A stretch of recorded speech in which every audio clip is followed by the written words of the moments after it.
it has maintained since February. Despite the monthly decline, borrowing costs remain higher than they were a year ago. The maximum lending rate stood at 29.51% in June last year, indicating that access to credit remains expensive for businesses and individuals. Financial analysts say commercial banks are yet to fully reflect the central bank's policy easing in their lending rates, a situation that continues to limit private sector investment and business expansion despite improving economic conditions. The Dangote Petroleum Refinery says it has resumed the sale of petrol in Naira to help prevent fuel shortages and curb further increases in fuel prices across the country. A management official of the refinery who spoke anonymously said the decision was taken after marketers allegedly held back imported fuel supplies in anticipation of higher prices. The official explained that the move was made in the national interest. The refinery recently ended its brief policy of selling petrol in United States dollars, announcing a gauntry price of 1,215 naira per liter. The earlier dollar pricing had raised concerns within the downstream petroleum sector and prompted intervention by the federal government. The official added that discussions with the federal government on the naira for crude arrangement are still ongoing, expressing optimism that both parties would reach an agreement to ensure stable fuel supply in the country. Nigeria and the African Development Bank have called for stronger African control over the continent's mineral resources, saying greater regional cooperation and strategic investment are needed to maximize the economic benefits of the sector.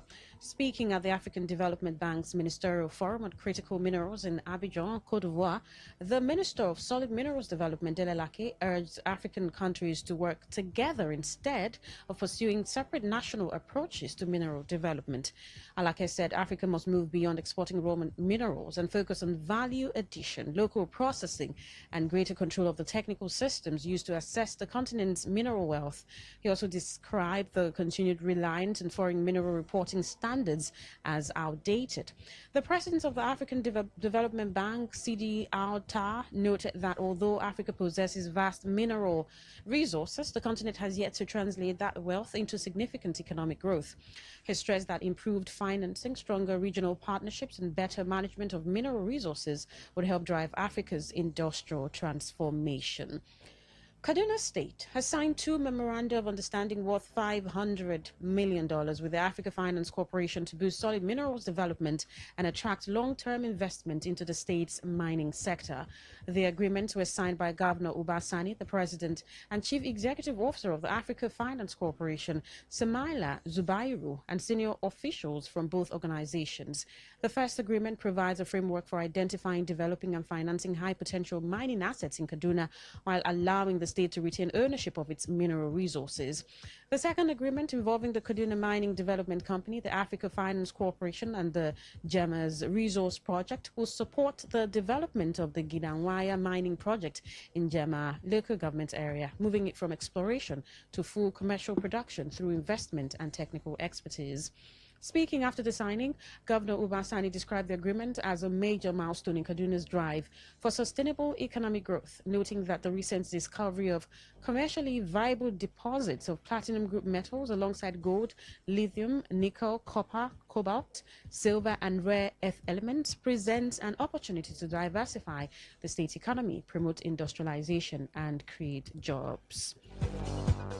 On the foreign scene, oil prices dropped today as a pause in hostilities between the United States and Iran raised hopes of renewed ceasefire talks and negotiations over the reopening of the Strait of Hormuz, one of the world's most important oil shipping routes. The decline followed decision by the United States to suspend further military action over the weekend. U.S. President Donald Trump's envoy to the United Nations said Washington was giving diplomatic efforts a chance, while Iran also announced it would halt retaliatory attacks on neighboring countries. The latest development comes after nearly 2 weeks of renewed fighting, which began when Iran attacked ships passing through the Strait of Hormuz. The conflict later spread beyond the Gulf, with Iran-backed Houthi rebels targeting vessels in the Bab el-Mandab Strait, another key global shipping route. The early escalation had pushed Brent crude oil prices above $100 per barrel for the first time since May. However, hopes of easing tensions have now improved market confidence, leading to a decline in global oil prices. And that was the news update on Today 95.1 FM. Thank you so much for listening. I'm Queen Chima. Good afternoon. Today's news, today's entertainment, today's sports, today's issues. Today on Today95.1 FM, Port Harcourt. This na the breakdown from BBC Pidgin. You go don begin wonder wetin go happen next for the world of sports after the FIFA 2026 World Cup. Well, no reason I'm go far. Time don't reach to pay attention to women football. Come make I tell you. Mark your calendar from July 26 to August 16 because Africa's biggest women football tournament will come back. And here now everything you need to know about the Women's African Cup of Nations alias WAFCON 2026. For the first time ever, WAFCON don't expand from 12 to 16 teams, giving more countries the opportunity to compete for Africa's biggest stage. And that one means say them go make history as Cape Verde and Malawi go make their tournament debut after impressive qualification campaigns. Morocco go host the tournament for the third time back to back, and matches go take place across 5 stadiums for Rabat and Casablanca. But this not just be about lifting the trophy. WAFCON 2026 also serve as Africa qualifying tournament for the 2027 FIFA Women's World Cup for Brazil. The 4 semi-finalists go book their place automatically, while the 4 losing quarter-finalists go battle them out for 2 more spots for the Intercontinental Playoffs. Defending champions Nigeria, they return as the continent's most successful side as then they chase an incredible 11th WAFCON title. But the Super Falcons go face strong competition from host Morocco, former champions South Africa and Zambia. Make we yarn don land on top BBC News Pidgin TikTok by 12 for afternoon every Wednesday. Enter bbcpidgin.com for more story and don't forget to follow us for all our social media including our TikTok and WhatsApp channel. That's not the breakdown from BBC Pidgin. Talk radio. I listen to a lot of talk radio. 95.1 FM.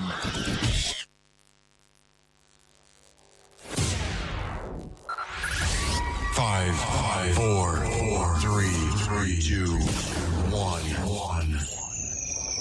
1. Let's take you into a realm, another dimension, a reality of higher intelligence, discovery, and quantum possibility. Tune in every Monday, 1 p.m. to 2 p.m. on this station and be part of this journey as we address issues that relate to you and your tech life. It is Today's Tech Show on your premium talk, news, and sports station. Today, 95.1 FM.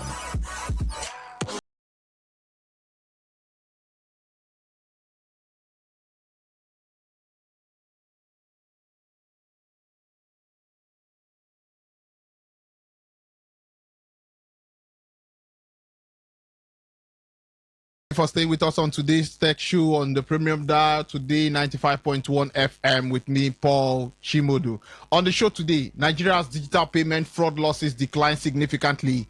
NCC urges African telecom regulators to adopt evidence-based regulation to drive digital transformation. Plus, Bolt suspends a driver for demanding an unauthorized fare increase from a passenger. And on the Tech Talk segment, we will be discussing digital lending in Nigeria, protecting customers and promoting responsible lending. I'll be joined by my guest on the show after the break, and I'll be giving you the tech trivia question where you stand a chance of winning our recharge card for this week. Just stay with us. We'll be right back.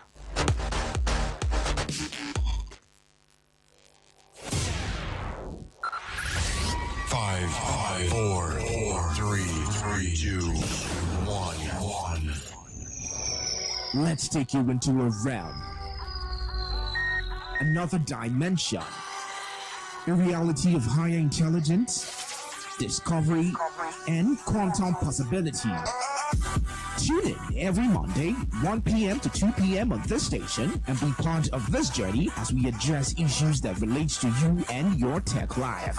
It is Today's Tech Show on your premium talk, news, and sports station. Today, 95.1 FM.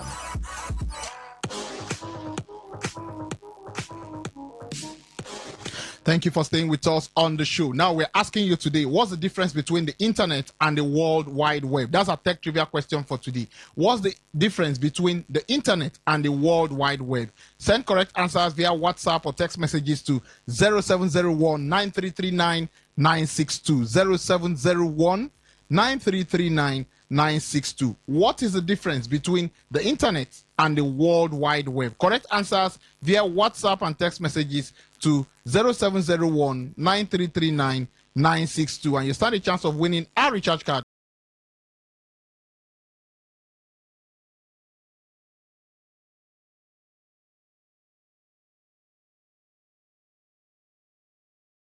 The Tech Edge segment, where we are focused on teaching entrepreneurs skills that will help them grow or make their businesses better.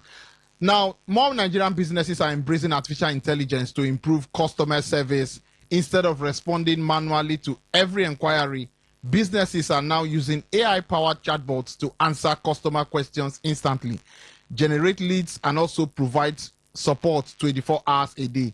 This helps businesses respond faster, improve customer satisfaction, and increase sales. So this week, we want to talk about how you can use AI chatbots to grow your business. Now, one of the biggest challenges for small businesses is responding to customers on time. Delayed replies often lead to lost sales. Now, AI chatbots can help by automatically answering common questions such as product prices, business hours, delivery options, payment methods, and location. Whether you own a restaurant or whether it's a fashion store, whether it's a pharmacy, whether it's a supermarket, salon, or consultancy business, AI chatbots can handle routine inquiries while you focus on customers and growing your business. The goal isn't to replace people actually, but to automate repetitive tasks and improve efficiency. Now, let's spotlight that tool now. Now, let's look at WhatsApp. How can you use this on WhatsApp Business? That unlike regular WhatsApp Business allows you to create a business profile. It allows you to set automated welcome messages, send away messages when you are unavailable, and also save quick replies for frequently asked questions. It also displays your products using a business catalog and organizes your customers with labels. Now, these simple features can significantly improve customer communication without spending money on expensive softwares. Now, what do you need to do to get WhatsApp Business? You just download WhatsApp Business if you are still using the regular WhatsApp for your business. Whether you're on iOS, whether you're on Play Store, that's what you do. Now, you create automated replies for most frequently asked customer questions, which is some people will ask you how much, some people may ask you where is your location, some people may ask you what products do you have, and all that. You create an automated reply for such questions. Now, you also respond to customer inquiries as quickly as possible. Fast responses help build trust for you and increase sales for you. So why not try today? For those of you who are into business, download WhatsApp Business and get to use some of those tools, and you'll be glad you did. So that's our Tech Edge for this week, where we talked about WhatsApp Business and how it can help you in your business.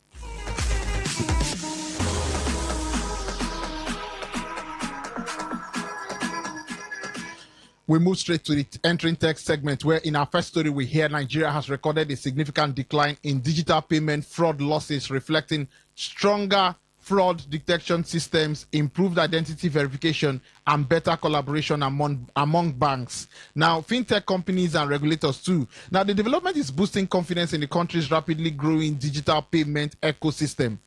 Despite the improvement, cybersecurity experts warn that criminals are increasingly using artificial intelligence to create fake identities, clone voices, and launch more convincing phishing attacks. As technology evolves, fraud prevention must also become smarter and proactive. I'm joined in the studio by my guest and my friend who has refused to give me my champagne because he is now officially Dr. Ododo. Dr. Ododo, thank you for joining me on the show. Thank you so much for having me. I don't know, Ododo, you have to just give me my champagne. I don't even know why you're so interested in this champagne. You're supposed to celebrate with me. Charles refused to do Father's Day. He refused to find me small thing. And you two, you're refusing to give me champagne. I said, come here as a family member. You should say, Ododo, here's the champagne is on ice. When we're done with the show, you take one. Ododo, let's leave that topic. So now, why are fraud losses declining despite rising AI-powered cybercrime? I don't open. Everybody's eyes is open now. We are hearing things. We are seeing things. Shout out to technology. Shout out to social media. A lot of conversation around. The thing that our parents used to do before, where they forward those WhatsApp messages, it's now becoming like an actual thing where actual messaging is now being shared. You don't share OTPs, don't share this, don't. things that would normally, move people will take advantage of ignorance. That gap is now shortened, right? So that's a thing. Awareness is more now, and that's helping. You can see the number, like literally halfway. I think the trouble now is that when they do succeed, it's like heavy. Yeah. It's heavy. It's heavy. Yeah. It's heavy. But then again, the numbers is dropping, right? Vis-a-vis, the communication that we now have. And I think that if people are able to also speak up about the new kinds of fraud that they experience, other people will not fall short. Like people that do, for example, those guys that do with ATM cards now, they can put it in your machine, it will show successful, and it's like it's somehow it doesn't reflect in your system, right? If people can also now share those kind of messaging, it will, before it takes a toll, it will die off. That's what we are seeing happening right now. It's interesting to watch. Interesting. Now, my final question on this particular story: how can Nigerian banks and fintech companies stay ahead when you talk about cyber criminals? But I still say to tomorrow that one of the most interesting ways to curb this is, my mother would say, "Na picking when the thief for us, now they give key to kitchen." Okay. I mean, now they give money hold for us. Really? Right. So if we're able to, pick the brains of people that are good in this space, right, we're able to create systems that will help us curb this. And more importantly, like the NCC continues to talk about, is compliance. It's not just enough to have things in place. We need to be able to actually comply with the regulations and actually see them through. Yeah. Interesting. Now, let's move to the second story because of time, Odudu. Now, the Nigerian Communications Commission has called on telecom regulators across Africa to adopt evidence-based regulation, encouraging policymakers to rely on data research and measurable outcomes when making regulatory decisions. According to the Commission, common challenges such as broadband expansion, cybersecurity, digital inclusion, and emerging technologies require greater collaboration among African regulators to develop policies that encourage innovation while protecting consumers. The NCC believes that data-driven regulation will improve service quality, attract investment, strengthen consumer confidence, and accelerate Africa's digital transformation. What does evidence-based regulation mean for the average telecom user? Basically, if evidence-based, repeat that again. Evidence-based regulation. What does it mean? Basically, if MTN sees something, they should be able to tell Airtel. They should be able to tell Glow or all those other guys. Right. So as they're able to curb whatever struggle the user is experiencing, so that they can solve that problem before another user feels the same thing. So ordinarily, people have different customer services, and certain complaints are the same across the board. So if let's say like 1 million people have experienced the same issue on MTN should be able to share that with Glow or with Airtel and say, our customers are experiencing XYZ, and we found out that the trouble is this and this and this. Right? Those guys are able to solve that problem on their end before that number of users on their end, go through that same struggle. So that's basically a summary of it. Now, for you, how could this approach improve internet quality and affordability across the continent?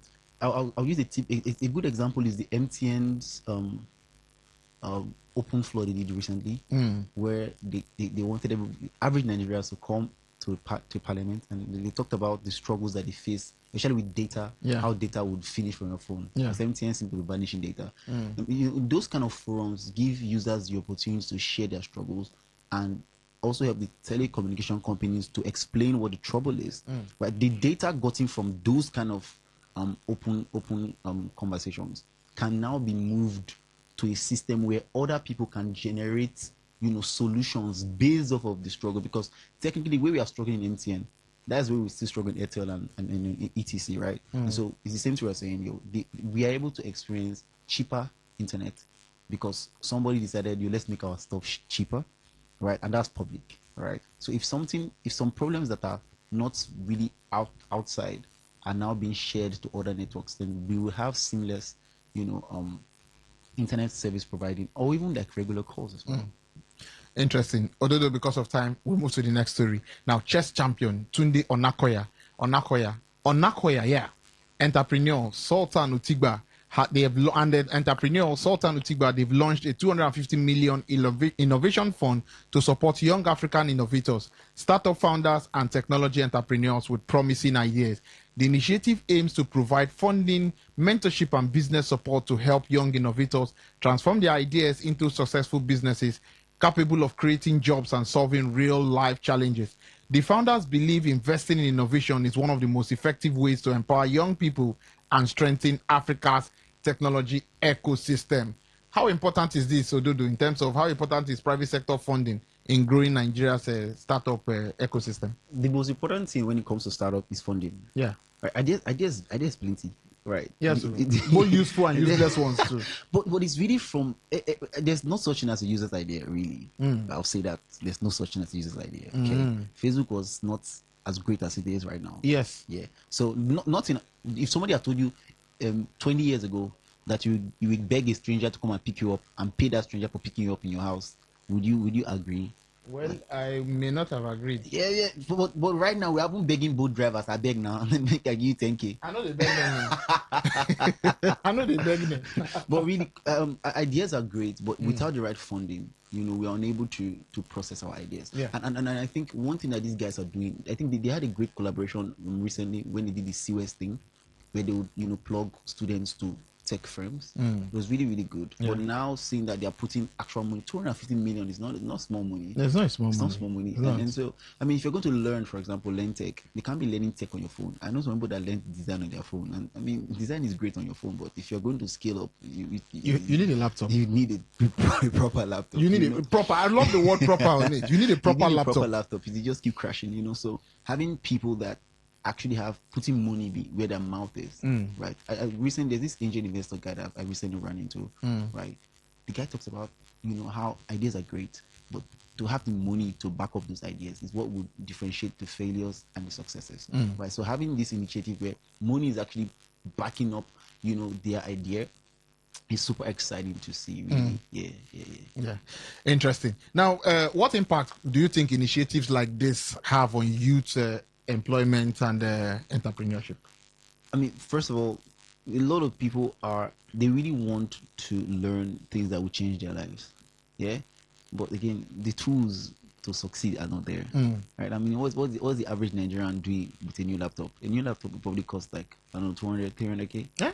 I don't know. I'm just assuming. No. You don't assume such. That's the price for a fairly used laptop now. 300,000 naira, 350,000 naira. I tried to come. You're talking about a new laptop. You should be planning from 500, 450, 500 to 1 million naira. Okay, I tried not using the kind of laptop I use. I just tried. Okay, but I mean the pricing is not easy, right? But then again, to learn, and we've talked about across this year how AI is coming into play, and if you don't have the right tools, you are wasting your time, right? Technology is way above. I mean, I was teaching a class the other day, right? And I give them my personal AI. So any question they have, they can ask my AI, and it literally, answers them. So what is it? I have several AIs that have fed my notes and fed my thoughts. So it's within that small ecosystem. It doesn't go to pitch from the internet. It's just within my notes, right? It's exciting for students to just study within that tiny space. Okay. I mean, if somebody that is a teacher, for example, that earns a tiny salary that is barely enough to feed his family, is not going to be spending money to pay for services like this, I talk less of somebody that's just out of school that has a great idea, right? So people that have great ideas, they need great money to help see that their dreams are possible, and they're able to fail quick and then recuperate and then continue. That's what interesting. But one area again I think that is important is we have knowledge gap or knowledge problem here in Nigeria, particularly for young people, because having been around, networks and circles where I've trained a lot of young people over the years, I found out that they don't have, so many of them think that their phone is enough to learn tech, that they don't need a laptop. Some of them don't even know that graphic design is beyond Canva and the rest of them. Some of them don't know that there are core softwares that their phones cannot contain, which is why, I told you that I'm putting together my bootcamp this year, which is starting next month. And this is also an invitation to those who are listening to us. You can reach out to Today FM to find out how it's going to be, where it's going to take place. I decided this year that both the training the kids and also I'm also going to train the parents, because we're having a lot of issues on bullying online, cybercrime and all that. So I want to use this opportunity to train both parents and kids, this period. That's incredible. Yes, that's what I want to do next month. And for those who are interested, you could reach out and I will tell them how to do it. Amazing. Now, why do you think this is still common in Nigeria in terms of digital literacy issues, both for parents and both for younger people? I mean, I think the people that they admire are not within the tech space. Yeah, a lot of them admire people outside the tech space. Yeah, I mean, a kid would rather be like money in water. I mean, the kind of people that they admire are not tech savvy or tech forward, right? I mean, a typical influencer just uses their phones, right? And they don't even know how to color grade, for example, right? And to color grade, you may need to do a little bit inside your CapCut. Yeah, you may need to do a little bit more inside your edits. You might need to do a lot more. But these guys that they are looking up to and admiring, they don't know these things. Okay, even stage performance. I mean, I saw a video of somebody the other day. They were doing a speaking thing, but like they didn't look like they were speaking. Yeah. But they were like they were speaking, right? Yeah. If they had people that they admired, right, they would have seen that, oh, this is what this person did, this is why they did what they did, and they would have made their video better. Right? So it's really a problem of they don't have mentors. They don't have people that they admire in certain spaces. Yeah. And I think you wanting to put parents in the space where they can learn as well. Their parents can point people to the right people. Because the fact that I wanted to be a doctor because of my uncle. Yeah. Right. And it's because of my parents. Like, oh, that's uncle, Dr. This, and I want to be a doctor because of that guy. Yeah. Right. So that's what we really need to help. Our final story today, Ododo, ride-hailing platform Bolt. They've suspended the driver after he allegedly demanded a fare higher than the amount displayed on the application. The company said such conduct violates its operating policies and undermines customer confidence. They reminded passengers to pay only the fare generated through the app and encourage users, I know why you're laughing, to report any driver who is who is requesting unauthorized payment or engaging in unprofessional conduct. You know, Charles has been complaining about this. Charles, you're listening, but I'm going to call you in next week to talk about this. You know, this is one of the things you've been campaigning for, and they've suspended the driver. Ododo, let me ask you this. Why do you think fair dispute continue despite digital pricing systems? I would still go back and say that people are so greedy. Yeah. I've had a million conversations with these drivers. They are so greedy. Long before we had trouble with fuel, they still had the same issue. Yeah. Right? And I'm like, I work in tech. I know what it means. I know how much I charge. And I know how much my guys charge. Do you know what it means to run a full company and you're telling them they're collecting 10% or 20% or 15%, whatever? You're just a thief. Right? And then now the fuel thing come up and they increase the fare. Yeah. Right? Using your distance, your waiting time, and blah, blah, blah. You're still saying that this money not going to reach. A typical example, I was going for an event the other day. The ride said 2,900 to get there. The driver said 8,000. Wow. I was like, he say, Sherman, you know, fuel all day. Like, you bro, how? That's more than twice the amount. I'm so glad that somebody he offended, because obviously this driver offended somebody that was high up. Yes. That's why he's getting offended. He's getting suspended. Yeah. This is a normal thing. Both hear it loud and clear. It's a normal thing in our city. It's a normal thing in Warri. It's a normal thing in Bayelsa. I don't know about Lagos. I've not been to Lagos and done boats in recent time, but I'm telling you that it's a normal thing, and I'm super excited to see that this is happening. But the truth is, the drivers are the problem that we are facing in the country. What do you think is the drivers? Remember earlier in the year, we had a conversation where we talked about them having literate representatives going to converse with the companies, whether it is Bolt, Uber, or whatever, right? And then helping them see reasons with them, right? And then adjust the fares to fit it. Okay? We had that conversation long ago. Right, because again we saw that the first increase in the app did increase. Okay, now why is it that they are not creating their own app since they are so? They even talked about creating their app. Yeah, so why are you? I had their River State head here for the drivers union. She was here. She spoke a lot about it and all that. They should create their own app so that because the funny thing is that we travel based off of budgets, right? Yeah. I wake up in the morning, check the app, and I say, okay, I should spend 20K. Going to where I'm going to and coming back home, and then at the end of the day, you know, the riders have given me their own price and different from your plan, way away from your plan. You know, so they need to fix and sometimes they are very rude about it. Oh, they are always rude about it. As a matter of fact, being a fine boy with tattoos is worse. Because they're like, you don't collect, why you don't give us our own? And I'm like, what do you think I do for a living? Dr. Dodo, you say you're a fine boy. I'm a very fine boy, and I do like that. Okay, no problem. For those, go to the YouTube channel and check it out. Dr. Ododo, thank you for joining me on this Thank you segment so of the much for show. having me. Yeah. Man. After the break, I'll be having my next guest. I'll be discussing digital lending in Nigeria. Just stay with us.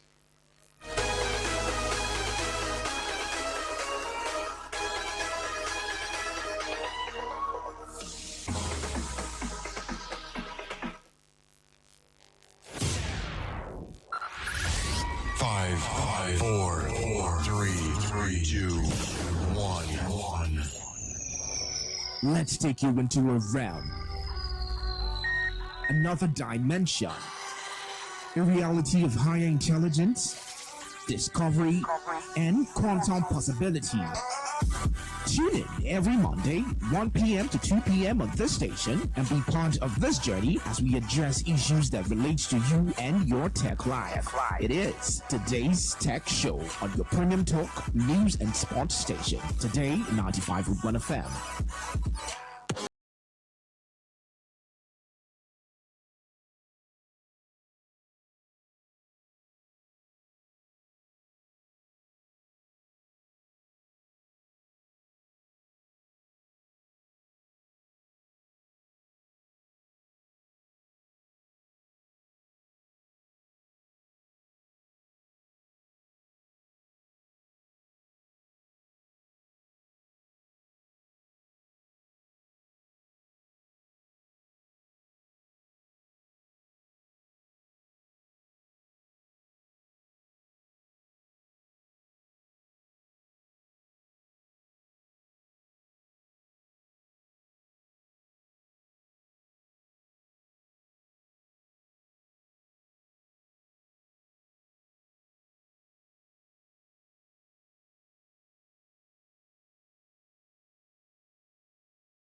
Five, four, three, two, one. Let's take you into a realm, another dimension, a reality of higher intelligence, discovery, and quantum possibility. Tune in every Monday, 1 p.m. to 2 p.m. on this station and be part of this journey as we address issues that relate to you and your tech life.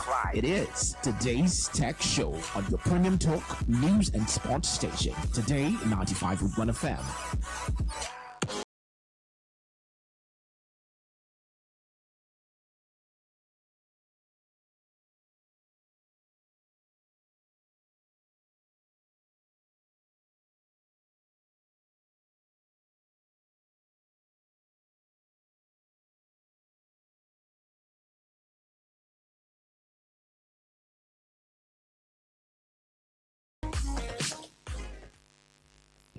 Yeah, thank you for staying with us on today's Tech Show. Is the Tech Talk segment of the show.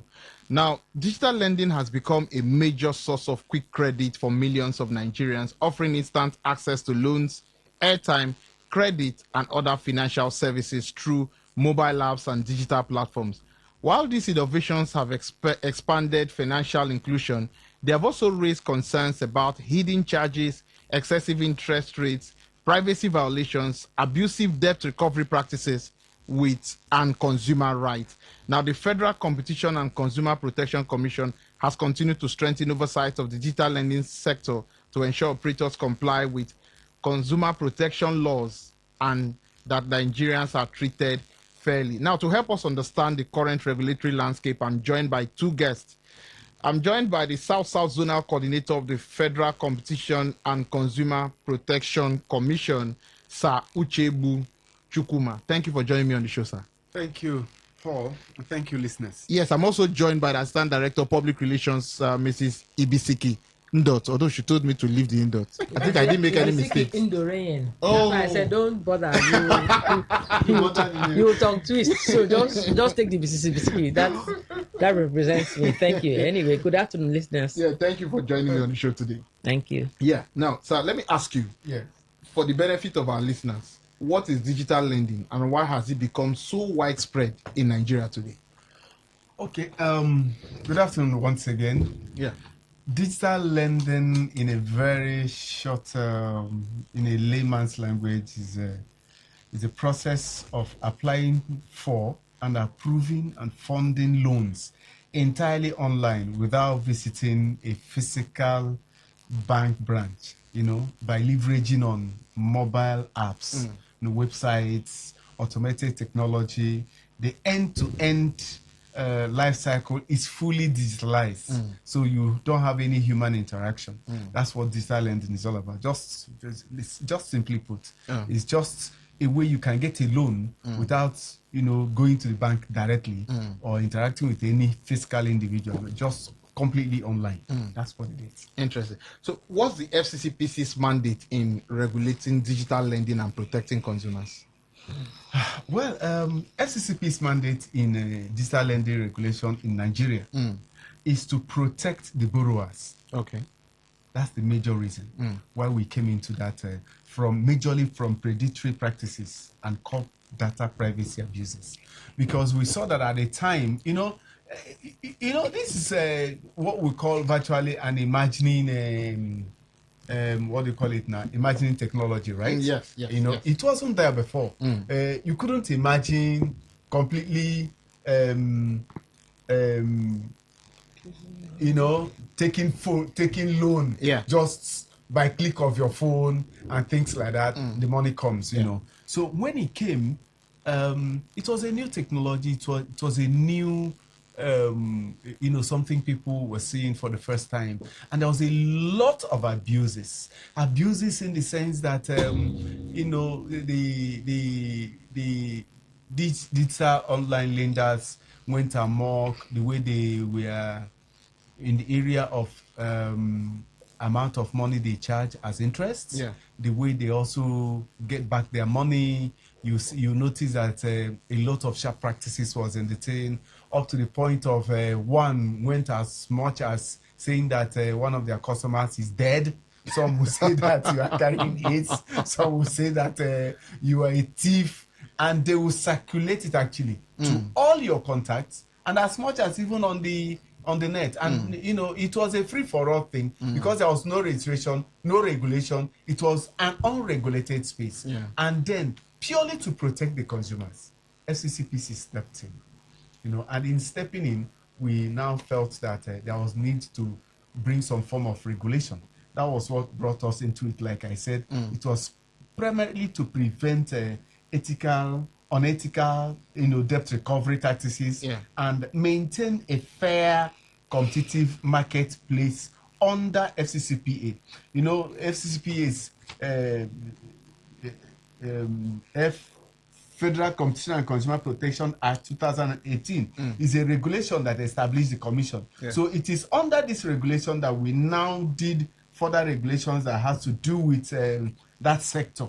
And the particular regulation that deal with that sector is the regulator we call DION. And DION stands for Digital, Electronic, Online or Non-Traditional Consumer Lending Regulation. So it is this particular regulation that seeks to protect the consumer, prevent abuses in the marketplace, also protect the lender from other predatory bigger ones, so that space will be open for different people to interact, so that there won't be market abuses, so that there won't be monopoly, and then so that our people will also have choice. Interesting. Now, let me ask you this. Now, a recent court ruling reaffirmed the FCCPC's authority over digital lending. Yes. What are the key implications of that judgment for consumers and operators? Okay. The digital, electronic, online, and non-traditional consumer lending regulation 2025 was set up to be able to protect the consumer. We cannot rule out the fact that as a commission, we are guided by our act. And the section of our act that guides us more, that gave us the authority, the power to go ahead and set up this regulation is the section 163. The commission may, let me read it. It says the commission may make regulations and issue guidelines and notices for the effective implementation and operation of the provisions of this act, and in particular prescribing for different areas, the digital. You know that this was an encompassing area. It came during that COVID. That's when these things started happening. And then we had people borrowing and then having to do their refunds. But at the end of the day, we found out that abuses had come in, and then we were getting complaints and didn't know how to resolve them.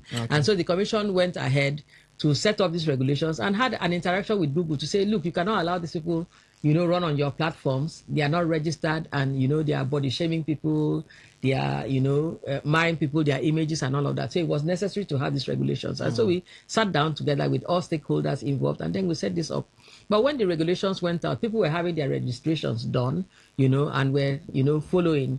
And each time we come on radio, we have opportunities such as this, we always encourage consumers, before you go on to take an app, try and ensure that that app is registered. Go on our website, www.fccpc.gov.ng, and then, look at them and then know the one that will suit you. Now, these regulations came because we wanted there to be ethical practices when it comes to money lending. And then, before it was just go and they're registered. But this time we said, so look at it, know who you are lending from or who you are borrowing from and who is lending to you. Those were very important parts of, because when we have our mediations or negotiations, when we are talking to consumers about their challenges, when they come to complain about being, harassed online because of this, so those feedbacks helped us to be able to set these regulations, to be able to guide them. So we still insist and we still tell consumers, before you go on an app to take a loan or accept an offer, because the offers come, I even get them. I've not taken a loan before, but they come to me. I don't know how they got my number, but maybe they just do bulk SMS and all of that. It comes to you. So what we encourage consumers to do is go first, have a look at what the registered wants, and then do it. But so when this regulation came, there was a group that called themselves the Wireless Application Service Providers Association of Nigeria. They're the ones that went to court and said, we don't have any jurisdiction. But our act speaks, because Section 104 of our act says, aside from the Constitution of Nigeria, our act superrides any other because we are consumer protection, And then so they went to court. And then once they went to court, we just stopped registrations. We stopped everything that had to do with registration of app service providers. And because we believe in the law, because we know that when you have those kind of things, they help to strengthen regulation, So we stayed action until we got this ruling that said we won, and so we should go ahead. So we resumed, Yeah. So on the 20th of July, Justice A.L. Alagwa, Justice A.L. Alagwa gave that judgment on the suit number FHCL CS 760/2026. He dismissed that allegations or that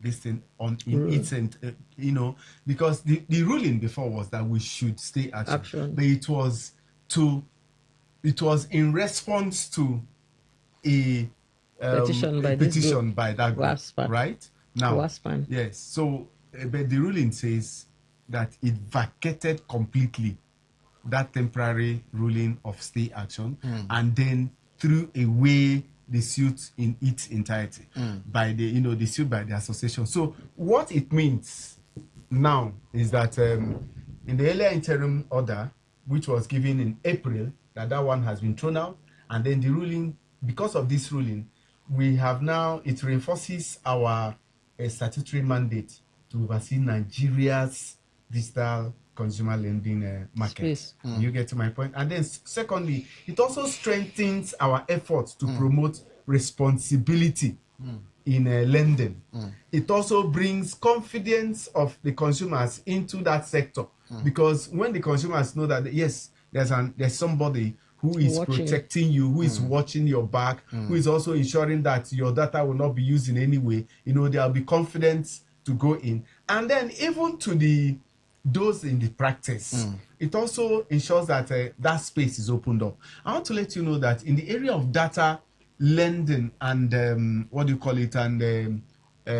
data lending and data protection. No, data lending and the one we use in doing calls.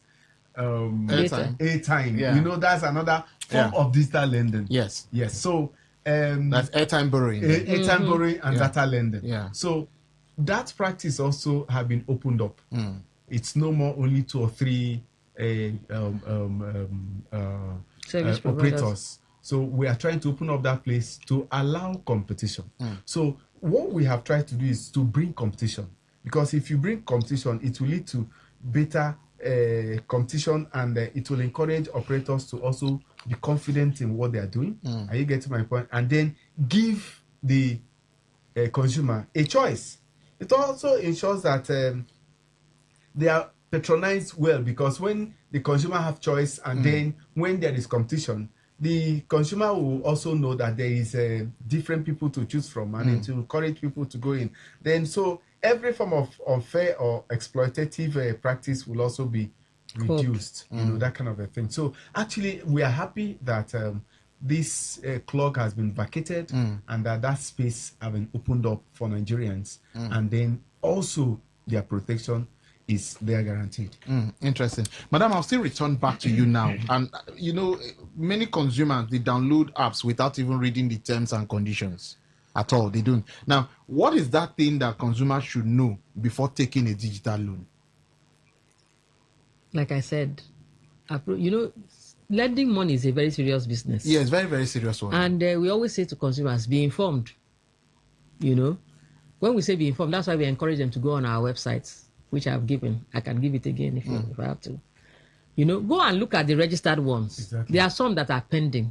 There are some that we rejected because they have not met some of the requirements that we put in place. So we say to them, before you sign on, be sure that the ones you want to engage with are registered.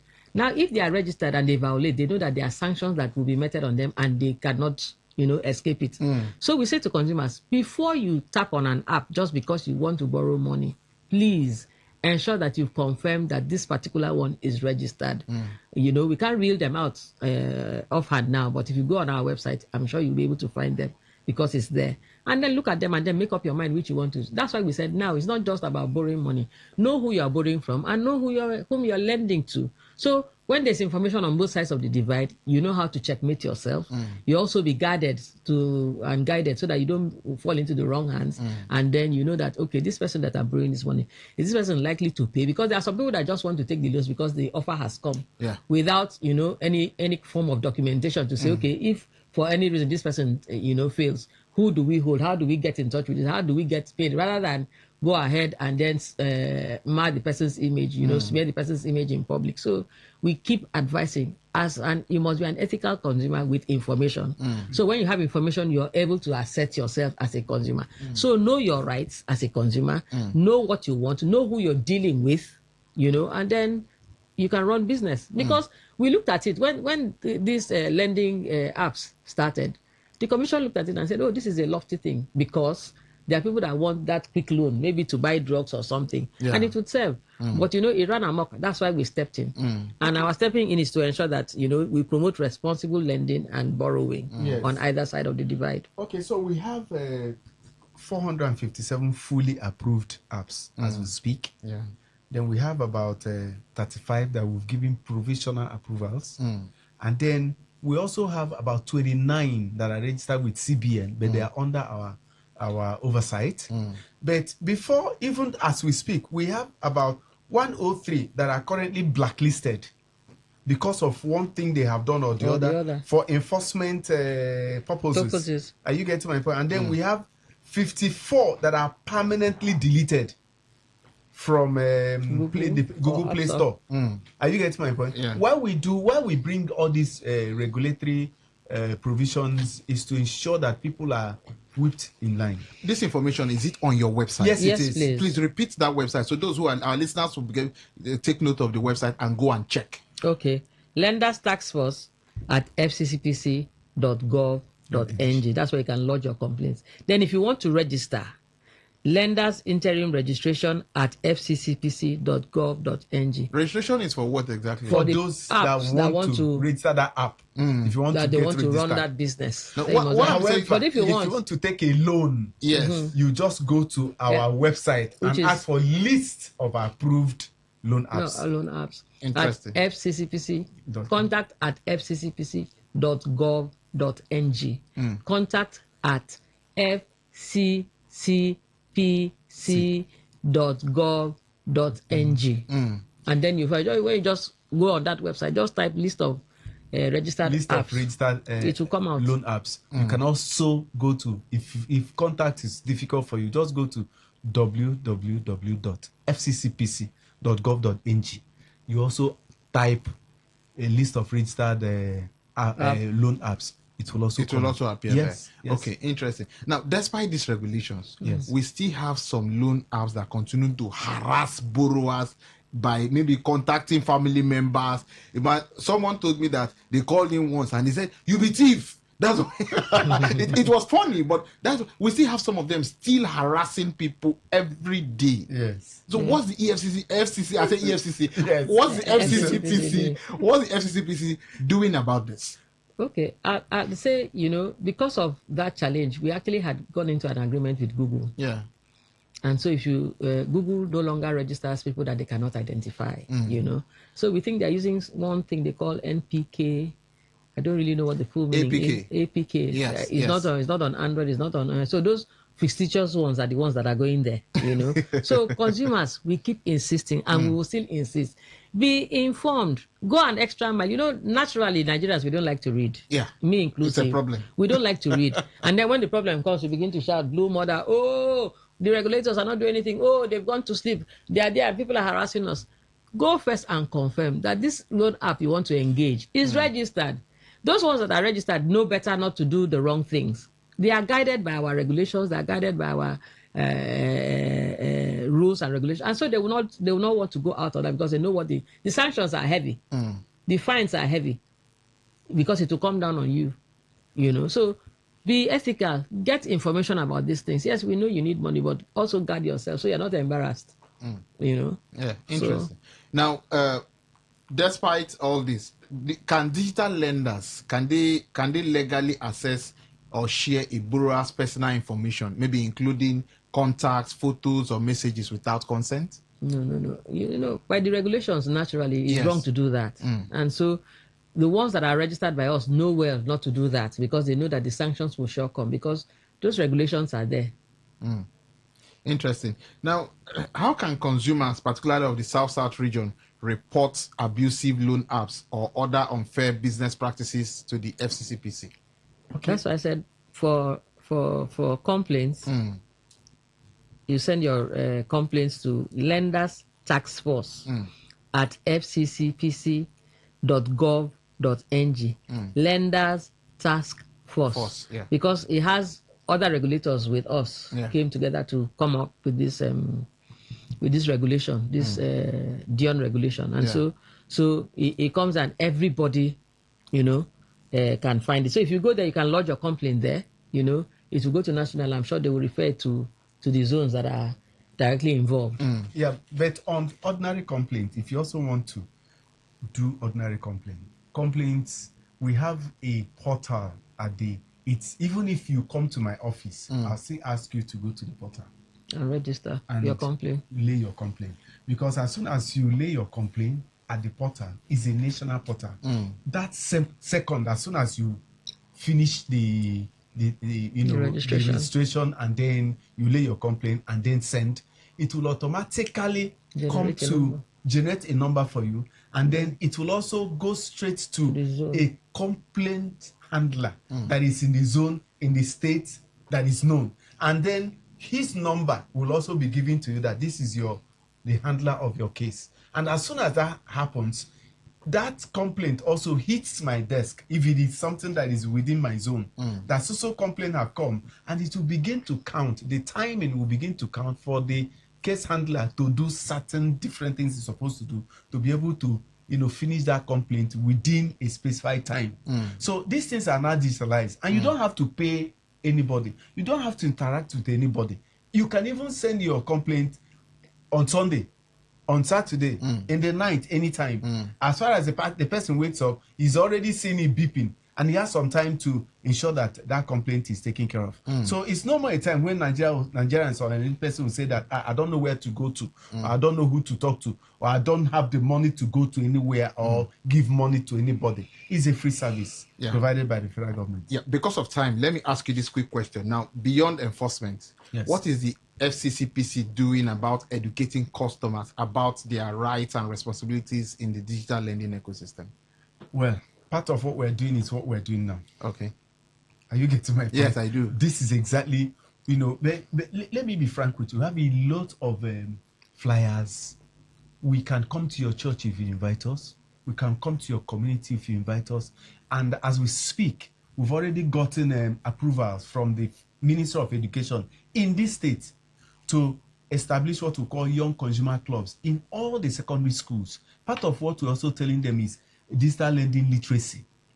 Are you getting my point? As we speak, we are collaborating with some local governments to go down to their wards. Like as we speak, we are drafting a day to day we are going to do that of Obiakpo. I had a one-on-one with the local government chairman, and we set up a task force led by an ASTA director in my office and the secretary to the government, SECLOG of the local government. So they are working together collaboratively to bring out a program where there is a day to day, the day will go to each of their ward and spend time with them and educate them on these things. You see, in fact, the Bible says that my people die for lack of knowledge. but many times we are not willing to read. Even when you plead with somebody to take a flyer to read, you say what you are bringing to us. If you are opportunity to even go to a community, they will ask you, we think say na money you na bring. Now na call us come here. Nothing to share. I beg hunger they catch us, so no be talk with one year. But they don't know that those things have so much value that it would help them when the chiefs are down. So that is the matter. So as we speak, like you are asking, please. We are ready. If you call us anywhere, it's a free service. If you call us even in the church, we'll come. If you call us to come to educate your people in this organization, as far as we have number, we'll come. We'll send because we have a team that is a particular department that is in charge of consumer education, consumer and business education. It's a free service. So the federal government has provided is just that for people to say, please, you don't want to access it.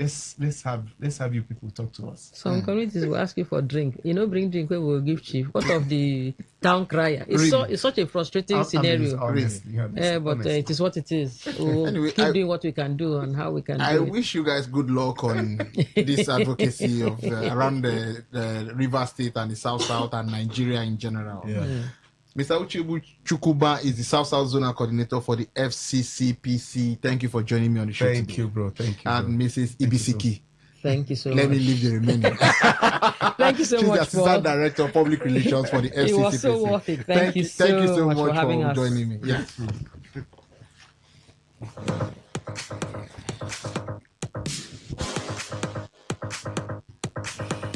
Yeah, so before I run off, I've just checked out for the quiz question. I didn't get any answer for the quiz. So that will be till next week. So that's the show for this week. Talk That Talk is at after the news at 2.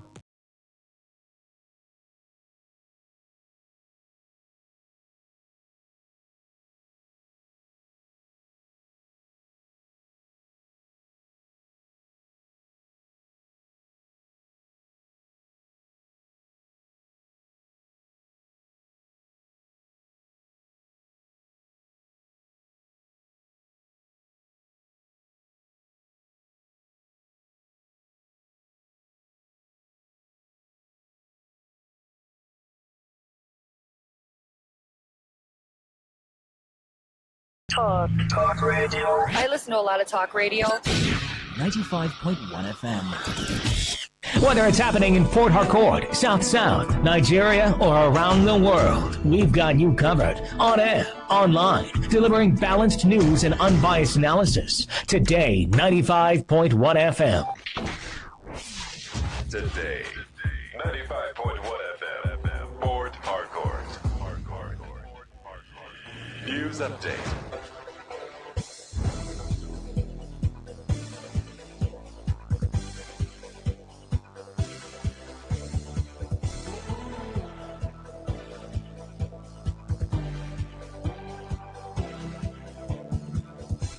Good afternoon. Here is the news update on Today 95.1 FM. I'm Queen Chima. The Nigeria Police Force, NPF, has said it has arrested 138 suspects and rescued 23 kidnapped victims between July 20 and 26. In a statement, NPF Public Relations Officer CSP Ani Inedu stated that the operations under IGP Olatunji Disu also led to the recovery of 31 firearms, including AK-47s, 99 rounds of ammunition, and 20 vehicles, while 6 notorious criminals were neutralized. In Imo, police raided a hideout in Obako and rescued one victim while neutralizing 2 suspects and arresting another. Follow-up operations in Lagos led to 3 more suspects being neutralized and alleged kingpin Chinonso Izuago arrested. Other operations saw 3 armed robbery suspects arrested in Ondo, 6 travelers rescued in Kogi, and the wife and 4 children of Bungudu local government area chairman rescued in Zamfara after a deadly attack. The police also followed a cult initiation in Delta, recovered weapons and vehicles, repelled bandits in Sokoto, and rescued all 4 victims in Nasarawa. A kidnap attempt in Abuja was foiled, and victim abducted in Ogun was freed the next day. The force therefore reaffirmed its commitment to fighting crime and urged Nigerians to keep providing timely information to security agencies. A devastating attack by a suspected terrorist has claimed the lives of at least 30 people, including 8 children, in Naridong village, Karu local government area of Kaduna State.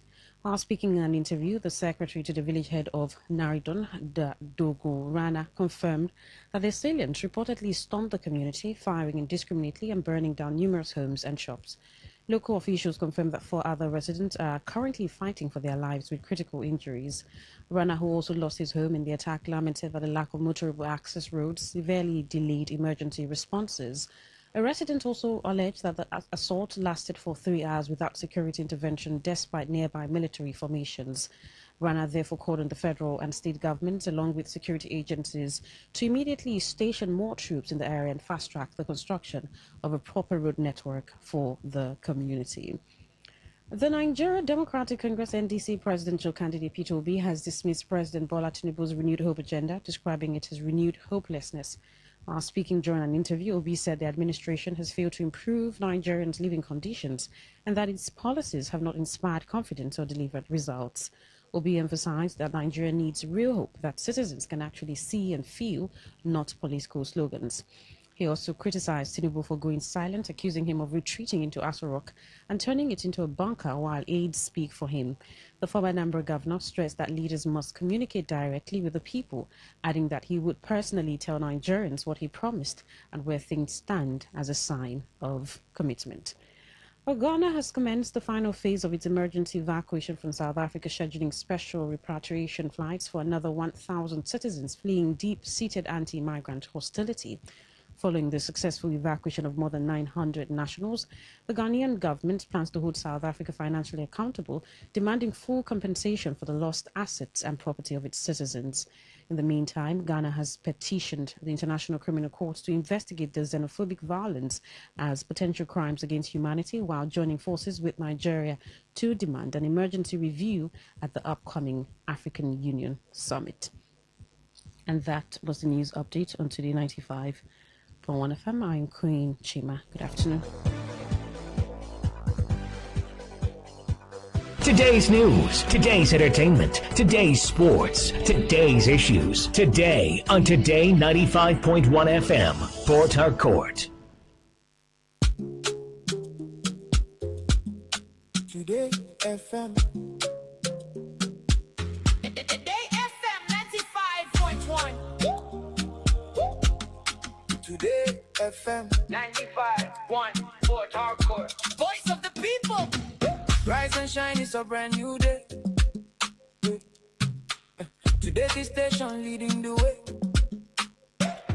Breaking news, sports and talk, keeping every heartbeat on the clock. From Port Harcourt to the world we go, sharing every story you should know. Your voice, your people, your destination. We're not just a station. Today FM 95.1. Voice of the people, number 1. News and sports, talk all day. Keeping rivers on the way. Not just the station, we are the station. Live your truth. Express your love. Share your enthusiasm. Take actions towards your dreams. Talk your talk. And walk your walk. It was years ago. There's a statute of limitation on this stuff. Make today worth remembering as we discuss issues as it affects Nigeria moving forward. Talk that talk. Weekdays, 2 p.m. Exclusively on Today 95.1 FM Port Harcourt. Voice of the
Riverians and Nigerians and those of you listening to us from anywhere and everywhere the world over. It's still your premium talk station, Today 95.1 FM.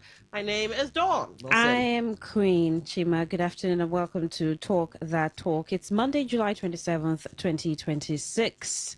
And Dan and myself will be talking Rivers Talk. Right, Talk That Talk is usually River State conversation on the Niger Delta. We look into the political happenings, socio-economic, and sometimes the economic happenings in the state. Dissect the talk, get you to be part of it. Look at those loopholes, areas that need to be attended to, areas that we need to get better at, or even you proffering solutions to some of the challenges that we face every day as a society, and that is as Rivers or Niger Delta people. So welcome to Talk That Talk. All right. And on that note, at some point in time, as the conversation progresses, you'd want to be part of the show. Here are the numbers, because we're talking about something that, well, as Queen said, focuses on River State. And I think it's quite an important conversation to sink your teeth into here. Number 0810-9510-951. That's 0810-9510-951. For text messages, WhatsApp messages, and voice notes, 0701-9339-962,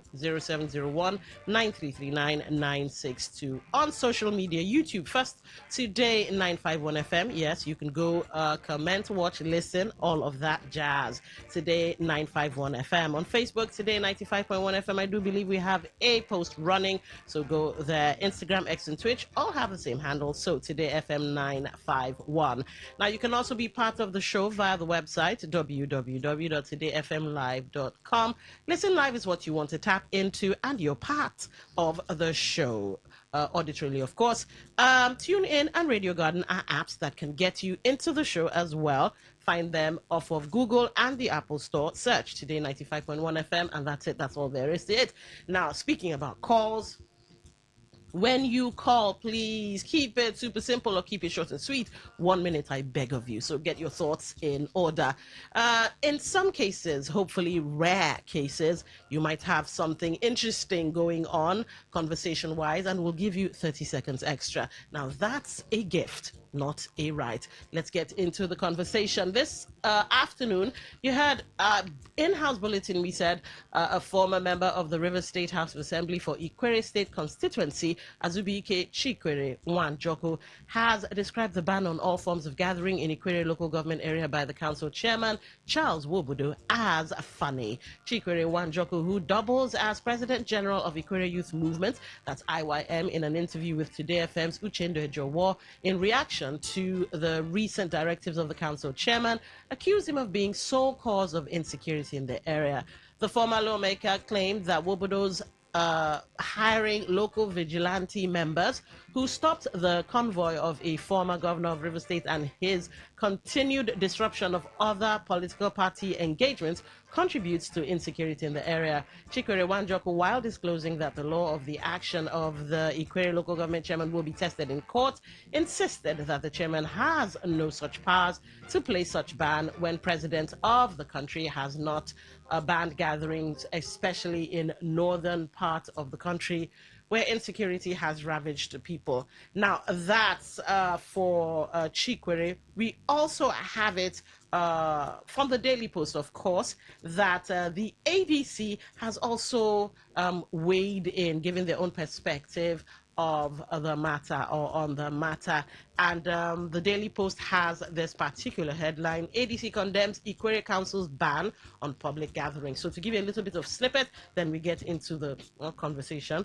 The African Democratic Congress, ADC, in River State has criticized the decision by the chairman of Ikwere local government area, Charles Wobodo, to ban all public events in the council, describing the directive as unconstitutional and a threat to democratic rights. Now, I won't give you everything he said. The publicity secretary, of course, we know is Barrister Chizi Enyi, and he said something quite interesting. Let's see if I can find that snippet.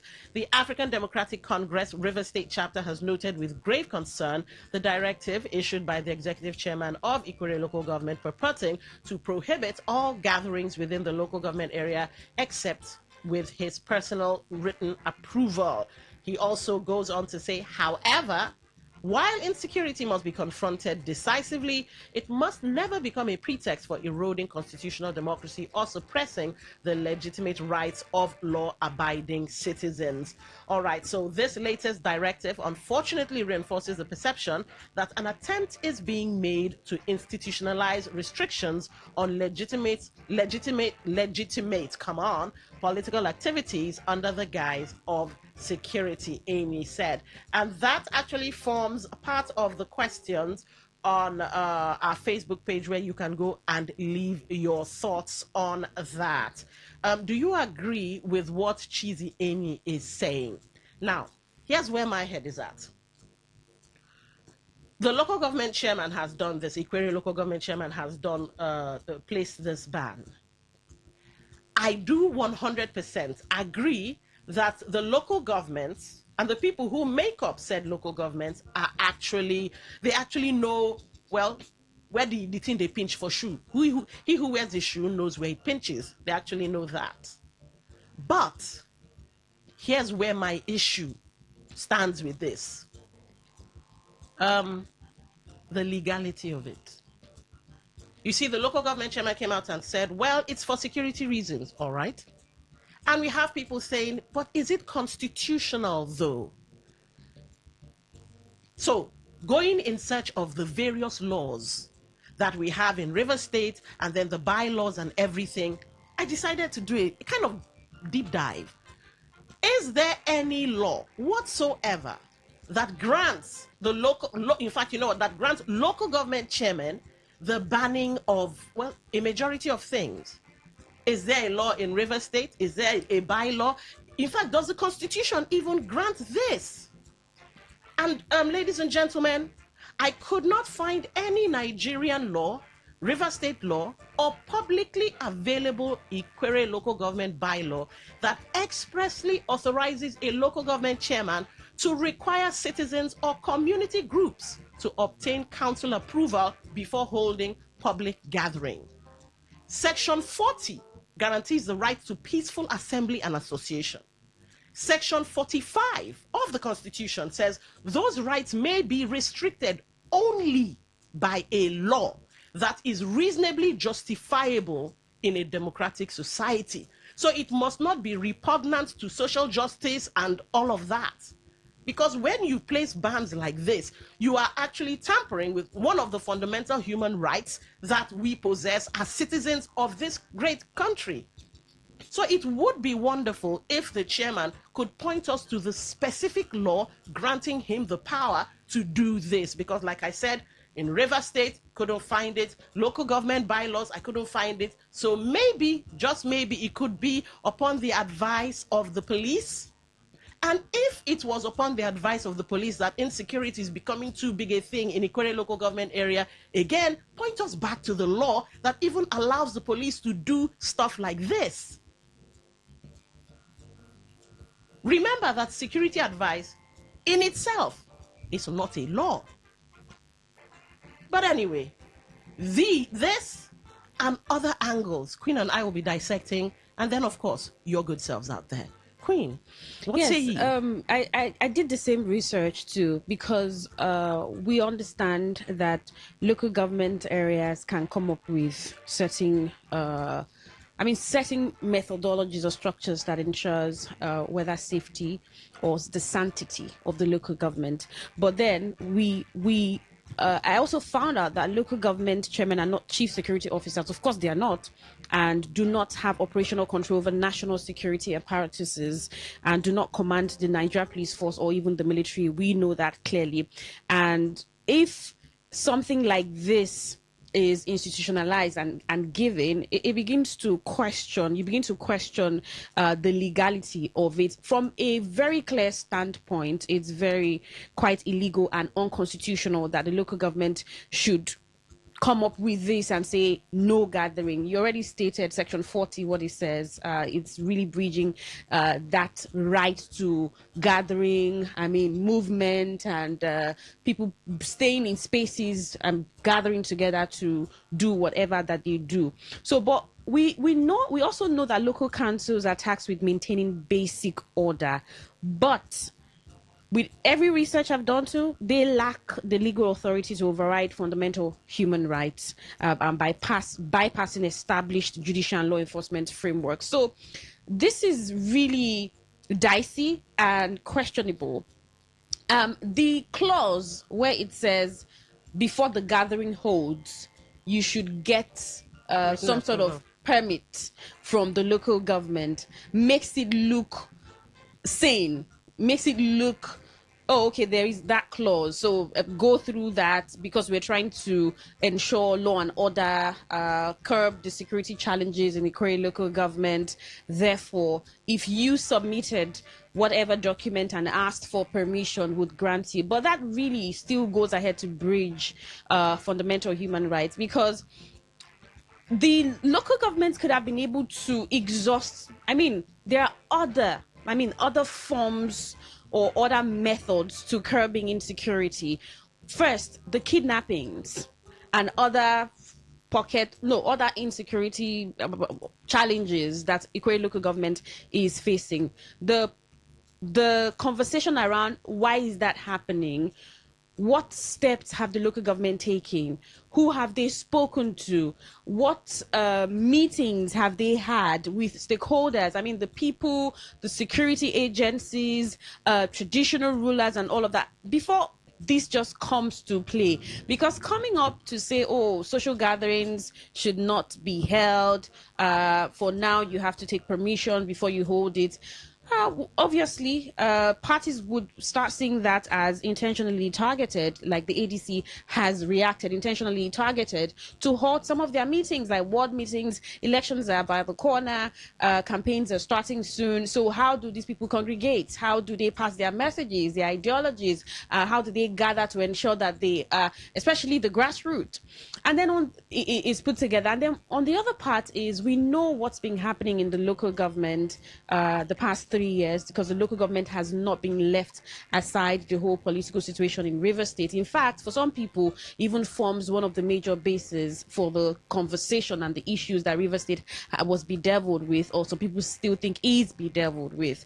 The whole structure, talk about grassroots structure, the power, the 23 local government, and then we've seen local government chairmen exert authority, and some people say, oh, they are loyal to this person, they are not loyal to the other person. So who calls the shot?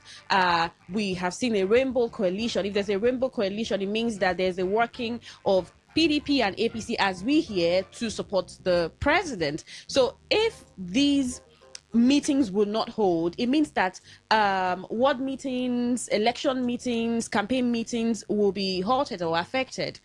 But maybe everybody would have to suffer it in the Ikwerre local government area, not just the ADC. There are other political parties too. Are they speaking up? Is the PDP speaking up like the ADC has? Is the Labour Party speaking up as the ADC has? Is the APC speaking up as the ADC has? Or it's just the ADC who think that they are directly affected? But it's clearly written, or you cannot find that the local government has the authority to say we are banning all forms of gathering in Ikwerre local government, except you ask for permission. And that's if you know how these things happen. I mean, you send your letter that you probably want to have a meeting next week, and you send a letter this week. You don't know if it's going to be attended to when your meeting's been scheduled. So it's really, it feels like child's play. The local government should be able to work directly with the state government and security apparatuses to ensure that they fix security challenges in the state. I'm not saying people cannot have meetings, people cannot gather. Is that the perfect solution to the security challenges in Ikwerre? I mean, that's one angle to answer that question. Is that how the security challenges would just disappear? The fact that people will not gather, is that the solution to the security challenges? Funny thing, we now live in a country. Yeah, okay, let's go with country where citizens need permission to gather. Now, again, I won't knock it that the authorities, because it could help the authorities to assess risk, and of course deploy security. But could it become a tool for arbitrary denial. Queen already covered the angle of they may just leave it there and ignore it. And since you haven't gotten approval, of course, we're still debating the legality of it. But if you haven't gotten approval, then you cannot even gather in somebody's home, in a pub. Fine, they might have power over government facilities in the local government, of course, but now you can't gather in somebody's home when the constitution says you have the right to gather. You can't gather in an event center that's not government owned when you have the right to gather. And let's look at the angle where they say they also do not want the youths to converge as well. Wouldn't a more reasonable approach or logical approach, or whatever adjective you want to use, but approach, be fish out the troublemakers? Because we do know that the youths, they also banned youth congregation and all of that, or congregating. Why not fish out the troublemakers? If the police actually do their job, or these are the people causing agitations or unrest or whatever, you fish them out and then prosecute them to the full extent of the law. Would there be any need for this ban?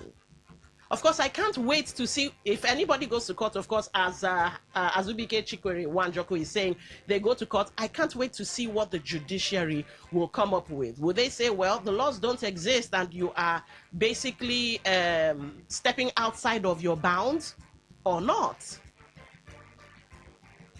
And in a democratic dispensation, as we look to the 2027 general elections, could this just be, like Chizienyi said, a camouflage way of suppressing political parties other than whatever political party is going to be allowed to, hold sway?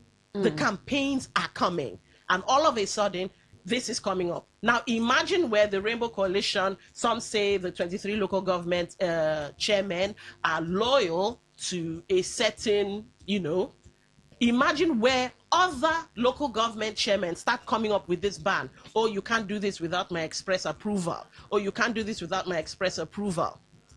The illegality of it or the legality of it. So, here's where you guys come in. Let's get your thoughts. And Dawn, the ADC had alleged severally that they had targeted that they were opposition party. They also did state that some of their meetings were halted. There are reports of even violence in Ikre local government. You also remember when the former Minister of Transportation, former governor, was on his way to Ikre local government. What was he going to do then? I think he was trying to register the ADC or something. I can't remember now. Where he wasn't allowed or something. Exactly. So for the ADC, this is directly, they're carrying it all on their head. This is directly targeted to them, saying, gatherings should not hold for now except you get a pass from the local government. But then, is this not a little too much? You look at this, by the time we have a local government chairman saying you cannot gather except you take permission from the local government, and if that's granted, you can gather, and then we have another local government comes up and says, oh, the same thing, that's the way to curb insecurity. And does the local government chairman in his entirety, the local government in their power, decide that they can take up this huge step? Yes, security can be basic, and then there are levels to that. But saying people should not gather, gatherings, political parties will not gather, maybe a little too much, some people think, because how exactly does that completely solve the security problem that you have mentioned? You mentioned kidnapping, you mentioned all of that, robbery. Are there not other areas, loopholes to look at, right? Look at strengthening vigilante, look at intelligence gathering, or what's causing this insecurity. Do you have young people meaningfully engaged in that local government, right? Do you have young people meaningfully engaged? So how do we ensure that we're curbing insecurity? And always when you talk to security experts, they tell you that poverty and I think lack of education is like one of the leading causes of insecurity. So how do you channel these immediately to gatherings, and how does gatherings really affect or improve the security of Ikwerre local government. But if you've seen the story, I don't know what your reaction was about it, how you saw these do we call it a law now, It's or not a law. do we call it a directive? Okay, directive. Yeah, we can go with Directive that. now by the Ikwerre local government that they're banning all forms of gathering. Wait, all forms of gathering, would that also include religious gatherings? No, I doubt it. Okay, all forms of gatherings in the Ikwerre local government area by the council chairman. But then What's again, it? interesting question. Yes, gathering is gathering. They don't particularly expatiate on it. They just say this has happened. So it can be taken out of context. Yeah, all forms of it gathering can be whatever gathering. People gather to congregate, to talk, to whatever. So people shouldn't gather. What happens to market gatherings? I know people gather in markets too. All right. Okay, so ladies and gentlemen, and that was a funny one. Here's where you guys come in. Are we under martial law or kind of like a state of emergency? Because this kind of ban would make you wonder, but the Nigerian constitution does not say, it's basically silent on martial law. We don't have that in our laws, but we do have a state of emergency. Now, even under a state of emergency, if we were to be under a state of emergency, the local government will only do its job within the legal powers it's been given, and they don't have much. So here are some questions for you to answer. Can security exist without freedom, or does freedom become meaningless without security? Should constitutional rights ever require government permission? Is this proactive leadership or executive overreach? Are we protecting democracy or protecting people from violence? And the final question before we go to the phone lines: does public safety justify limiting public participation? Remember, we're not under martial law or any form of state of emergency. 0810-9510951. Talk that talk. Welcome to the show. What's your name? Where are you calling from? Yeah, good evening, bro. Thank you, ma'am. Yes, welcome. Good afternoon. Yeah, this thing also.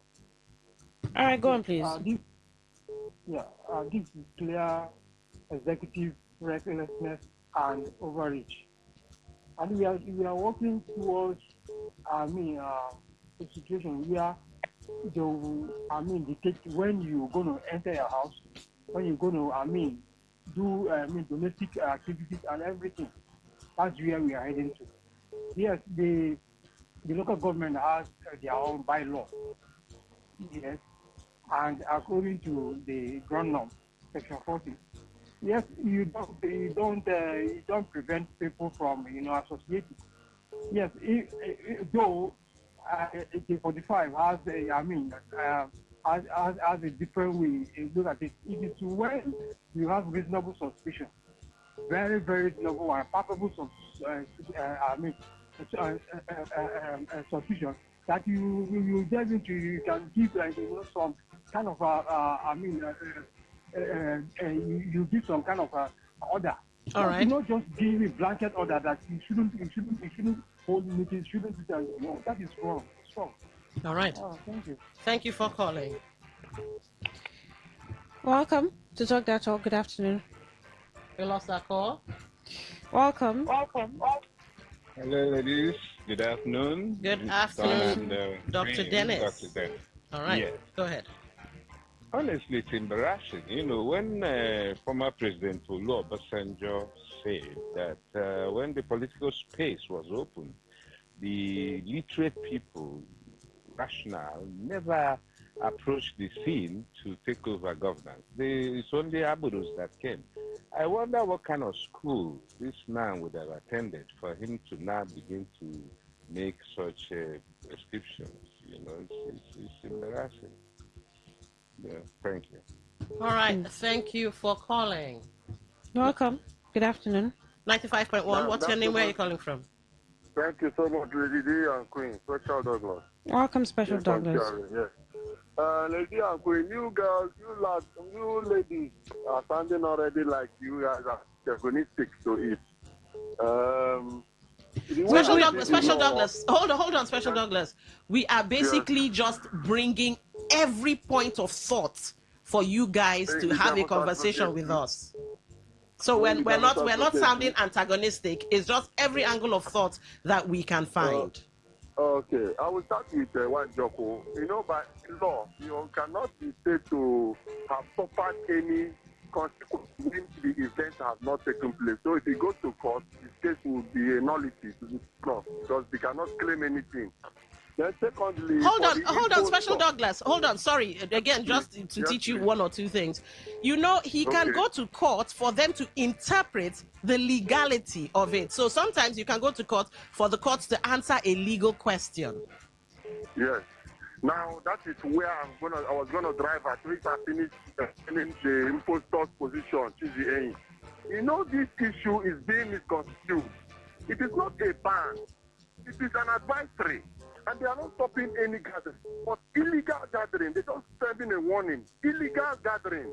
And if you must gather, notify the government so that your gathering will not be termed illegal. When it is disturbed, you can gather. Anybody can gather. But when the council comes to you and verifies that it's not an illegal one, you can go free. So the council, do you think that the council has a record of illegal gatherings? Exactly. Right. They know that there have been illegal gatherings happening in the local government. In fact, what constitutes an illegal gathering?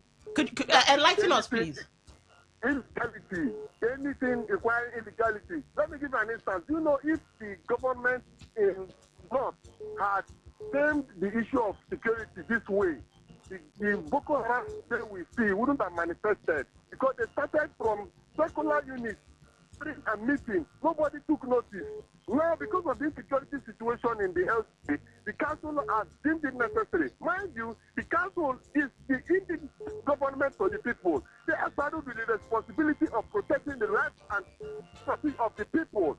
So if they give this warning, it does not mean they are banning any gathering. Not a ban. It is a warning for illegal gathering. They are just calling troublemakers and illegal gatherers to stay clear of the local government because they are the cause. So if you're going to gather and your gathering is not illegal, go ahead and gather. But if it is illegal, when you are caught, don't say you were not warned. All right. That's what I mean. All right. They're just warning them, not that they are stopping any gathering. No. Thank you so much. All right. Thank you for calling. Let's take this call. 95.1. Welcome to the show. Hello, Don. Good afternoon. Chimadike. Hello. We can hear you. Go ahead. Is Queen there also? She's sitting right here. Good afternoon, Chimadike. Good afternoon. Don, I have actually checked. The Constitution never called the governor of the state chief security officer. No. Just the Constitution did not call local government chairman chief security officer of his province. But the issue is that the law also gives right to the governor to work hand in hand with the police that is in charge of security of a state. And the law also goes in section 7, also makes it that the local government chairman can arrange things concerning his province to make sure that the security or that is peace. Now, Don, why is it that when there is problem in the society, like in the community, people call on the governor, people say, what is the local government chairman doing? No, you can understand now, you can understand presently that governance is scarce in River State. So the local government chairman is trying to put up head, knock off head to say they're going to secure the people. Meanwhile, explicitly, let me say, a movement was not restricted, neither was gathering restricted. Say, take permission. Why? Because there are some unlawful gathering. Now, how do you know this? It is not written in the face of people when they are gathered somewhere. You understand? But from what they discuss to make you understand they are doing something at law. But now, how do you know? Are you the member? You're not the member. So the person that comes to take permission from the local government will be held responsible if there's anything that goes wrong concerning that gathering. So I didn't say anything wrong that the local government has done. Right? It's trying to protect life, which is one of the essence of governance. So anybody that is trying to say this against it, then that person is against humanity. Because me and you knows what has been happening in local government lately. Even the neighboring local government that hold on the other side, how they've been killing people there unnecessarily. And the man is trying to say how he's going to do it. It's not the local government that they are obstacles just adopted, and even up to now, we could not even give details about it. Have rebuttal for somebody to come and say that what the man is trying to do to save life, that it is wrong. If you want to do occasion, go and meet him. After all, sir, as INEC lifted the ban for campaign, so what are you doing for? Political parties are supposed to even have a concern concerning it as it stands now. All right. So you think? Can you hear us? Chimadike. Okay, that's fine. I was going to ask, when it comes to security challenges, it's not just what the local government chairman. I mean, these things are opinions are sampled. What are the challenges? What's the understanding the root of the security challenges that the local government is facing, and what exactly can be used to fight the insecurity. If Ikwe local government area has a record that illegal gatherings is what's responsible, directly responsible to the security challenges that they have been facing. All right. So that's being in the news, or that's been happening for a while, and it's telling the people, equally people, that we have record of illegal gatherings, and we have verified information on our sources that these gatherings are responsible or directly responsible to the challenges that we're facing as a local government. All right. But then the question is that really the solution? You're using Special Douglas's phraseology of illegal gatherings. I've checked and checked and checked. Here's what's out there in public space. Ikwere Local Government Area Chairman Charles Wobodo announced an immediate ban on all public gatherings within the area to address rising insecurity, requiring written approval 72 hours in advance for exceptions. Violators of this directive face sanctions. So anyhow you slice it, it doesn't sound constitutional. Anyhow you slice it. An immediate ban on all public gatherings. And have there been gatherings where people were hurt? I mean, some of the insecurity that has been recorded, the cases of insecurity that has been recorded, has it been in public spaces? I mean, where you had like people gathered and that happened, right? So is this really the solution? And is this supposed to be that you're stopping people from gathering? Is it constitutional? Isn't it illegal? We've read all that we found about this, and there is no law saying that the local government chairman can do this. So why is this happening in Ikwe local government? Now, Chimadike, I'll give you this. He could be looked at as the chief security officer of his local government area. But when the directives go against the constitutionally granted fundamental human rights, then isn't he, crossing his boundaries? And if so, shouldn't there be questions raised and, of course, answers given? All right. 95.1. Okay. Hello, good day. My name is Comrade Samuel. Go ahead, Comrade Samuel.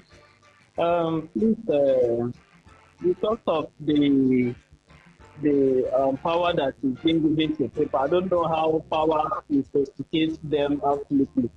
Otherwise, the chairman of any local government does not have the constitutional right to lay a ban on gathering in disguise of security. We have police officers who have OSPAC there to tackle security issues. So if, for instance, a man made an instance where an OSPAC commander was kidnapped and all that, it wasn't in a gathering. I think that they do kidnapping both in the day, in the night, and all that. Even in the north, where all these insecurity issues is taking place, the president himself has not made any ban or evening and state of emergency in the north, let alone here that we are having peaceful coexistence in the state. Then I know that his target is a political cohort. That is just his target. There is nothing anybody will tell me. I can tell you that for free. That the local government does not derive what right when the state governor is still in existence.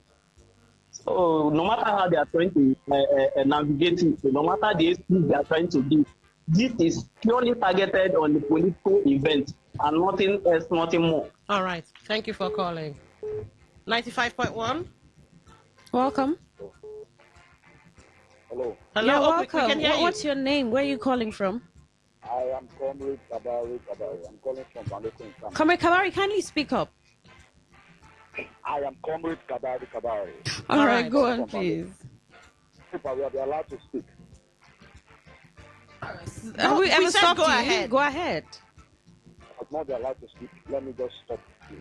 Comrade Kabari, Can go you on hear with us? your thoughts. We can hear you. I can hear you loud and So clear. go ahead. We said go ahead, and you're talking about being I allowed have to my speak. reasons, and I just choose to be reserved. Now, we have had orders of this kind in the past in this state. And like Don Wishing is sitting there, not even the governor of the state has such power. Not even the governor of the state. That is if we are thinking towards legality. This is a local government chairman that ordinary ought have resigned.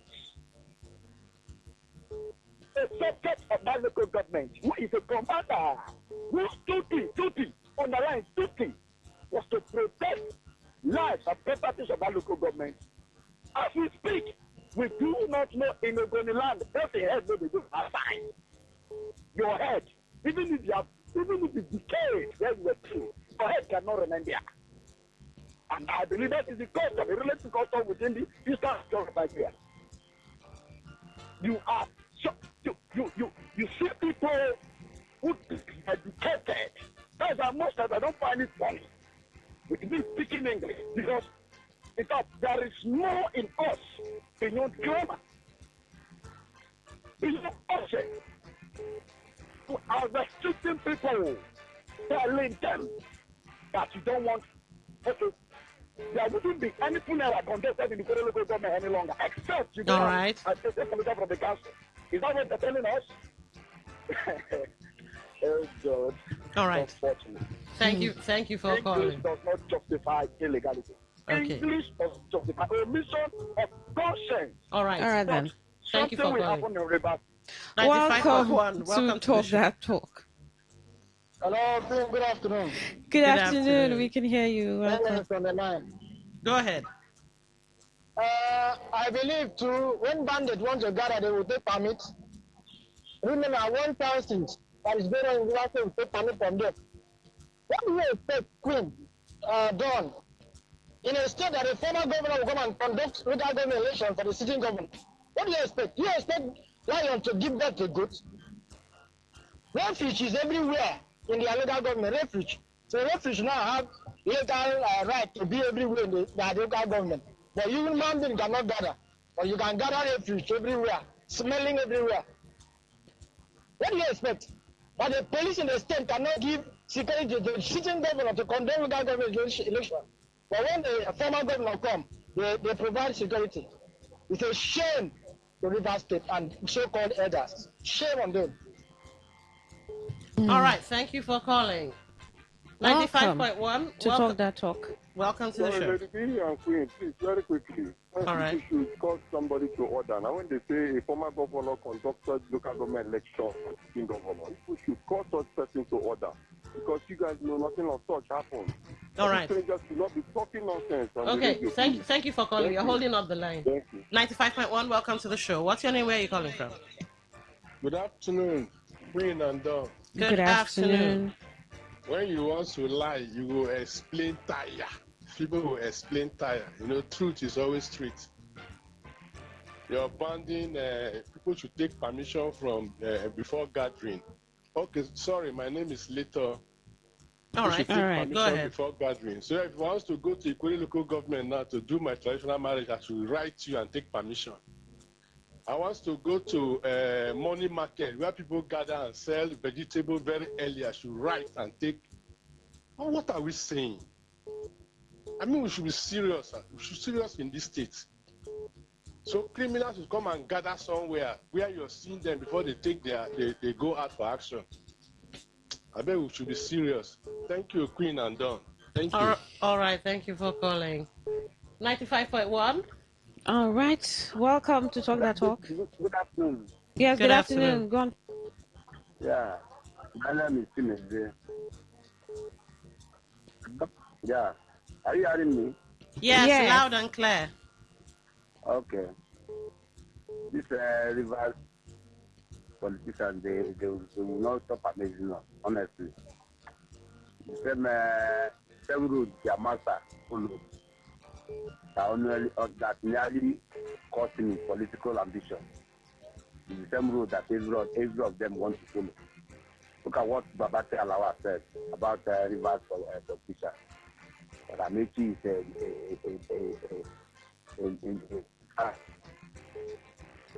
a new version of Wiki. And for them now, they think that they are making a headline, and it's okay. But they don't know that they are ridiculing the state. They are bringing shame and bad news to the state. Every time you talk about Rivers, you talk about their wrong policy. Is it a policy?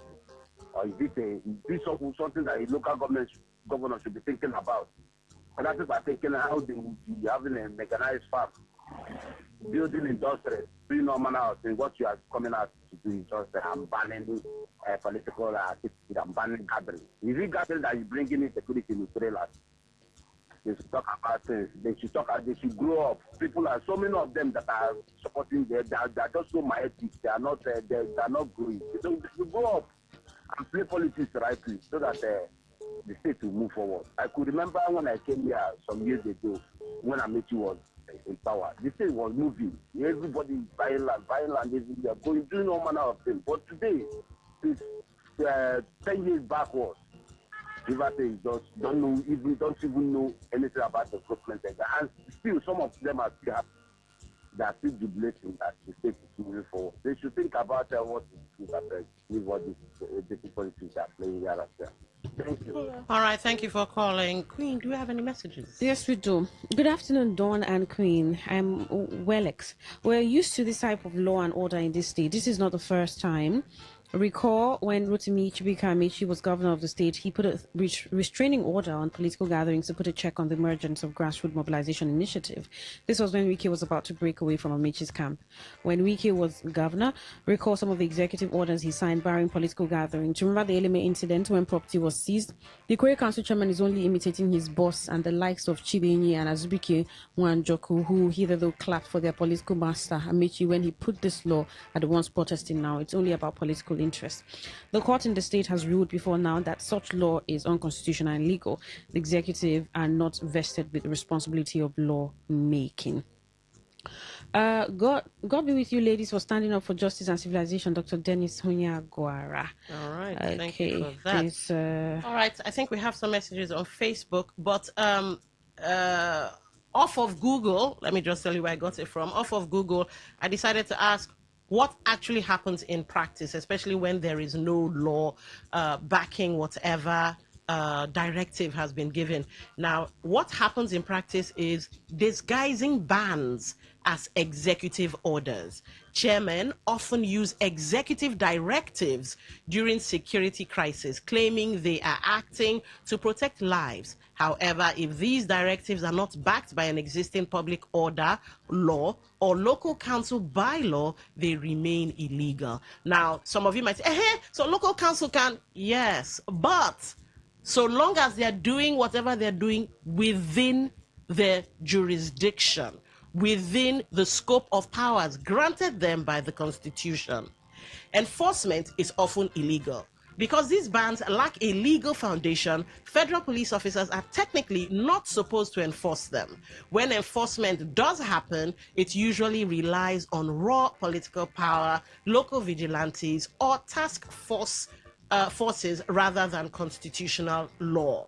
All right, so let's get into the Facebook posts and see what you guys have sent to us. While the Facebook post is loading, we'll take this call. 95.1, welcome to the show. Oh, the Dawn and the lady Queen. welcome. Good afternoon. Welcome. Go ahead. My name is Chris. I want to go to the local government with my friend to meet my girlfriend. And when we are more than one, we are gathering. So all right. Where will I pass the letter to Charles that I want to go to Korea to meet my girlfriend? Because we should be more than one now, and we are gathering now. Where will I pass the letter? It's a shame. With my friend, we've schooled together in university. We graduated the same year. It's a shame to him. He know me. It's a shame to him. It's a shame. Okay, My thank you. very good friend in the university. He said shame to All me. right. All right. Thank you for calling. Take some messages. Now, Okay. yeah, the Facebook one has opened. But it must be said, the thoughts, perspectives, and opinions of the callers remain the thoughts, perspectives, and opinions of the callers. In no way, shape, form, means, or manner does it reflect the thoughts, perspectives, or feelings of Today 95.1 FM. All right. Off of Facebook, Wokoro Ikechukwu. Good afternoon. It's Miss Dawn, actually, not Mrs. This is Diplomatic Arochukwu son, reporting from Port Harcourt. ADC criticizes Ikwere chairman ban on public gathering. It is a welcome one by ADC. What should be banned is blocking road during any occasion, because both Ikwere and Obi are... Okay, this has an ethnic coloration. Okay, fine. We get where you're going with that. Thank you for that. You also say at the end of that, please let the proper thing be done. Sam E. Ikere, coming from barrister Chizi Enyi, makes it allegation. All right, let's see. Makes this allegations probably irrelevant, but they should be level playing ground for all. This primitive kind of politics is not helping the state. Ejiofor Onyishi says it's totally wrong and unconstitutional for the local government chairman to make such move, especially now that 2027 campaign is about to start. This is a call for anarchy and should be totally condemned. Chile Edwin, it's not surprising that this is happening because this is the foundation laid by the owner of the structure and it has become normal. Hence, even the law court has become helpless and the people only can bark without biting, so let it be. On text messages, the barrister and Crane, the chairman has only and deliberately sold a dummy to achieve a predetermined political gimmick, to block and frustrate political opponents. But I'm amazed because the chairman's multi-party rainbow, whatever, is fully in control, yet they are terribly and horrifically very afraid of their opponents. It only tells you're not popular from Kano. Additionally, it's indeed executive overreach and rascality taking too far from Kano. Good afternoon to you, all the beautiful ladies. I'm a very up Jesus from Port Harcourt. Let the truth be told. What the chairman is about to do may cause political unrest in the council, but let him be open to all that come to him, no matter what. Peace is security and development. God help us all. Good day, moderators. You see, the rascality of our politicians are provoking. I even doubt if the president has such powers. The chairman has abandoned serious issues like one chance, land grabbing, and aberus, and is chasing shadows. Unfortunate, Mr. Dennis. And All right. That's it. So take a call. Yeah, we have 2 minutes or so to kill. All right, let's go back to the phone lines. Welcome. Talk that talk. What's your name? Where are you calling from? Dawn and Queen. Yes. I greet you all and the Peter calling. All right, we greet you right back. It's a pity for what is happening and more that will happen. This is a strategy. And this is why all the battles, when the governor wants to shift from that level, the fire came in. And you know, it is wrong to use a wrong thing to form a foundation. Governor himself. Hello? All right, looks like we lost that call. Hello? Hello, good afternoon, Don. Good afternoon. Good afternoon. Welcome. Yeah, I am KMS4. KMS4, I thought you called earlier. No, I have not. I think there's a Tony Hosford. as well, yeah. Okay. Yeah. Go on, please. Yeah, this ban, do we have any place in River State? Do we have any LGA in River State that there is ban? Hello? Yeah, we can hear you. Please. Go ahead.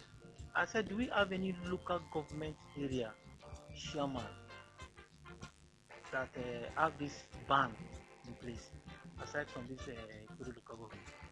We've not heard of any. Yeah. There are other bands. There's an October gathering. 1 ban that's about Yeah. to take effect on motorcycles anyway. Okay, let me just give the local government chairman the benefits of the doubt that he did that because of insecurity, even though it is not correct. But I want to advise him now. I want to tell him that he can give such orders. Let him give orders in a specific places, in a specific place. We will understand that those places are flash places. Do you understand? But putting a ban outrightly for nobody, for non-gathering, I think is just too much. And again, if he wants to fight insecurity, let me just tell him, if he wants to fight insecurity, he should start from fighting drugs intake. All right. Local government. He should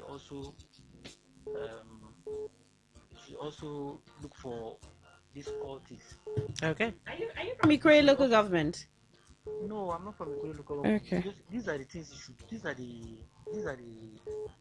Because you sound like you are aware of the security challenges and maybe the causes No, there. I'm not aware, but Okay. I'm not aware, but all of this leads to it. All right then. All right. Thank you for your You thoughts. should look at this cultism activities. Okay. Instead of banning social gatherings. All right. Thank you for calling.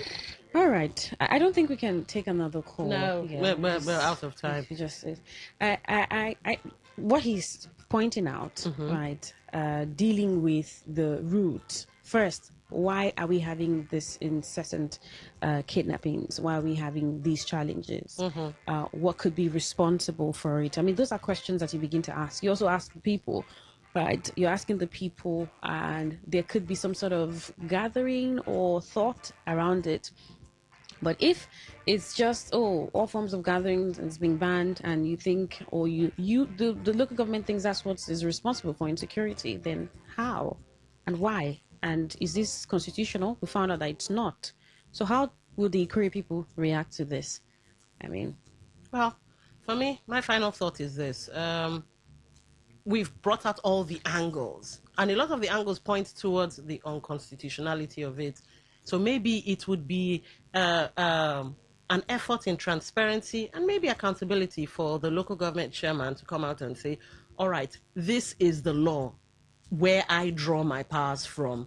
And then, everybody and their grandmother would get off his back. And maybe some specifics too. That's exactly what I said. Just point the law section, this, that of River State law, or section this, What that kind of the bylaw. What gives kind me of power gathering? to do this.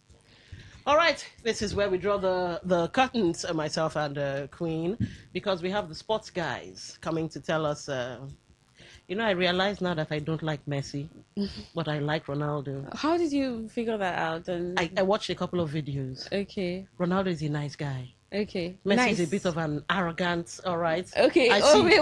Ovie has thoughts. Have I stirred the honestness? Everything you're watching is just propaganda. Oh, really? Yeah. The videos. Yes, it's all propaganda. But how do you judge niceness? By watching, how many videos did you watch? I watch a lot. How many? Oh, I don't know. Up to a lot. 100? I was in a house where that's all they were focusing on. So now I like Ronaldo. Watch these guys play football. We follow their lifestyle and everything. I don't even want to see arrogance. It's not in Lionel Messi. Are you serious? Yeah. Okay, so it's the definition of humility. If humility was the person, it would be Messi. Okay, let me spoil work for the sports guys. Ronaldo is better than Messi. Discuss.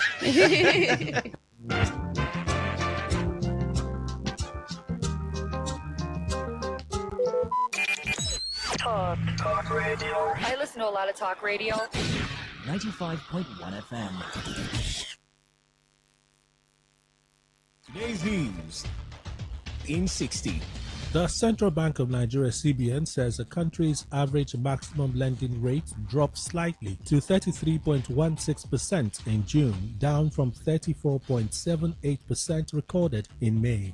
Nigeria and the African Development Bank have called for stronger African control over the continent's mineral resources, noting that greater regional cooperation and strategic investments are needed to maximize the economic benefits of the sector.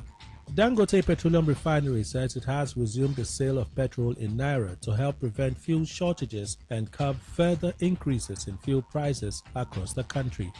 Kaduna State has signed 2 memoranda of understanding worth $500 million with the Africa Finance Corporation to boost solid minerals development and attract long-term investment into the state's mining sector.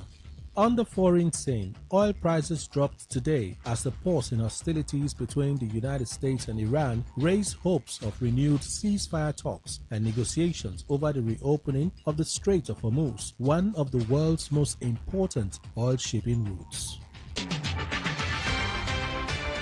Today's news in 60.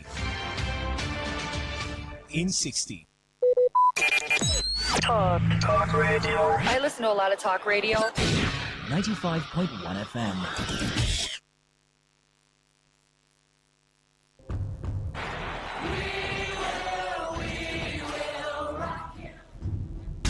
This is what we've waited for. The showdown. The fastest men in the world. Hearts racing. One light, two lights. They're backing off and backing. Pulse rising. Who will come out on top? Who'll take 3 lights, 4 lights. He's ready to be the star. The anticipation. Powerful, strong, compact. Tyson get right. Hold all the way. The heart stops.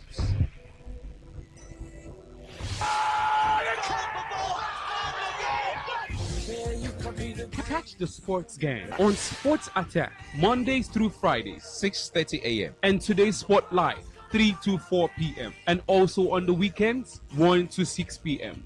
Only on your premium sports radio. Today 95.1 FM.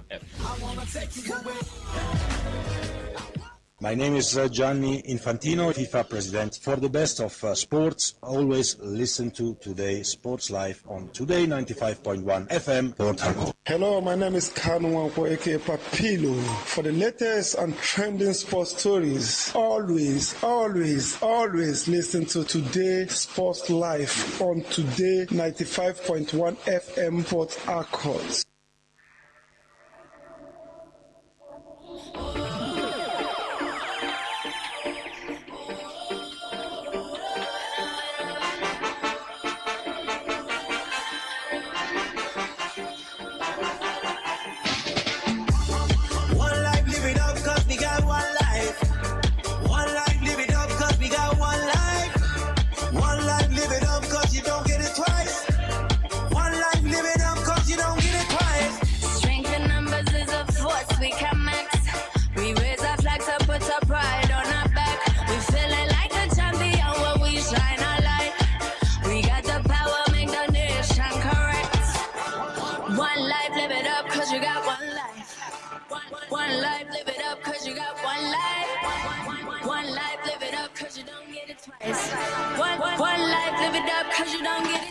A very good afternoon to you and welcome to Today's Sports Live. Yes, that's that breathtaking sports show you can find this side of the Niger.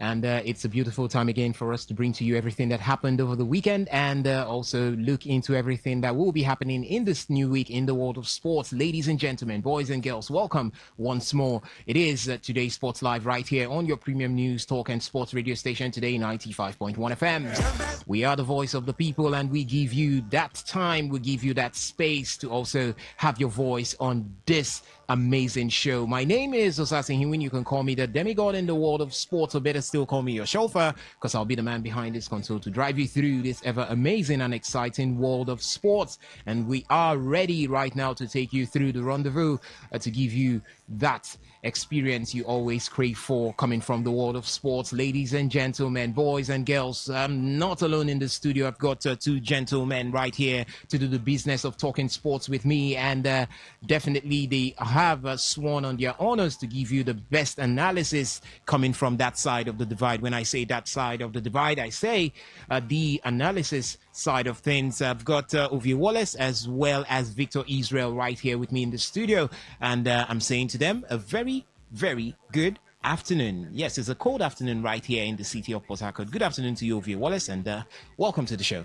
Yeah, good afternoon to you, Sars. Good afternoon to Victor. Good afternoon to Port Harcourt sports lovers. As you've already said, it's really, really cold out there, and as well in the studio too. It's even but worse. It's freezing. Hot. Yeah, yes, but we serve it hot. And as always, I will do my best to dice, slice, season, and spice. No, there's a difference between dice and slicing and chopping.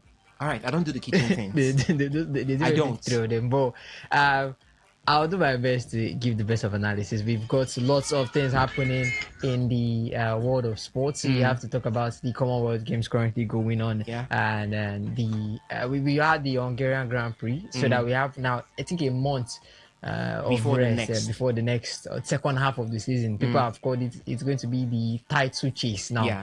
The race has really started, and then the WAFCON has started. Host Morocco, a beautiful performance from them yesterday, 4-0 beating their opponents. Algeria to yesterday to getting a win. The Super Eagles will be playing tomorrow. Super Falcons will be playing tomorrow. You mean? So lots to look at when you have to look at the world of sports. Good afternoon. All right, good afternoon once more to you, of your Wallace, and as usual, we are always ready and able to take you through. There is also Victor Israel right here, the man who loves to don the red. Good afternoon to you. Good afternoon to you, Osas. Good afternoon to the guys in the house. It has always been a pleasure to be here, and also looking at the fact that last week had lots of things to throw our way when it comes to sports. We saw the kickoff of the WAFCON. We saw how yesterday we had our eyes on the Algeria against Senegal game, where there was a chance there, and it was like, what are these women? What are they doing? Are these pregnant women or what? But I think this is just the start of the competition, and as the start of the competition, maybe the thick of the action is not really upon us, but it promises to be very much interesting. It promises to serve us the best that comes out from the continent and the women aspect of football. There is also the fact that this is a period of the transfers. Whenever you wake up in the morning, you just pick up your phone. You want to see what's happening out there. The particular player your club gets linked to, the particular deal your club is trying to close out there. And I believe lots of football fans know fully well that yes, you need the incomings as much as you also need the outgoings of some deadwood there in your team. And it's still we have just few weeks to the kickoff of the top 5 leagues there in Europe. In Europe, we have the kickoff, and also there is something that we saw before coming into the studio where Orlando Pirates in the South African League put out a transfer from a Norwegian league, and it brings me to the question when. No, we've had players come from the Brazilian league into the Nigerian Premier Football League. We're not talking about the Brazilian league. We're talking about Europe. Can the NPFL pull a player from Europe? We don't care if it's the top 5 Have leagues. we not pulled players from Europe? Ahmed Musa moved from Turkey to the NPFL. No. Let's be factual. No, we don't need Ahmed Musa moved from we, Turkey. No, we don't. to the NPFL. To we don't need to pull players that are coming on holiday, because we know Ahmed Musa was actually a free transfer, waiting for maybe the next transfer window. Where was the last place he had his European experience? Where? And also, I think Benjamin has said it already. We don't need to get those players that are under the league of get them before. Okay. What we need to imagine pulling a player in his prime. If we can get a player in his prime, I saw a news about Ilman Ndiaye heading towards Saudi Arabia. If you can pull a player in his prime from Everton coming to the NPFL, believe me, it won't just go on to announce our league as one of the best. It will show that yes, our league is improving. So we hope that maybe we get better news. But I believe the show has lots of things to tell us. So let's get started. All right, let's get started right here on the show. One gentleman walked in while we were talking, and that is Benjamin Mina. Very good afternoon to you, Benjamin. Welcome to the show. So good afternoon to you. Good afternoon to the guys in the studio. Good afternoon to our listener out there. It's good to be here. I don't want to start breaking the table, the legs of the table. You're talking about MPFL signed players. See, you are struggling to pay people 2 million, and you're now telling us to go and sign. You want me hungry to keep person picking. Hungry will keep person picking. Meanwhile, we are preparing for. We've seen the WAFCON yesterday, kicked off yesterday, like Ovie said. WAFCON on our screens, and Super Falcons will be playing tomorrow. The WAFU B tournament, Nigeria is going to be playing against Ghana. That's a cracker any day, anytime. It should be on the way right now. Yes. 3 p.m. is the time. Yes, any day, anytime. That's going to be a cracker.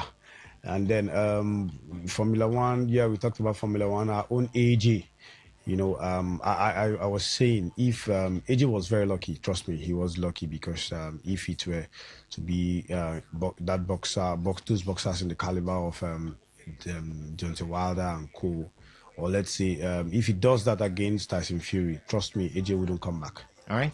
So I feel that's well.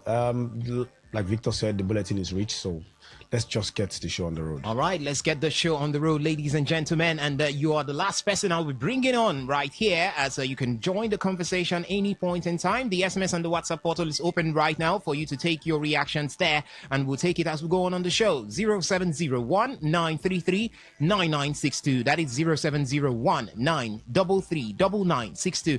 Yes, that's for the SMS and the WhatsApp portal. For the phone line, you can call in later on the show when we throw open the phone line. Take it down. It is 0810-951-0951. That is 0810-951-0951. You could also connect with us via our social media handles. On YouTube, we're live at Today951FM. And on Facebook, you can find us at Today95.1fm. There is a post right there waiting for your reaction on Facebook. You go over to Facebook, like the page, and search for the post. The post has two questions there. 145 million pounds for Brady Bacola. Liverpool or Arsenal, which should make the move? We also have the Premier League window, the transfer window. Who has had the best Premier League transfer window so far? Yeah, Tottenham Hotspur, Aston Villa, Chelsea, which one of them? You could look at any of these and let us know, and we'll take your reactions as we go on the show. On Instagram, you can find us at TodayFM951. On X, we are at TodayFM951. The same for Twitch. We're live right now at TodayFM951. You could also listen to us via our website, which is www.todayfmlive.com.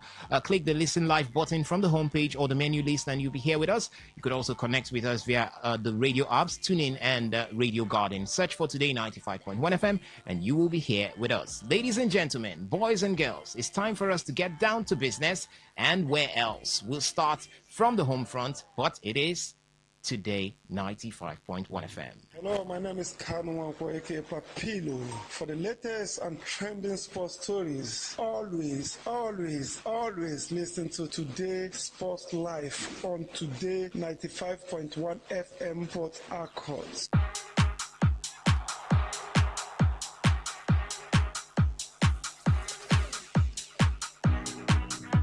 All right, let's start off, and we'll start from the Commonwealth Games, as Team Nigeria's sensational run at the Glasgow 2026 Commonwealth Games reached new heights on Monday, being today, as weightlifting star Edidion Joseph Umoyafia delivered a masterclass performance to clinch the gold medal in the men's 71 kg event. This spectacular victory secured Nigeria's fourth gold medal of the Games, further solidifying the nation's dominance on the weightlifting platform. Umuafia established himself as the clear man to beat right out of the gate, setting a blistering pace that left his competitors trailing. Showcasing his incredible power and technical precision, the Nigerian powerhouse lifted a commanding 147 kilogram in the snatch. He followed that up by matching the field's best in the clean and jerk with a 172 kilogram lift, finishing a massive combined total of 319 kilograms, setting a new Commonwealth Games record in the process. With this latest golden addition, Nigeria's overall medal tally continues to rise, keeping the squad in high spirits as momentum heavily builds towards the highly anticipated track and field events. Still on the Commonwealth Games, the athletics competition at the 23rd Commonwealth Games in Glasgow gets underway today, with Nigeria's Kaisola Ajayi among a selected group of elite sprinters who have been granted automatic qualification to the men's 100 meters semi-final based on their world record rankings. And Ajayi who happens to be Nigeria's national record holder, will skip the preliminary rounds and begin his campaign directly in the semi-finals thanks to his impressive standing on the global ranking. Also receiving a bye into the semi-finals, we have South Africa's Gift Liotlela, Jamaica's Akim Blake, and Kenya's Ferdinand Omanyala, Canada's Jerome Blake, as well as Cameroon's Emmanuel Esemi, and Australia's Lachlan Kennedy. Automatic qualification recognizes the athletes' performance and ranking on the international circuit, allowing them to join the competition at the semi-final stage of the competition. And we also have other Nigerians, the likes of Favour Ashe is also into the semi-finals. Then we have Adekalu Fakorode is also into the semi-finals, as they were ranked top 17th from the heats right there at the Glasgow 2026 Olympic Games. For Favour, he finished in 10.10 seconds from his heat, and he's been ranked number 7. And Adekalu Fakorode finished on 10.21 seconds, and he's ranked number 14. So we've got Kanyisola, we've got Favour Ashe, we've got Adekalu Fakorode, 3 men already going there. But there is a bad news. There is also Israel Okon, and at this point he has picked up an injury and will not be part of that one. But he continues to put in the shift right there by supporting the rest of the guys going in. But it's a huge one. Nigeria will be expecting big things from the track and field of your Wallace. And you're seeing already at this point, we've got 3 Nigerians getting into the semi-final of the track and field 100 meters right there. What else are you expecting? Are you expecting a gold from the 100 meters? Kanyisola is there.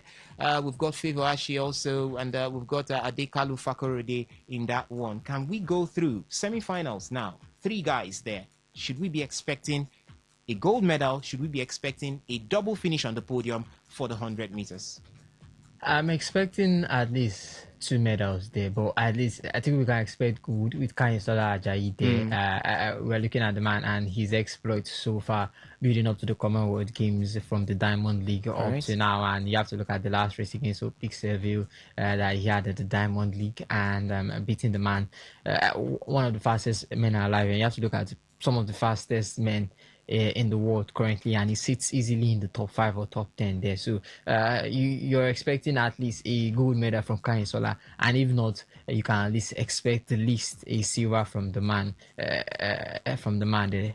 At best, we might get a double podium, maybe a gold and a silver. A gold and a silver. The same thing isn't far-fetched when we talk about the ladies, because it's pressure everywhere. As this time in the semi-finals, we've got 3 ladies already.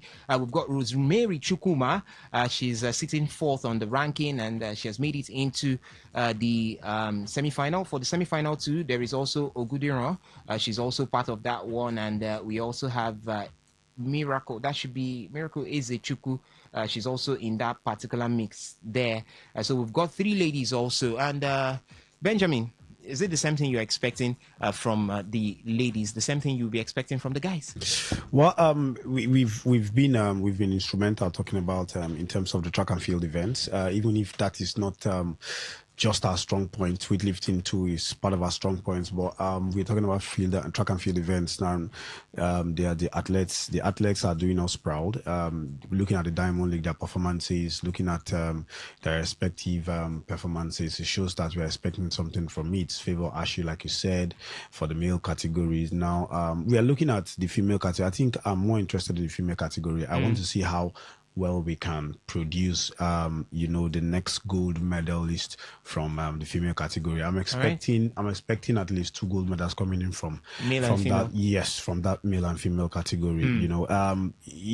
Today with let's just say aside from that, today Onome Didi produced a dominant display. She won gold. She has won gold in the female in the women's 53 kg weightlifting event at the Commonwealth Games in Glasgow Rangers. All right. Yeah, so after breaking the Commonwealth Games record, she's in the 93 kg. She went on to set a Commonwealth Game record clean and jerk with 113 kg before completing a Commonwealth game total record of 206 kg. Osas, can you beat that? It shows that we are in for a ride, and we've got total of 9 medals right now. We are third on the log, so hopefully we get to move up a bit, or at least before the end of the Commonwealth Games, we should be ranking up more medals. All right, definitely, because Bukola Olakpade, being the Director General of the National Sports Commission, is in high belief and high hope. He's got high hopes there that Team Nigeria can actually hit that mark that was set for them, which is 20 gold medals. So it's counting. We're still seeing more coming in as we are yet to see the ones that will come in from the track and field. So big one there for Team Nigeria as we continue to support them at the 2026 Commonwealth Games right there in Glasgow, Scotland. Let's leave talking the Commonwealth Games and look at what happened in the world of Formula One over the weekend. It was Lando Norris who claimed his and McLaren's first Grand Prix victory of the 2026 season in Sunday's Hungarian Grand Prix, taking the checkers flag ahead of Red Bull's Max Verstappen and Mercedes' Kimi Antonelli after a mid-race drama and a late retirement for teammate Oscar Piastri.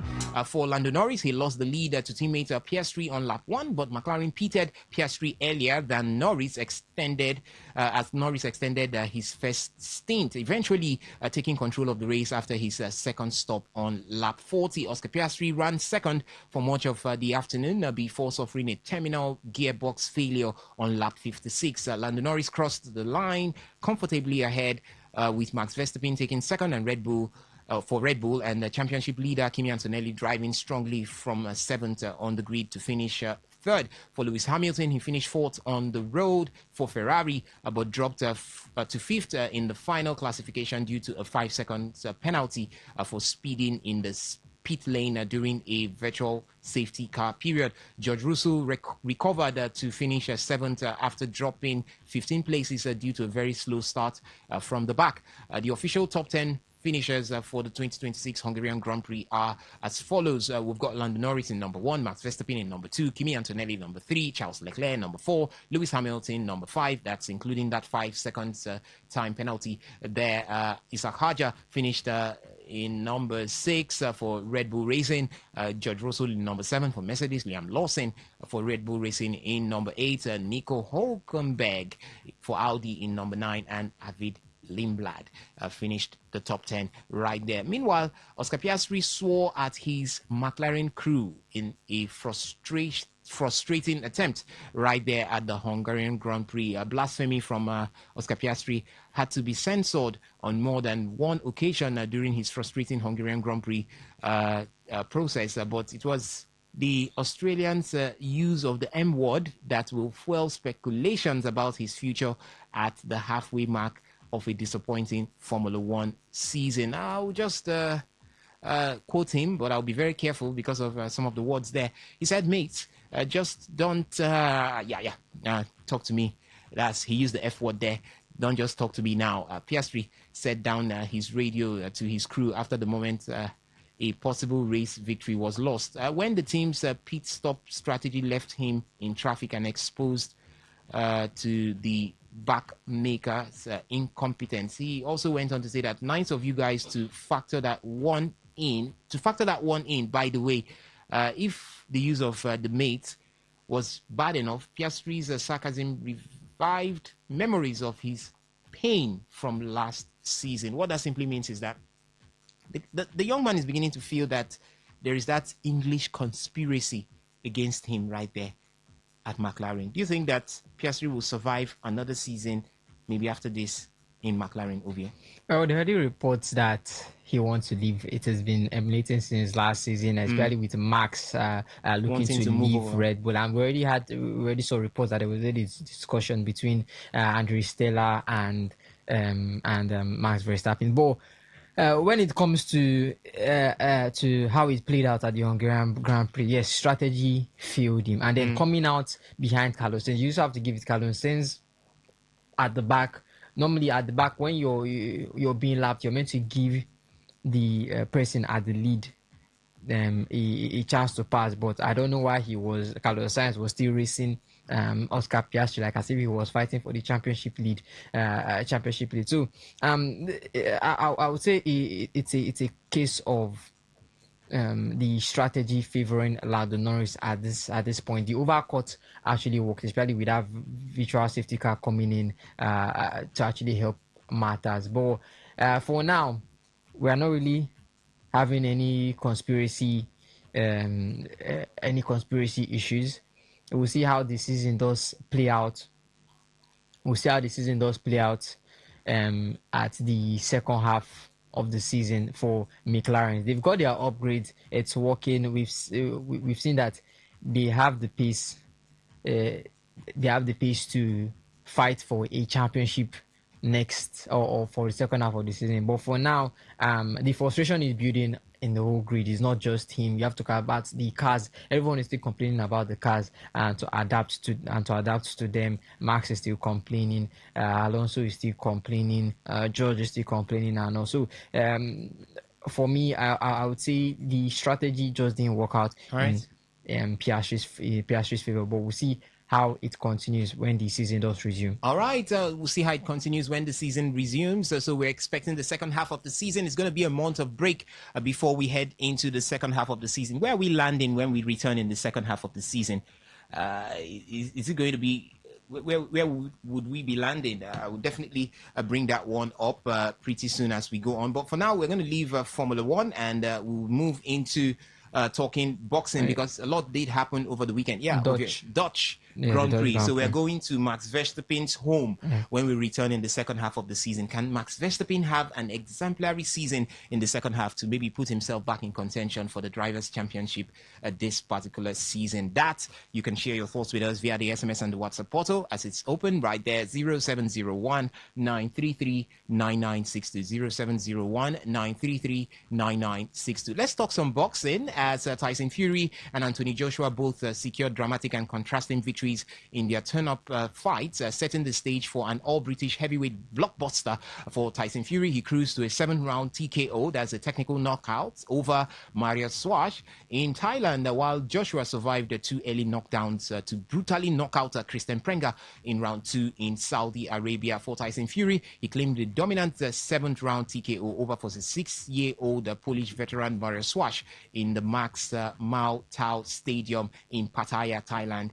That was on Saturday, 24th July 2026. And for Joshua, he scored a stunning second-round knockout win over Albanian challenger Christian Prenga in Jeddah, Saudi Arabia on July 25th, 2026. That was on Sunday. Or call that, that was on Saturday. For Tyson Fury, it was on Friday. Yeah, Friday night. And this particular one now has set the stage for these two Britons to come head-to-head. One thing that we've wanted to see through their early days in their career, but it didn't happen. But this time, it's still going to happen, and we'll definitely enjoy it. Tyson Fury up against Anthony Joshua. And Benjamin, you're looking at these two young men coming up head-to-head, but you have seen exactly how it was for them over the weekend as they had their two opponents in Marius Swash and Christian Prenga. Who do you think had a better weekend between Tyson Fury and Anthony Joshua?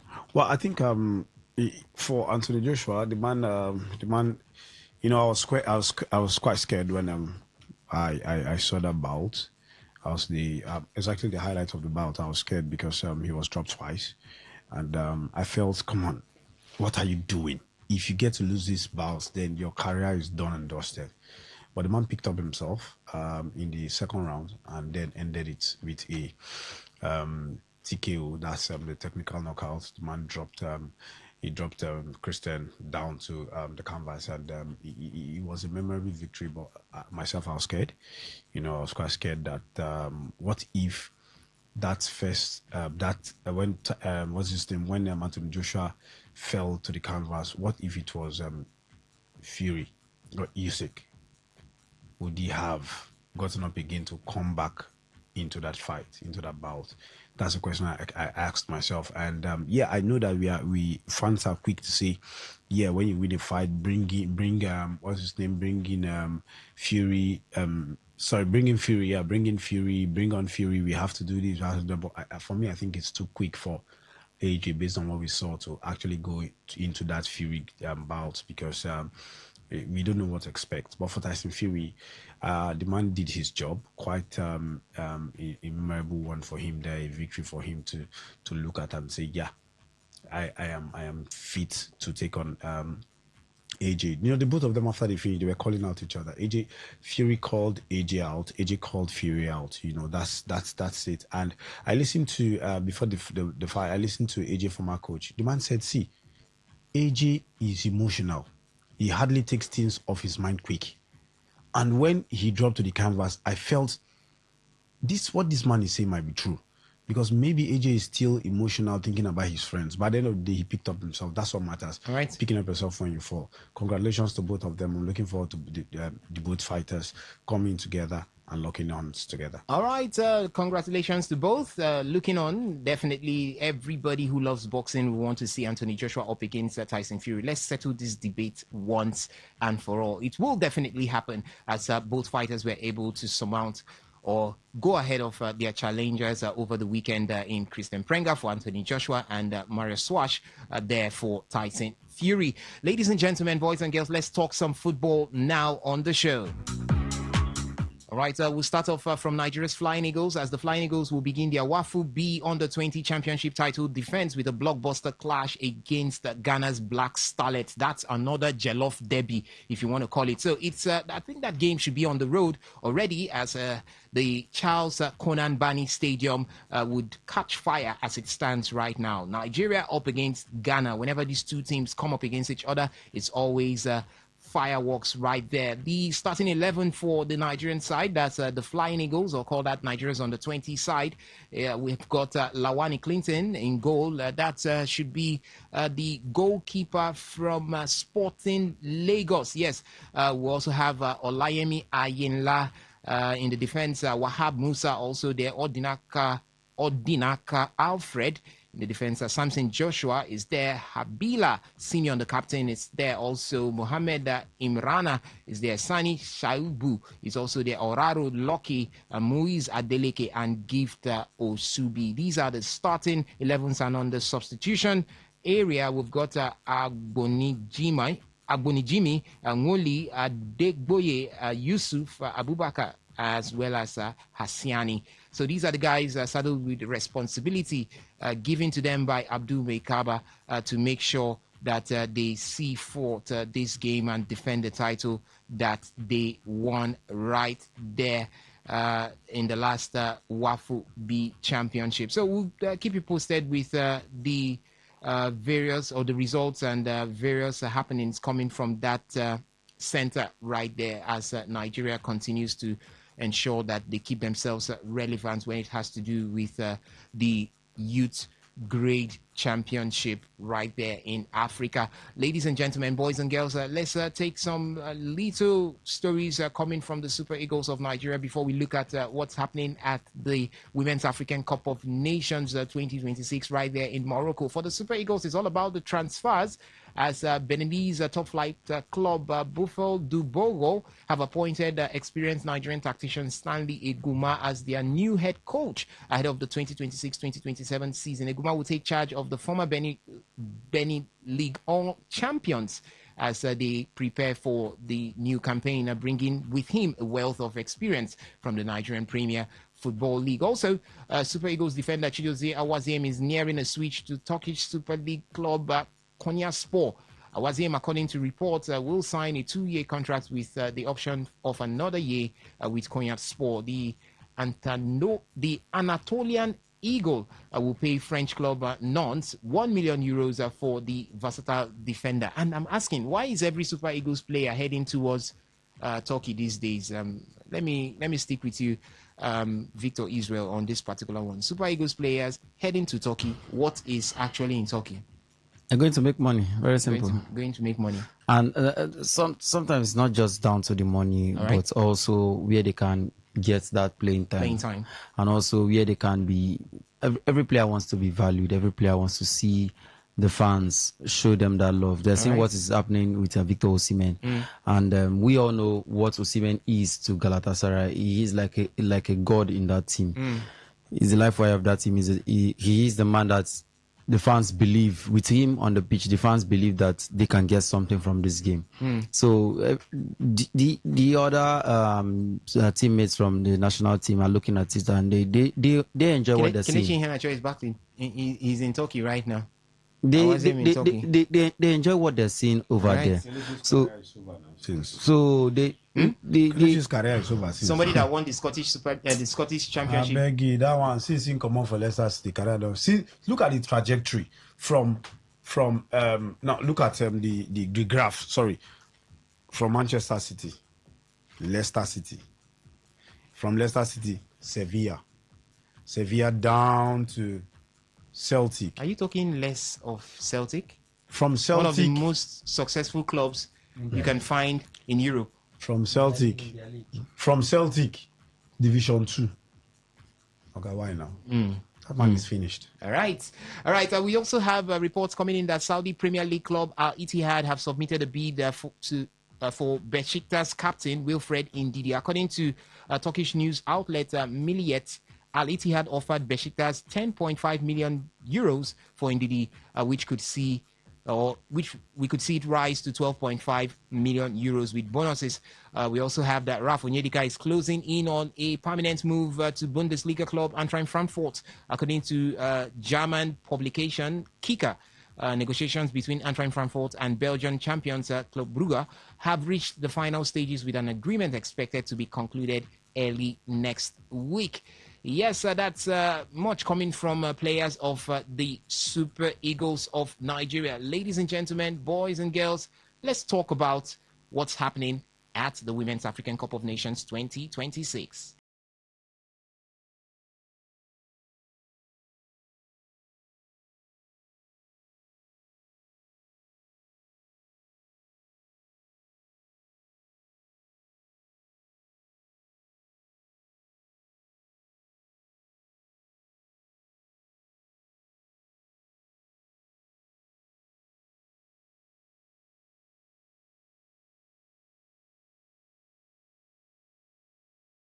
All right, obviously they are our joy givers. Talking about the Super Falcons of Nigeria. They're right there in Morocco waiting for their time to take flight as the 2026 Women's African Cup of Nations WAFCON kicked off in Morocco on July 26, being yesterday, and runs until August 16th, 2026. This landmark edition features an expanded 16-team format, up from 12 teams playing 34 matches across Rabat and Casablanca, doubling as the crucial qualifiers of the 2027 FIFA Women's World Cup in Brazil.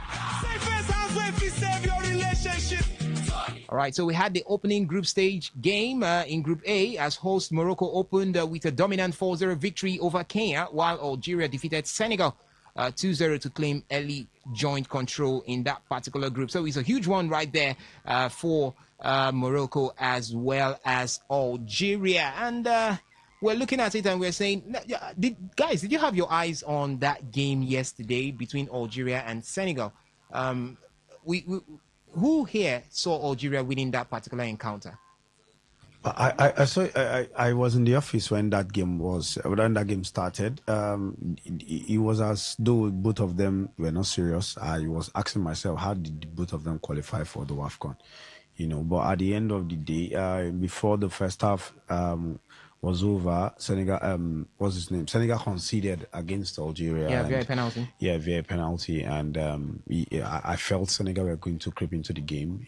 I would at least get something out of the game, but it wasn't so. So it was Algeria who came top of it. I think Senegal needs to do more. I thought their female football is. I was thinking this Senegalese side would have been a side to give the Super Falcons a run for their money. Yeah. We had a double-legged friendly game against them. That was the reason why I thought. I think in the first leg of that, was it the first leg that ended 2-1? Yeah, the Senegalese looked like they were a formidable force. Yes, But how would yes. Algeria pummel Senegal or just run through Senegal 2-0? You know, I thought their female football was growing after that friendly game against the Falcons. It shows that friendly games are nothing to write home about. It's just to test tactics and the players. That's the fitness of the players. After that game, I was wondering, is this the triangle lionesses that I saw? But this is a competition, so it's not about a friendly game. Kudos to Algeria for actually getting that one past the Senegalese team. All right, and for today, I would have South Africa. I think they've won this competition once. They'll be up against Tanzania. And would also have Ivory Coast take on Burkina Faso. We'll have tomorrow, Zambia will take on Egypt, and we'll have the big one by 9 p.m., which is the Super Falcons of Nigeria up against Malawi. And it's definitely going to be a game for the Super Falcons to win. But not much to talk about that particular one. Victor Israel, to you, the Super Falcons gets that victory. Without any atom of doubt, they get that victory. And it won't be a slim victory because they understand that the Malawians understand that you are playing against the champions and there's nothing you can do. All right. Playing against the champions, there is actually nothing you can do. Ladies and gentlemen, boys and girls, let's take some stories coming from outside before we go to the phone line. For Chelsea, they are in talks to sign highly regarded set-piece coach Austin McPhee from Aston Villa, but face competitions from other Premier League clubs as well as Saudi Pro League teams. And I'm looking at Aston Villa and I'm saying it seems Aston Villa would have a rocky experience of a season because Aston Villa have been left bare. Everybody is running to Aston Villa and taking away something. If you can't grab players, grab coaches. If you can't grab coaches, grab the bench right now, right there at Aston Villa. But how do you see Unai Emery surviving this with your Wallace? Emery, I think he knows how to work with this. Aston Villa are not a big team. They're not really a big side. And, Emery knows how to find a way with this kind of players, bring out the best in them. And they've acquired Garnacho. I'm sure the man told Garnacho, come and we'll bring out the best in you. So who knows? He can turn Garnacho to prime Manchester United Ronaldo then. Okay, all right. The one that blew my mind was the fact that West Ham have confirmed the sale of winger Crescencio Somerville to Saudi club Al Hilal. It looked like Somerville, this was going to be his breakout season because last season he was exceptional for West Ham. Coming in, and we're seeing that this man has been shipped to the Saudi Pro League. Both parties needed the money. All West right. Ham need the money to prosecute their championship career, while Somerville needed the money for himself. All right.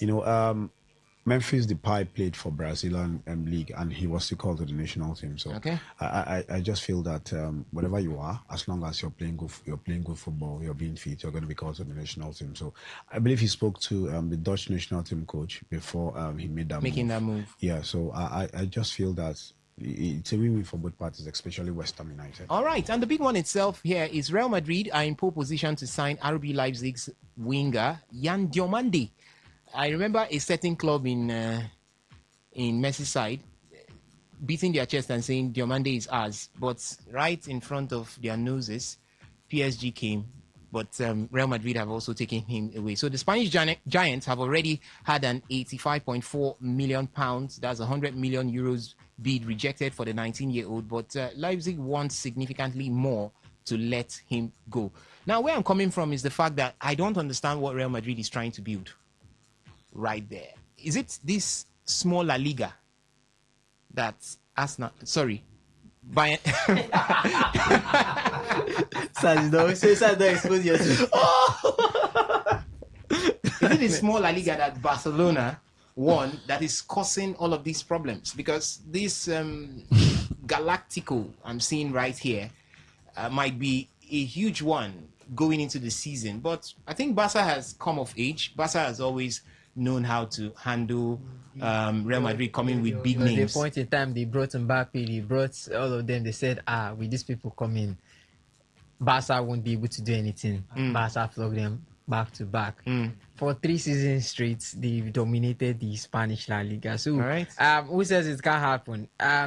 Barca is something they trust in their own system, they trust in their youth, and it has worked for them. Always works Yeah, for them. Even when we complete apart the highline was still a problem, but they stuck to their guns and they were still able to still clinch the Spanish La Liga, and they did a double last season. All right. So who says with all this Cucurella, with Dumfries, with Trent, with Yan Diomande, if he with comes Yan in. Diomande, they will still beat them. I hear that they are looking at bringing in Erling Haaland to complete the See, even if they bring the Avengers, they will still beat them. Okay.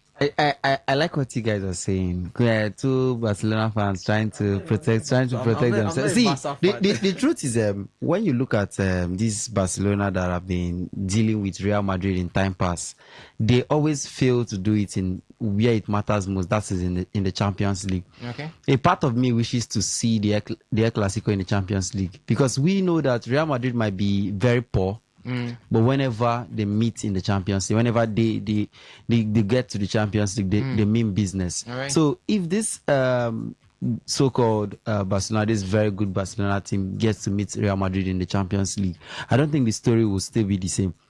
Now, there is a reason why Barcelona have not been successful in the Champions League.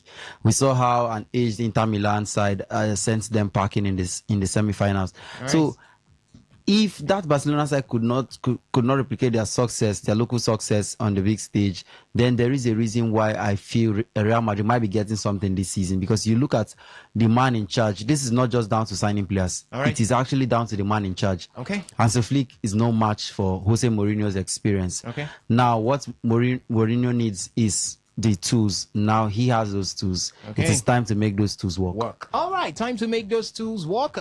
Right there for Real Madrid. Time to get to the phone line right here on today's Sports Live. But before we do that, let me let you know that in Italy, Andre Pirlo, his appointment as new Italian national team head coach has been called off. Federation President Malago decides not to proceed with signatures due to Pirlo's collab with Russian betting brand.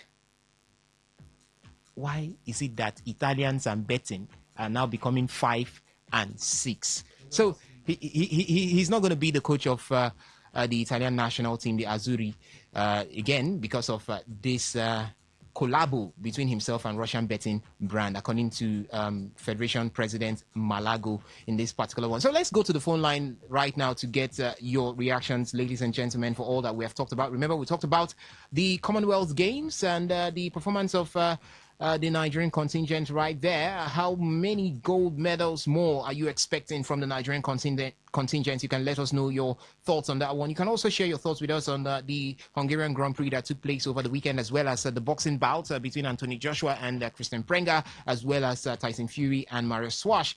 You can also air your thoughts on anything that we've talked about when it has to do with football. Remember the transfers with Nigerian players. Also, Tolu Arokodare, Nigerian centre forward, Super Eagles centre forward, is on his way to Ajax. Is a loan deal right there from Wolverhampton Wanderers to Ajax. Do you think that could be a good hunting ground for Tolu Arokodare at the end of the day? Let's go to the phone line, 0810-951-0951. That's the number to call. Good afternoon to you. Welcome to today's Sports Live. Yeah, good afternoon, sir. Welcome to Ian Hospital. Thank you very much. Yeah, Team Nigeria has rating another goal. Yes. That's a good one. That's a good one. Like I told you, getting 20 goal medal will be a ton order. All right. All right. Yes, they are going to make 17, 18. Okay. So in subsequent edition here, they are going to make at least 25. Okay. All right. Yeah. Now that Tajiri and the AG, yes, they are settled. So Okay. I mean, I can't wait to see this. That bout. I want to see the Crown Prince. Okay. When it comes to boxing, yes. In the United Kingdom. England, yes, in the United Kingdom. All right. Who is the Crown Prince? That's All right. what I want to see. All It right. happened between, the man with the dagger punch, Frank Bruno, yes, and the Jamaican-born Leonard Smith. It happened. Okay. Yes, Okay. and when they squared up, we know who, it was a Crown. So I want to see them, lock on. All right. Yes. All right. Thank you very much. Thank you so much, Tony Hosford, for your thoughts there. Good afternoon to you. Welcome to today's Sports Live. Good afternoon, my brother. Welcome, Loki from Abia State. Yes, Loki from Abia State. Go on. Yes, hear you well. You say Morocco win this week over 4 goals to Four, nothing. yes, beat Kenya by 4-0. That is a message now. Mm. Turn to others. Okay. Special Super Super Falcons of Falcons. Nigeria. Mm. I know we played them at the final of the WAFCON. All right. Yes. Algeria defeated Senegal by 2 goals to nil. Yes, Marin Dafoe opened the scoring with a penalty. Good one for them. Mm. Thank you, my brother. All right. Thank you for dropping by there. You can keep the calls coming in 0810-951-0951. That's the number to call to talk to us right here in the studio. You can also make use of the SMS and the WhatsApp portal. It's there for your taking 0701-933-9962. Yes, that's the number to drop your reactions to for the SMS and the WhatsApp portal, and we'll take it as we go on the show. This one here coming from Skillful Pero in Eche. He says, good afternoon, sports crew. With what Madrid is signing, they will, okay, I guess they will give Barcelona a run for their money, but I also think Barca will dominate them next season. Barcelona should do well and replace Robert Lewandowski. Super Falcons will defend their title in Morocco. Yes, thank you so much, Skillful Peru, for that one there. This one here, okay, this is not really for us at this point. You can keep the calls coming in 0810-951-0951. Yes, that's the number to call to talk to us right here in the studio. For the SMS and the WhatsApp portal, it is doubled at 0701-933-9962. Yes, we have that one there. And let's move over to Facebook to see what we've got from the Facebook page. But we'll take this call first of all. Hello, good afternoon to you. Welcome to the show. Hello. Yes, welcome. Thank you very much. I greet everybody in that studio. We greet you, Barry Digiadam. Yeah, my name is Barry Digiadam, the radio governor. Ogokana Ndabe for Barry Digiadam, the radio governor. Well, 145 million for Bakula. Brady Bakula. For what now? In be Messi, in be Ronaldo. No be Bakula where they play for PSG. What What PSG is is saying? in What final what indecision. PSG is saying is since Chelsea could sign Morgan Rogers for 117 million pounds, Bakula could also go for 145 million pounds. That shouldn't be the yardstick. Okay. Morgan Rogers has been over past 3 seasons. This guy don't they bang in double-digit goals.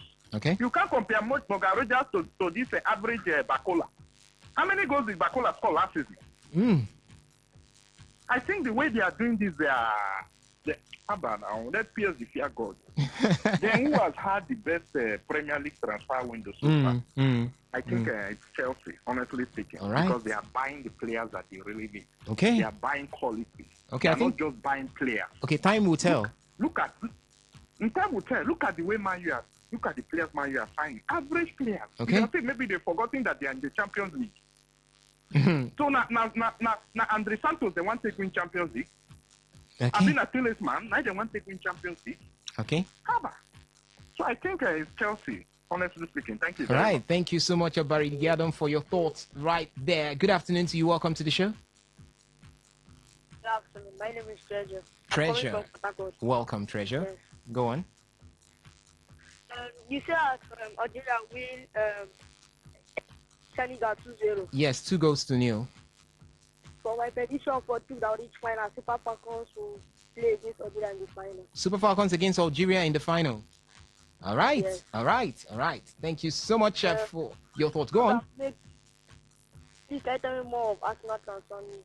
Okay, we'll keep you updated. For now, nothing has happened, but Arsenal is still yet to submit another bid for Bruno Gomes to Newcastle. Okay, thank you. All right, you're welcome. 0810-951-0951. That's the number to call to talk to us right here in the studio. The phone line is still open. The SMS and the WhatsApp portal is also there for your taking. 0701-933-9962. That's the number to drop your reactions for or to when it has to do with the SMS and the WhatsApp portal. This one coming from NS from Muji. He says, Osas, Vinny Jr. to Arsenal. Here we go nowhere. Oh, God. Okay, let's get to the phone line. Good afternoon to you. Welcome to the show. Good afternoon. Welcome. We Yeah, my name is Atuko. I'm calling from Port. Welcome. Let's have your thoughts. Okay, for Arsenal, if they can acquire the service of the Guimaraes Okay. and Vinicius Junior, Premier League will be on fire. Yes, a successful defense. Who call himself, let him be our friend, because that is thing that they always attack. He's saying that Vinicius Junior should not come to Arsenal. You know what the quality that guy has when it comes to that wing that is playing. All right. Thank you so much for your thoughts there. I think that's going to be another Galactico in the English Premier League if Vinicius Junior makes his way to Arsenal. I want to hear the thoughts of Victor Israel on this particular one. Victor, quickly, before we go to the phone line. Vinicius Junior is not going to Arsenal because where will you get the money from? You're going for Alvarez, you're going for Bruno Guimaraes, you're going for Bakula. Imagine if these players all come to Arsenal. You will have land you want to sell somewhere. Good afternoon to you. Welcome to the show. Yes, Mr. Chris from Boston. Welcome. I had Man U fan as such. Go on. Yes, actually, who is going to take the place of this Brazilian guy that just left us? What's his name? Casemiro, yes. Yeah, because like from the news just said. Okay. I just don't know. We are signing players, yes. For them average players, but then who is going to take the place of Casemiro? Okay. Probably we've forgotten the role Casemiro played for us. Forget, we had two strikers now, but then our midfield should be strong. Okay.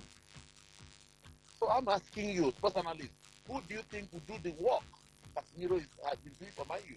Most likely, Manchester United could look at some signings. They could also look within. You've got Kobe Mainoo.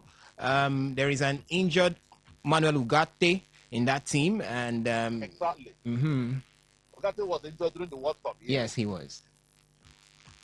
But men are good, but men cannot fit in. Suppose the men get injured in one of the games.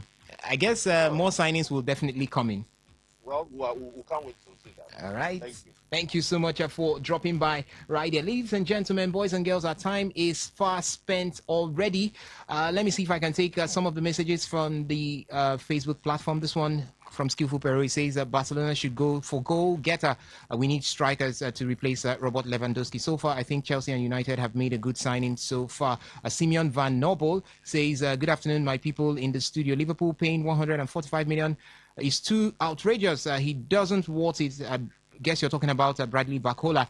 He went on to say that for now, no EPL team has done well in the transfer so far. Arsenal should not waste such an amount for a player. Obi Ochue talking to us now there, talking about the signing of Bradley Bacola. Ladies and gentlemen, boys and girls, this is the much we can take on the show. Thank you so much for listening, and thank you for also engaging from the various feedback platforms. We'll be back here tomorrow 6:30 a.m. for Sports Attack and 3 to 4 p.m. for today's Sports Live, the Niger special edition of the show. Thank you to the guys who did this with me, Ovie Wallace, Benjamin Mina, as well as Victor Israel. My name still remains Assassin Hewen. We've got Queen right here. Okay, that's Rona right here. Did I say Rona? Dawn right here, standing to take the news update by 4 p.m. Keep it locked on Today 95.1 FM.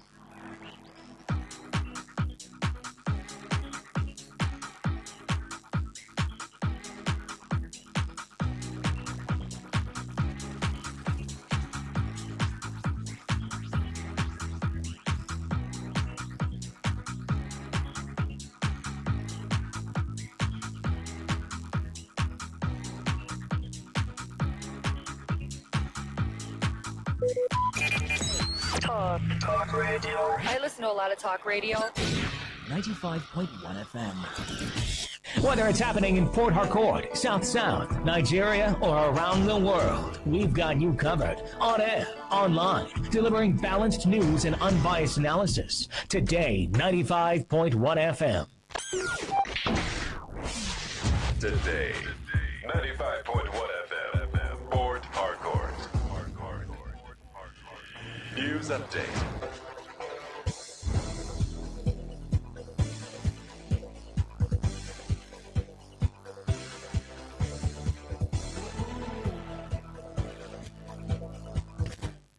Good evening. Here is the news update on Today 95.1 FM. I'm Dawn Wilson. Presidential candidate of the African Democratic Congress, Atiku Abubakar, has condemned the federal government over the latest killings in the Kauru local government area of southern Kaduna State. In a statement, Atiku said the massacre shows the government has failed its constitutional duty to protect lives, adding that no administration can claim progress while citizens are being slaughtered by armed criminals. Atiku accused the Tinubu administration of prioritizing an unverified claim of receiving a letter of commendation from the U.S. government over addressing the worsening security crisis. He therefore urged a complete overhaul of Nigeria's security architecture and called for intelligence-driven operations, swift prosecution of attackers, and preventive measures for vulnerable communities. Atiku also cautioned security agencies to stay alert as the 2027 elections approach, hoping the attack was not politically motivated, and warned that history will remember whether it protected its people when they needed protection the most. Troops of Operation Hadinkai have repelled terrorist infiltration attempts and evacuated 21 female students in Borno State.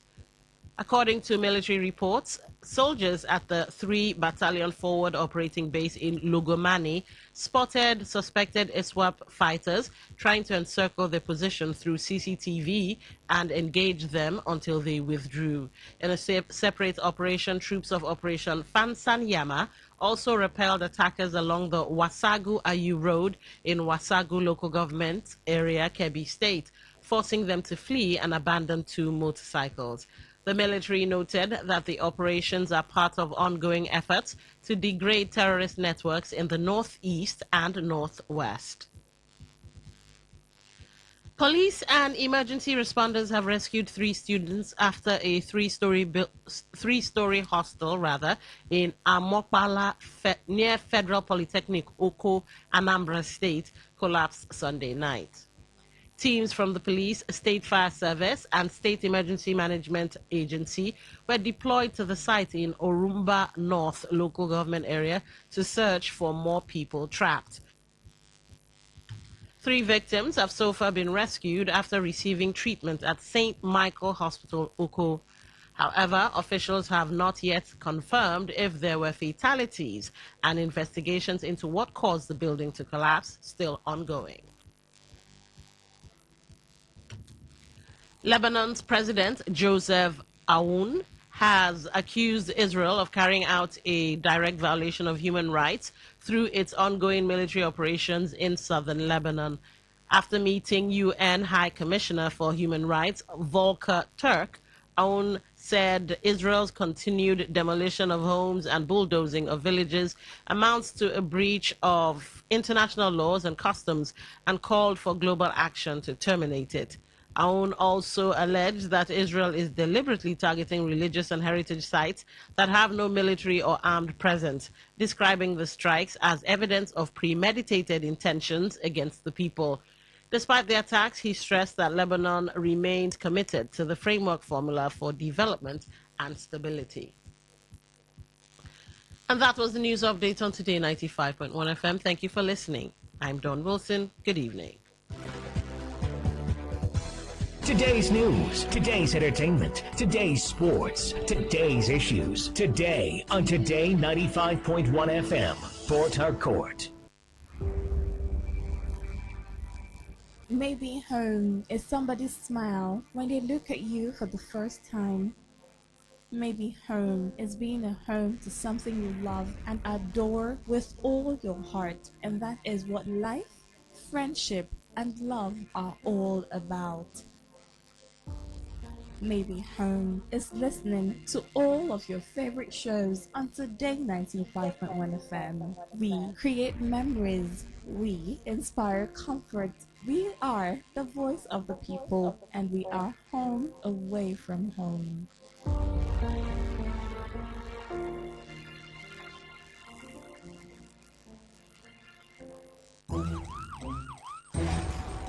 It all begins with breaking news. Now, make no mistake, this is a difficult mission, and it will remain difficult for some time. then it keeps trending. Events, issues, personalities, all struggling to gain attention. But in the race for deadlines, the intrigues, power play on the current are often missed or underreported. Insecurity here is basically a product of poverty. But not anymore. As the platform on radio steps in to fill the missing links on events, issues, and personalities in the news. I'm not afraid of anybody. The platform on radio serves only the hottest topics and trending issues. Only on Today 95.1 FM. 95.1 FM. Port Harcourt. Weekdays, 4 p.m. Get on the platform on radio and be served.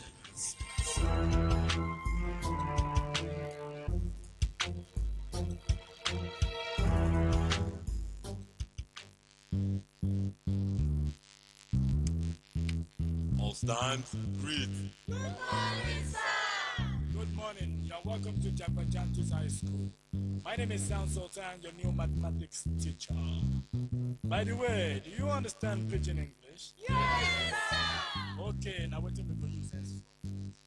Okay, carry your paper.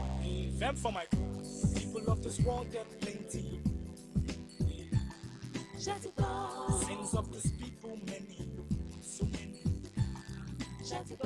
Many times plenty, multiplier. Many times plenty, multiplier. The answer you get now waiting, they make come and cry. The answer you get now waiting, they make rich man they mess up, that's the lie. The answer you get now waiting, they make young boys and girls join party. Answer you get now waiting, they make innocent man not inside the jail. Get it, and then you need to grant a bail. Get it, oh. Everybody, join Jam-a-Jantis, solve mathematics. So, you both say, what must we go use take? Solve mathematics, so follow Jam-a-Jantis. So ya carry by be for brotherhood. Oh, for objectivity. Be for democracy.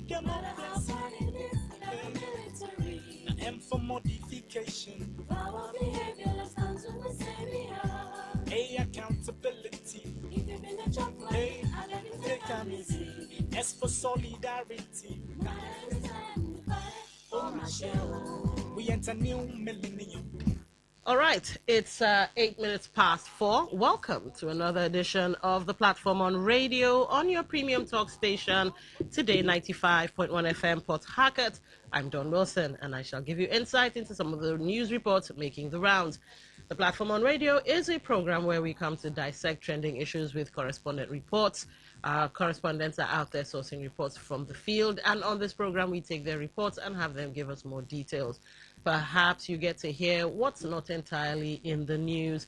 In the headlines this evening, ex-Rivers lawmaker faults Ikwere gathering ban.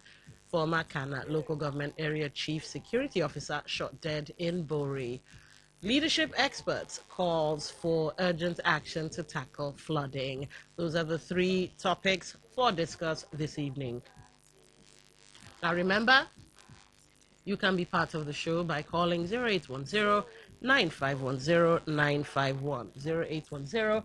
0810-9510-951. For text messages, WhatsApp messages, and voice notes, 0701-9339-962, 0701-9339-962.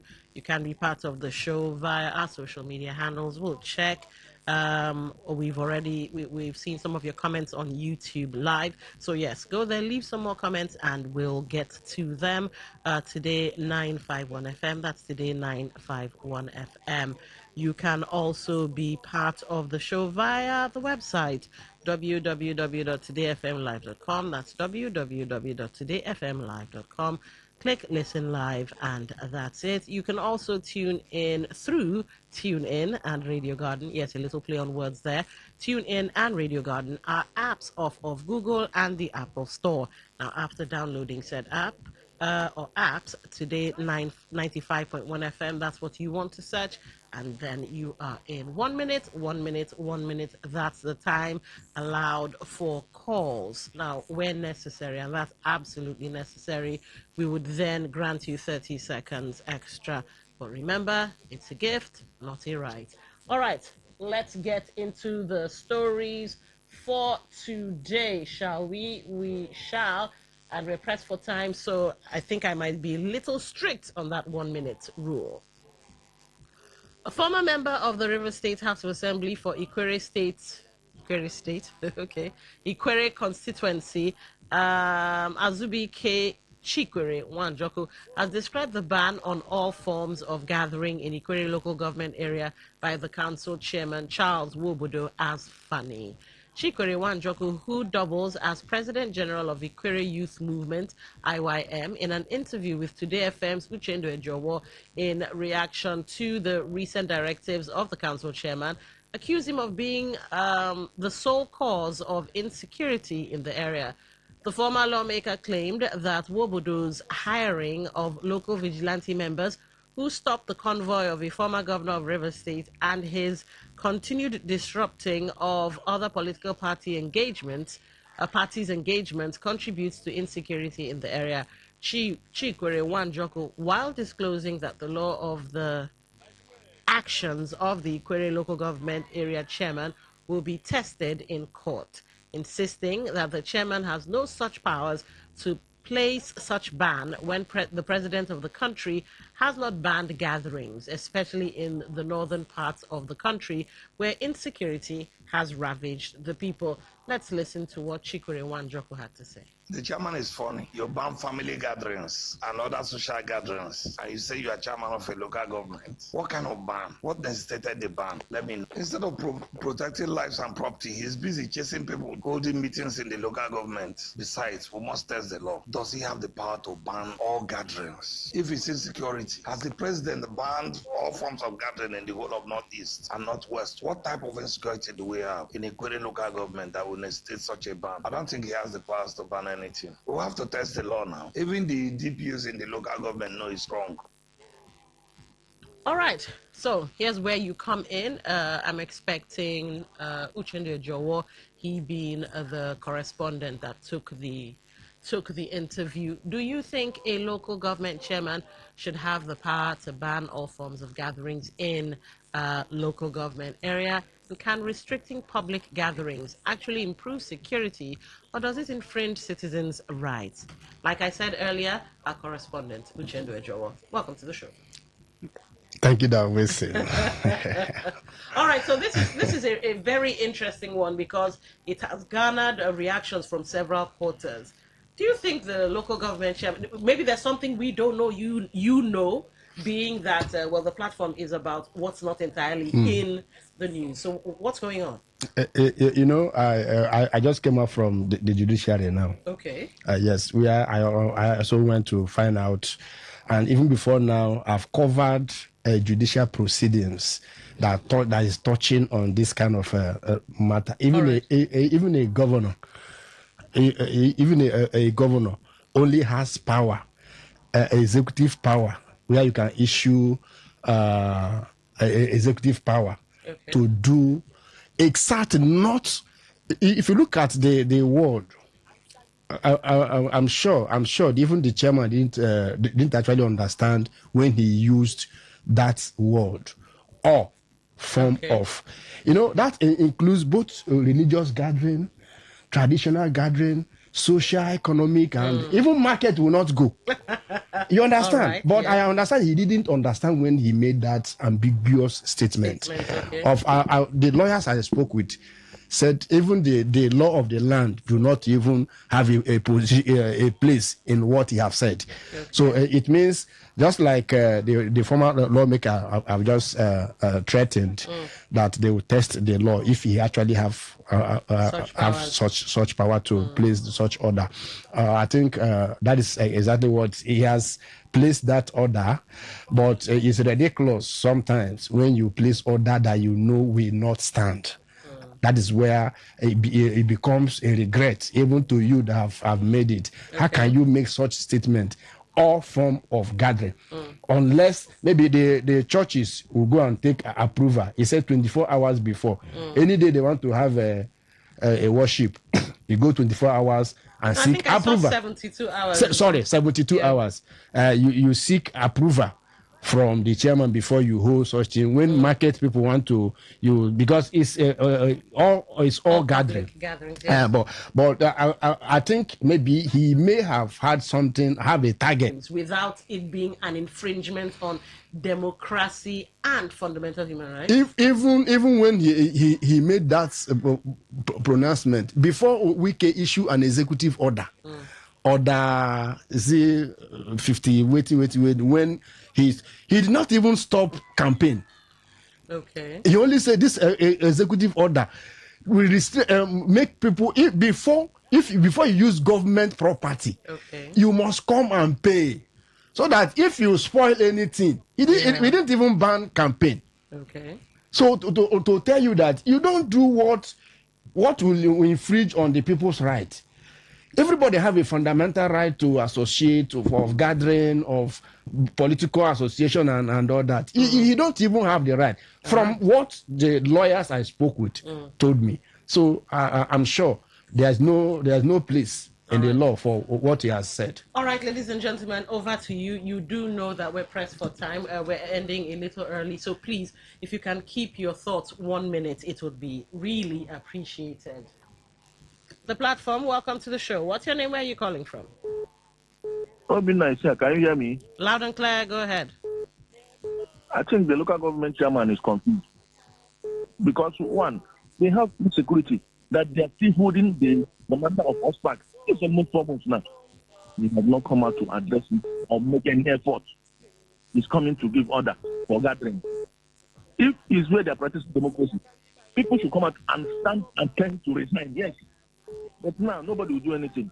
I think the governor have to swing into, I don't know who is going to address him, whether it's State House of Assembly or his master, Yes, the people that is pushing him. You remember what he did to Honorable Chibikere to me? He denied and was telling a lot of stories. This man should resign. Yes. Thank you. All right. Thank you for calling. The platform, welcome to the show. What's your name? Where are you calling from? Hello. Hello. What's your name? Where are you calling from? Yeah, Don. I'm calling from. My name is Uncle Tom. All right. Go ahead, Uncle Tom. Yes, I want to say that the chairman is ignorant of this.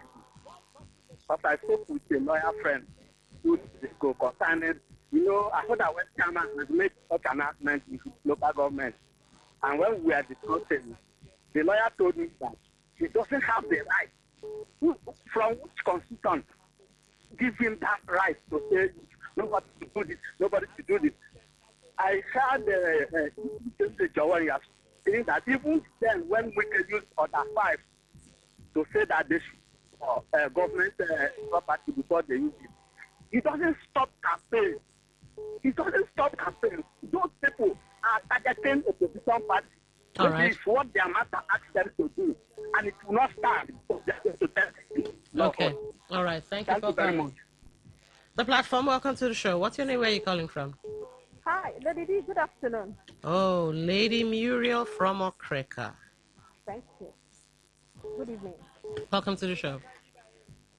Well, there is a reason why we come out and try to stop when politicians, throw a particular line, because we know that they have followers, and these followers tend to do verbatim what their political leaders do, and it now becomes a precedent, like a particular trajectory where all of them want to show to, and if we allow them, then the system, the nation will not be conducive for anybody to say. We don't have only a local government in this state. we have different local governments, and we have all of us scattered everywhere. And wherever we are, we have rights as bona fide river citizens to gather and do whatever we like as long as it's legal. All right. So if someone comes out and says, because you are a chairman, you're not yet a governor, yeah, now you're a chairman. Because you're a chairman and because you're from a particular place, people should not gather. Can you imagine the effrontery and the severity that you will stop other river people from gathering? Okay. Because your leader did it and got away with it. You, as a local government chairman, you go ahead and do it. And this is the reason why people, so much people, need to come out and speak. Everybody have busy schedules. But if you just fold our hands and relax and do nothing, the state or the country will go to a point that nobody can live. We can't live in the state. All right. Political leaders will become something else. Okay. Thank you for calling. Thank you. Thank you. The platform, welcome to the show. What's your name? Where are you calling from? Hello? All right. Let's have call. Hello. 95.1, welcome to the show. What's your name? Where are you calling from? John, good evening. Good evening. What's your name? My name is Chima Dike. Go ahead. Have you taken a critical look around the province of River State and Port Harcourt and Eastern Drain? Okay. You will understand how dirty it is. What do you think is the issue? Because they came with a report order that there should be no restriction of movement concerning sanitation or cleaning of the environment. And the governor immediately adhered to that. And that is where we are right now. So what are we talking about? We're talking about to save people's lives. I think like the person that got missing in the local government, they are still looking at the local government chairman. What has he done about it? Now you're talking about the governor to weigh in. Let me tell you, the local government chairman passed that in through by law according to the legislation of the local government. The governor cannot do anything concerning that except court. The only thing that will happen is that if anything that belongs to River State government as the local government, then that law might not hold inside here. Like example, if the River State government put a law, it will not hold inside Johnson Barrack or Army Barrack or Air Force or federal government college. All right. Those things that belong to federal government, the law will not hold here. So the River State government cannot do anything concerning that. So it's not a challenge because he passes through his legislative there. And one thing again, he did not put an attractive stop. He said you must take a permission. So it could be good tonight to know whether what you're gathering for evil or it's for good. Chimadike. First of all, I think I heard you say something about bylaws. Although we've not seen that in the news, if there was a law to that effect, that's one. Two, does it fall, if there was a bylaw made concerning this ban or directive, does it fall within the constitutional powers granted the local government, the local government? And then you said something about, there was something else you said, I can't quite remember now, but can you answer these two questions? Do you know if it's within the purview? Nigeria gives provision for local government to have legislative. And where they will make laws. Yes, I agree with you on that. I'm saying now that the people are not being carried along. How can we verify or authenticate that this bylaw, if it does exist, falls within the constitutional right of the local government to make such, law or bylaw? If you look at the council law now, it is the council that makes the law now, and the man signed it into this thing now, into law. They make it and he signed into law. That what happened. He didn't just make a pronouncement. Chimadike, at this point you're kind of reaching. They should point us to the specific law that they have enacted that gives them this power and show us where they're drawing said power from. And another thing, town halls and all of that. Did public hearings, did they do any of that? Law, are you of the local government? I don't need to be from Ikwere local government. I just need to know the law. It is the law that guides democracy. End of. I just told you that the Constitution of Nigeria said that the local government and the local council can make laws. And they have made one in their province. I agree with you on that. However, here's the thing. The Constitution gives them some powers. They don't have sweeping powers. Now, point me to where the Constitution expressly says you can ban movement Or you can restrict movement. You are done now misunderstanding it. Law did not ban the movement or gathering. The law said that before you gather, come and inform the authority. Chimadike. Have you actually read what he said? He banned all gatherings. You and I are debating semantics. What does it mean to ban all public gatherings? That is a window. You will come and take permission, handwritten. All right, thank you. Thank you. It's not explicitly banned. All right, thank you for calling. You will come and take permission. All right, 95.1. Welcome to the show. What's your name? Where are you calling from? Good morning. Good afternoon. Evening. All join. Don't just waste your sweat with all these issues in the state. It's just that the people don't want to rise up. But I know that they are creating problems. So when it will start, they can't continue. Let them continue what they're doing. They think that people are just they have been doing and succeeding. Today it will end. Pity for most of them, honestly speaking. All right. Thank you for calling. Well, let's get into the second story because, like I said, press for time.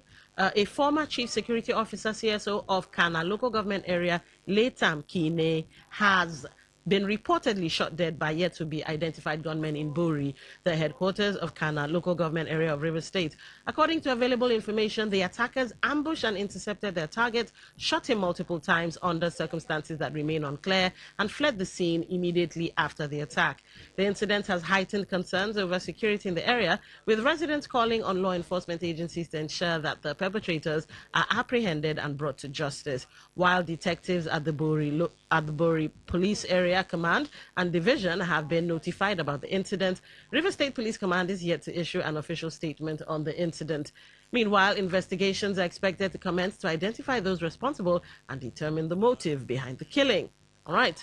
So what do you think is responsible for the recurring cases of targeted killings in River State? And what more should security agencies do to tackle violent crimes and targeted attacks in River State? Again, we have our correspondent Uchendo Ojowo in 1 minute and 30 seconds. Do you think these are politically motivated assassinations? I know the question is killings, but could it just be political assassinations? Yes, have started? A recent time I followed a kind of security report from Kana particularly, in Rivers State. At first, let me also inform us that Rivers State Police Command has confirmed the killing. As on one part. That's an update now. Yes, that's an update. They have confirmed the killing, said investigation has commenced. They have deposited the remains of that CSO to mortuary. Right. But I must tell you that what is happening in Kana local government, chieftaincy issue, and then political matter is ravaging that particular place. Remember, there was a time they attacked a traditional ruler. And then one community is being arrested, harassed by police, accusing that same paramount ruler that was attacked, saying that those that attacked him came from that particular. All these are issues that has continued to linger in that particular local government. All right, ladies and gentlemen, we'll be right back after these messages. Stay with the platform.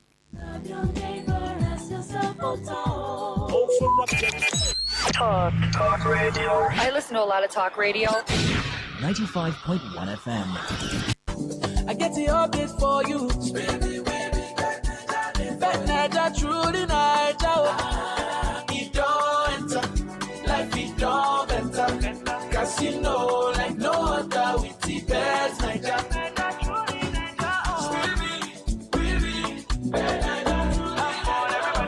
Spin and win big with Bet Naija's truly Nigerian casino. Not for persons under the age of 18. Bet responsibly. Bet Naija, truly Naija. Life. The key to having a great one is in the doing. It's in the getting up every day to begin again and again and again, even when things don't go as planned. But you can't stop now, because every step you take counts. Even the fun ones when you have the right companion. Because doing gets easier with the FCMB mobile app that is built to do a life with you. The living, the moments, the everyday wins, handled. As for the banking part, that is just the icing on the cake. Do today with the FCMB mobile app, built to do a life with you. And banking too. Download the FCMB mobile app today to open an account in 8 simple steps, make instant transfers, pay bills, and enjoy seamless banking. FCMB, my bank and I. 95.1 FM, voice of the people. And we're back. All right, welcome back. Stay on the platform on your premium talk station today, 95.1 FM. You heard the second story. A former chief security officer in Kana local government area, late Sam Kine, has reportedly been shot dead. And you heard our correspondent, Uchendo Ejo, was saying could be politically motivated, and of course something to do with traditional rulers, and well, looks like they're dragging something. So what do you think is responsible? What's your own two cover? What do you think? Political assassinations have started, traditional tussles or monarchical tussles in Rivers State? And if so, what more should security agencies do to tackle violent crimes and targeted attacks in Rivers State? The platform, welcome to the show. What's your name? Where are you calling from? Don, my sister, yeah, it's Timmy Chimadike. All right, welcome back. Don, now let us look at it literally. Remove the political aspect of it. Okay. Somebody has died. A life has been lost. Yeah. That is, it is a wasted life right now. That is a father, uncle, you know, whatever you want to name it. People are being bereaved now. You understand? Now the issue is that let us not forget that there was a time that was rebound in that local government concerning Okada, this bike. Okay. Because of why people use it for illegal things. This the same criminal something about assassination and the way you put it. And the local government and people shouted all over the radio. Ganitoba came out, and the ban has been lifted up. How did they escape now after shooting that man? It's not still the same bike. Now we're talking about preemptiveness. Stop it before then. Ominously. It's not that maybe you're a god, but you have been starting the responsibility to save people. Now, who is not calling the governor? Everybody is not calling the government chairman.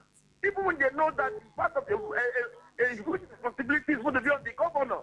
But now they want to say, let it be. Local government chairman, because they said I came from Yeso Wike or anything. Now, if a local government chairman begins to act towards that, everybody begins to shout. All right. Look at it literally, my sister. Somebody is dying. Okay. And that's somebody died in the local government. See, tomorrow nobody has seen that guy's corpse. All right. Thank you for calling. Thank you, Chimadike Mokuta. Okay. 95.1, welcome to the show. What's your name? Where are you calling from? Yes, Don, good day. Good day. What's your name? Where are you calling from? Yes, my name is Sunday Call from Sakot. Okay, go ahead.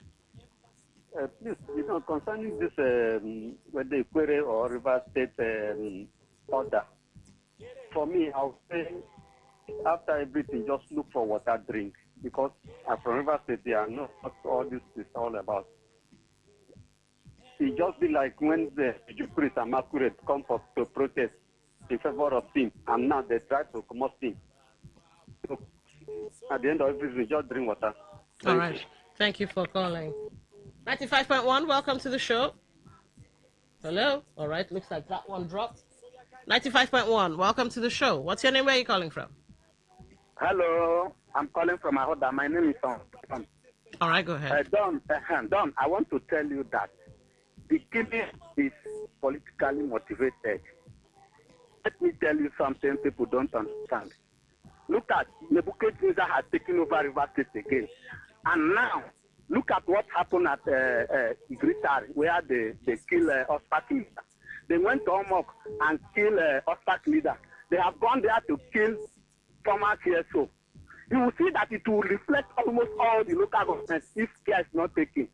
And they are making people to fear, so that when they talk, when they threaten you, you fear. And you cannot come out again. This is what the Nebuchadnezzar River State used to do. The Nebuchadnezzar has come back.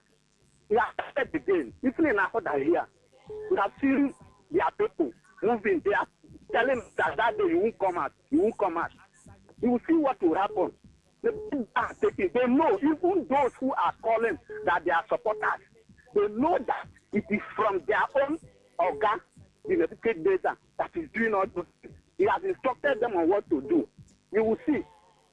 In now, but we'll believe it later. Thank you very much. All right, thank you for calling. Let's take this call. 95.1, welcome to the show. What's your name? Where are you calling from? No, be nice here. Can you hear me? Yes, loud and clear. Go ahead. The River State, a lot of killing have been going on. I don't know why they like killing each other. You remember the one that happened in Omok? That's last week now. Now, this one is happening. Nigerian police is not doing enough. Why I say they are not doing enough? After they say they will investigate, they investigate. Nothing is coming out of their investigation. They should change this commissioner of police. That's the truth about it. Because since they have kidnapped Oswald commander in Ikure local government, the commissioner of police have not come out to say, okay, see what we are doing. Now, somebody has been killed again. He's keeping quiet and saying that they're investigating. Don't worry. I will remind you by next month. He will not come out with any tangible information. He's just running around. This commissioner of police have destroyed the security of River State. Yes, he's not doing well. We should condemn this. The man is not doing well. I don't know his name, sir. Please. They should stop this killing in River State, especially Rivers people and Rivers State. They are dragging traditional, they are political. I don't know their problem. They should do the needful and tell us what is going on. All right. Thank you for calling. Okay, because we're pressed for time, I did say we're ending earlier, or a little early, so let's get to the third story so that everybody can have their say. A leadership expert has blamed the persistent flooding affecting parts of River State and other parts of Nigeria on poor environmental management and the failure of political leaders to take decisive action. Chief Executive Director of the Institute for Research, Leadership and Capacity Development, Professor George Ahunnaya, in an interview with Today FM's Olawale Sanusi, said the recurring flood disasters are largely caused by a lack of political will and environmental abuse by residents.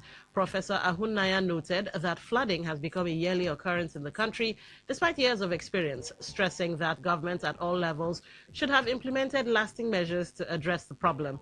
He also criticized lawmakers for failing to enact and enforce stronger environmental protection laws, while urging residents to stop indiscriminate dumping of refuse, which he described as a major contributor to blocked drainage systems and flooding. All right, let's listen to what Professor Ahunnaya had to say. Leaders to have taken proactive measures to tackle the flood issue decisively, to procuring lasting and enduring solution, to it. But the reverse is the case. The lawmakers themselves, who would have used their good offices to legislate on the environment in order to protect it, seem not to be giving attention towards that. The residents themselves are yet to understand the enormity of the damage they are doing to the environment, littering refuse here and there. All right, so do you think flood prevention projects should be given a higher priority in government budgets than they currently receive? Here to shed more light on that. We're to disuse these canals because we don't know it can happen at any time. So, and we need strong environmental laws in River State. We need to take a cue from Japan, because if you look at Japan, Japan is a flood-prone country, and they have a lot of policies in place to cushion this effect of flood. So I think we need to borrow a leaf from Japan as well. All right, ladies and gentlemen, there you have it. Oh, we're really pressed for time. Let's take a couple of calls and get into messages. 95.1, welcome to the show. What's your name? Where are you calling from? Hello? All right. The platform, welcome to the show. What's your name? Where are you calling from? What's happening? All right, I can hear you now. All right, my name is Chimadik. I'm coming from Umukuta. Don, when we talk as if we don't know what we are doing, are we being led by the nose in this case? What is the work of legislative or legislature? It's not to make the law. Who enacts the law? It's not the executive. Even if the assembly makes 100 law and the executive is cold that is cold, show that, what will not happen? Why would you not hear in this state when a certain person that is being made an environmental chairman brought back a law of that was enacted by the River Assembly about weekly and monthly environment cleaning? What happened? What did the state governor do? He came and did what? And abolished it immediately. Stop this. And that is why you see everywhere and it's being ravaged by dustbin everywhere. Chimadike, are you saying that the deplorable state of River State is just because of one Saturday? It's not one Saturday. All the Saturday have we been doing environmental? We are not now. At All least right. we'll start from somewhere now. Okay, so thank you. The assembly cannot do anything. Let the executive do something. All right. Let him pack all the dustbin. All Let right. him clear the drainages. Let him Okay. go and open the river. Thank you for calling. Open all the canal. All right, thank you for calling. What will assembly do? They will be making law. You will not work on the law. They say assembly has done what. You are kind of calling the governor. All right. Because you haven't said pity. All right, thank you for calling. Okay, let's get into some of your messages. We are really pressed for time. We only have 8 minutes. Let's see how we can make it work. I do not have a problem with the ban because the Constitution is amendable. It's not a dogmatic appendage. Those who feel their rights are trampled upon should ask questions for clarity. Laws are tested when broken, especially by those who make them. That's from Chima or Haka. All right, thank you for that. They have started eliminating those who they see that will constitute a thorn in their flesh at the forthcoming elections. This is just the beginning because there's more to come all over the state, not only Kana. That's from Mpaka Buari or Taji in Port Harcourt. All right. Hi, Don. The ban on gathering in Ikore local government area is illegal and politically motivated. No local government chairman has the right to ban any gathering in the state. There are better ways to tackle insecurity than infringe on civil rights. On the killing of the former CSO of Kana local government, it's a political assassination. The level of killing in River State is alarming. Governor Sim is busy politicking while the state is burning. And that's from Mr. Lucky. All right. Let's see. The Ikore local government chairman is all right. You say he's acting under something. I can't use that word. This is the result of handpicking people who are not all right, who are not informed. Oh, the law, you want to put me inside problem. Oh, fine, we get where you're going with that text message. Thank you for that. All right, let's get into WhatsApp and see if we can't go back to the phone lines. Dawn, local government chairman is an outshoot of their master and their okay. Engaging someone who is not a lawyer or member of the Ikore Council is an insult to our sensitivity. Having credit cards is not a proof of intelligence or wisdom. All right, that's Carlo. All right, thank you for that. Let's get to this one. What the man is doing is testing microphone for other chairmen to follow, but it won't work. That's from Indu, from Oyibo. All right. Let's see. I think I've covered everything. While I go and check YouTube, let's go back to the calls. 95.1, welcome to the show. What's your name? Where are you calling from? Well, you just on the line. All right, go ahead. Go ahead. You see, local government this thing telling us that they will ban the gathering. See, this man is having a master. I remember the last time ago when the former governor sits here. We don't want to allow anybody to get gathering because the election is at hand now. Look at what is happening now for River State here. They have already killing have already started because elections have never started. And the election, some people will start the election by September, some people will start a campaign on October. But now you see what is happening. So keep innocent people in this River State. If we not stop all these things that they are doing, I don't think River State will. I don't know where River State will be. Let them stop all these things before all these things will. Because I don't understand what is happening in this River State. Why are they playing politics with bad belly? And they don't want to allow another person with. Because I don't understand.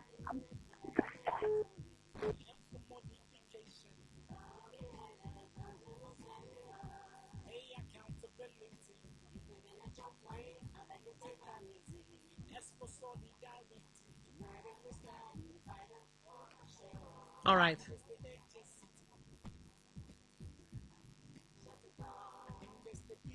Okay, thank you for calling. On YouTube, Ferdinand Wodo. Well, it's actually Lady Dawn, but okay. Lady Queen, were you expecting anything good from this set of chairmen? Can you compare this set and that of the former chairman that stayed for just 3 months in terms of performance? All right, okay. Thank you for that, Ferdinand. Let's go back to the phone line. 95.1, welcome to the show. What's your name? Where are you calling from? Concerning the flood matter. All right. For me, I'll say you people being journalists, you people should walk around the local government. You find out that many of the buildings, in short, belongs to all these top politicians. They are the ones that block the bridges and the waterways. Thank you. All right, thank you for that. This one is quite a long one. Fields? Is it Fields? Fields from Port Harcourt. Good afternoon, my sister. Happy New Week to you all. The Ikwerre local government chairman does not have the authority to ban any lawful gathering within the local government area. It is clear that this matter is politically motivated, especially with the presidential campaign season approaching and the fact that Amechi and his principal, His Excellency Atiku, are both involved in the race for the Aso Rock seat.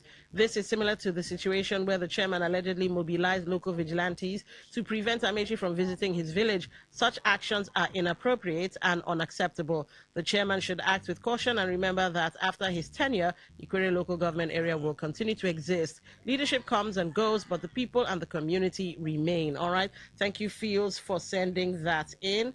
I think, yes, we're all caught up on that. I think we can take one call, just one call. The platform, welcome to the show. What's your name? Where are you calling from? Good evening, Don again. All right. On the issue of flooding, this is the kind of thing you see when you have loyal and committed people occupying positions they are not supposed to occupy. Look at this kind of crisis we are having, and people are not even, they are after making laws to prevent people from gathering. They are not after making law that we check rent increase in River State. They are not after making law that we check flooding in River State. Tell me any of the local government that have taken this serious. You hear flooding in Onega, you hear in Abuja West. The council, do they even understand what they are supposed to do? And we'll be coming to radio to defend people.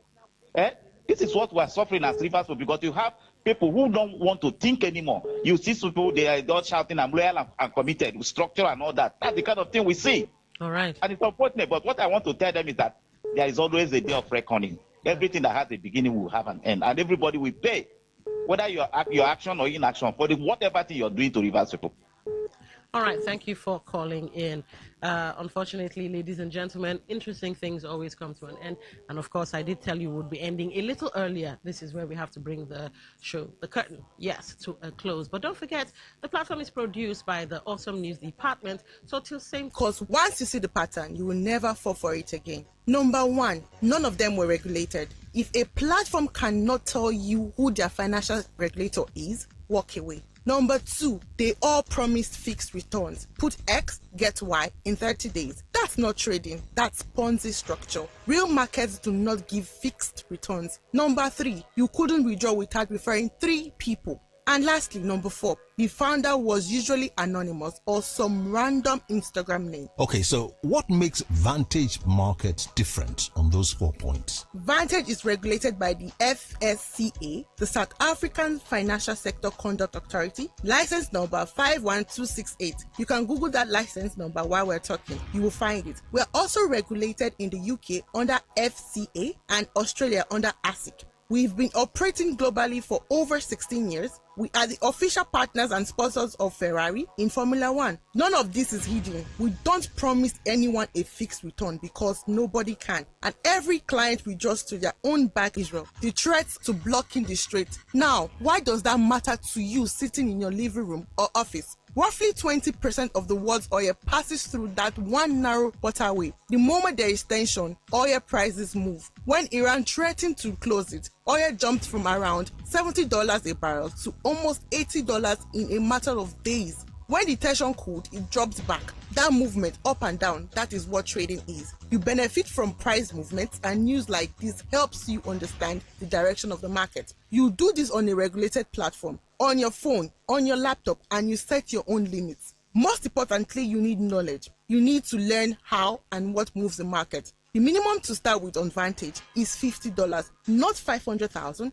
$50. Interesting. Now, talking about the price of oil, is this why the price of fuel, recently increased? And is it possible for an individual to start small with trading? Yes to both questions. The price of fuel is largely controlled by demand and supply. When the strait has been blocked, there is decrease in supply.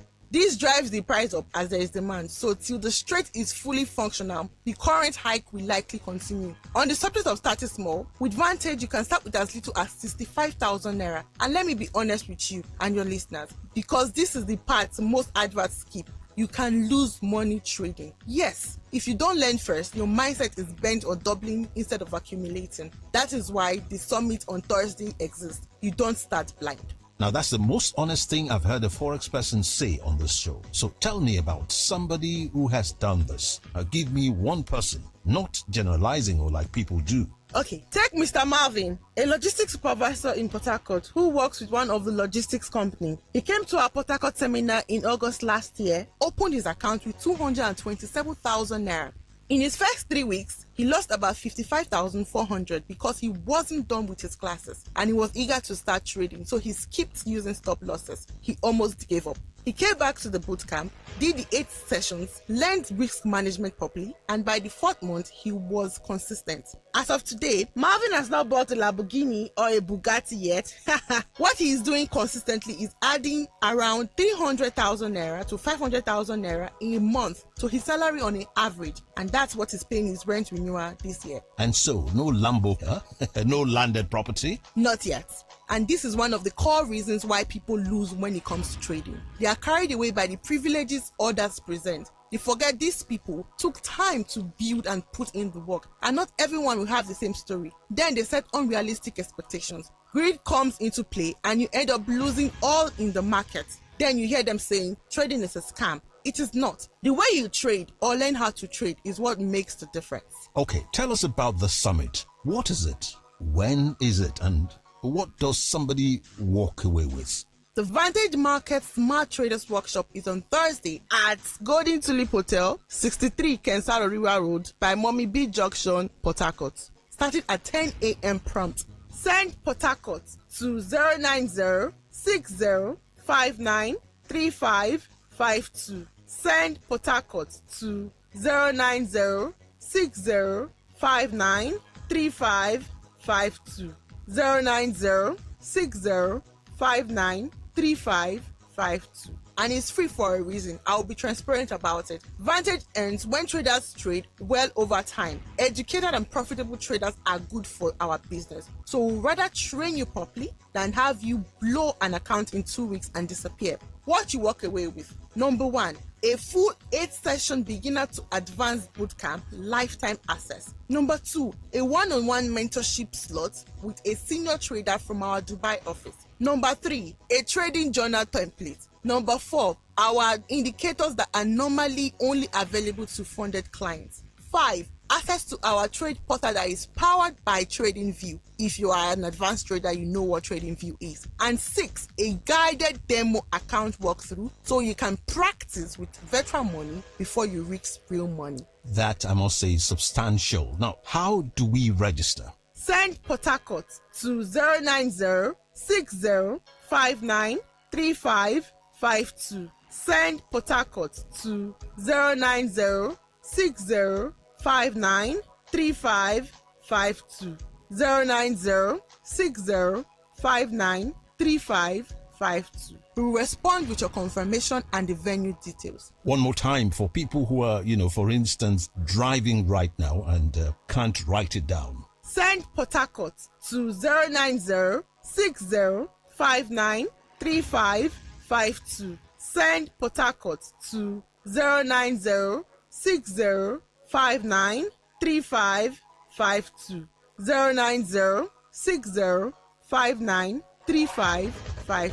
Amal, last word. What do you say to the listener who is still skeptical, who's heard 100 of these and is thinking, I'll pass? Okay, my last word for you is come skeptical. I mean that. Bring your questions. Bring the receipts from other platforms that have wronged you. Bring the cousin who lost money. We would rather you walk in doubting and walk out informed than not show up at all. The summit is free. The worst case is you spend your Thursday morning learning something. The best case is you start something that pays your rent next year. And that's Amal from Vantage Market. Thank you for joining us. Thank you, Godwin. Listeners, Thursday, 10 a.m. at Golden Tulip Hotel, 63 Kensal Oriwa Road by Mommy B Junction, Port Harcourt. Send Port Harcourt to 090 6059 to 090 6059 3552 090 6059 3552. This has been Money Talks. Until next time, bye for now.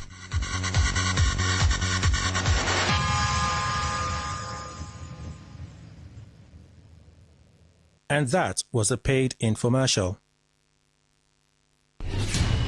Stay informed, stay ahead. Tune in to Today 95.1 FM for the latest news and exciting sports updates. Your trusted source for everything you need to know. Today, home is somebody's smile when they look at you for the first time.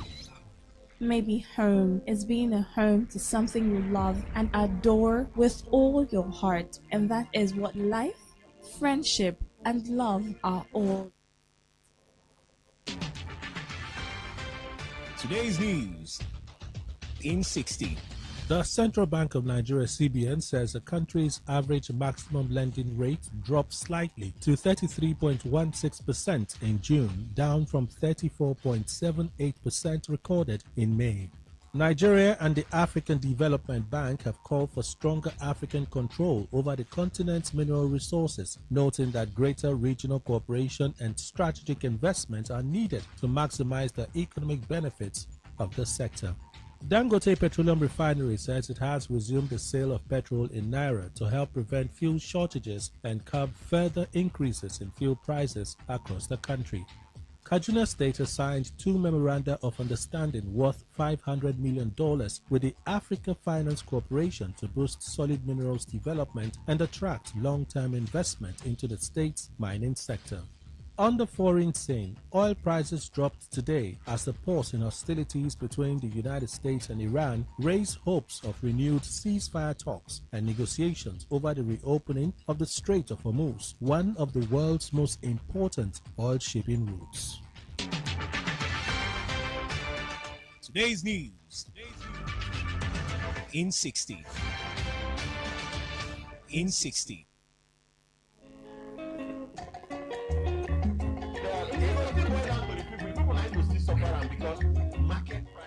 If you never hear say e get program wey we dey call wetin dey happen. My brother, my sister, you are sitting on a long thing. Yes, because wetin dey happen na that ogbonge program wey dey come up for this ogbonge station wey they call Today 95.1 FM. So na peace dey fine, but that negotiating with bandits, why go dey negotiate with people wey dem tag criminals, terrorists? Tune in every weekday from Monday to Fridays, 5 p.m. to 6 p.m. full stop.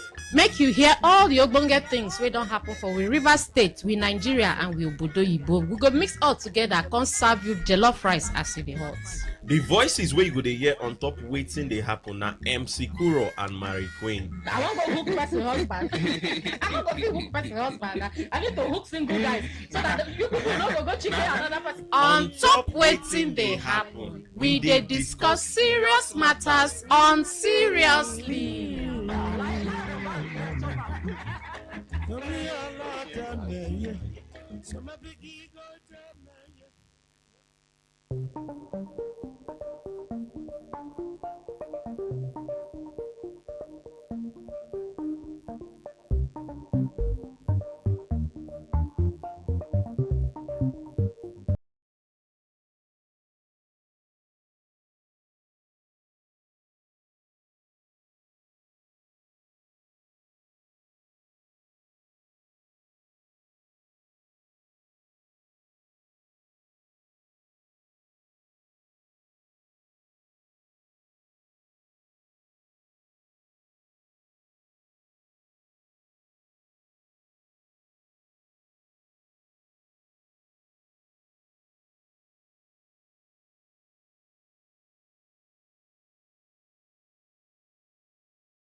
this agreement. We're gentlemen, we must respect it. I don't need more than 4 years to show the path Nigeria will trade. It is a simple thing. Was it written? Did you sign an agreement with the NDC? It is NDC demanded that everybody, I preach it. So even if you want me to sign it with you, I sign it with you. It doesn't bother me. A day more than 4 years, not be to be. I want us to start trusting our leaders. So when I was going to become a governor, I said the things I would do. And when I came in, I started doing it. I told everybody, go and listen to my campaign. I said, I will manage their money efficiently. I will do stop. Nobody will, schools will work, health will work. Everything I said, and I did it. That's the way, Shell. That's the way to work. Leaders, our people have lost trust in our leaders. That's why I always say we need to deal with the issue of character. The character of a leader must be consistent in doing the right thing. And whatever it says, even if you don't achieve 100% of it, people must see 100% effort in doing that. And I said, and I repeat again, I will serve for 4 years. Capital, if you want me, capital 4 years, not a day more.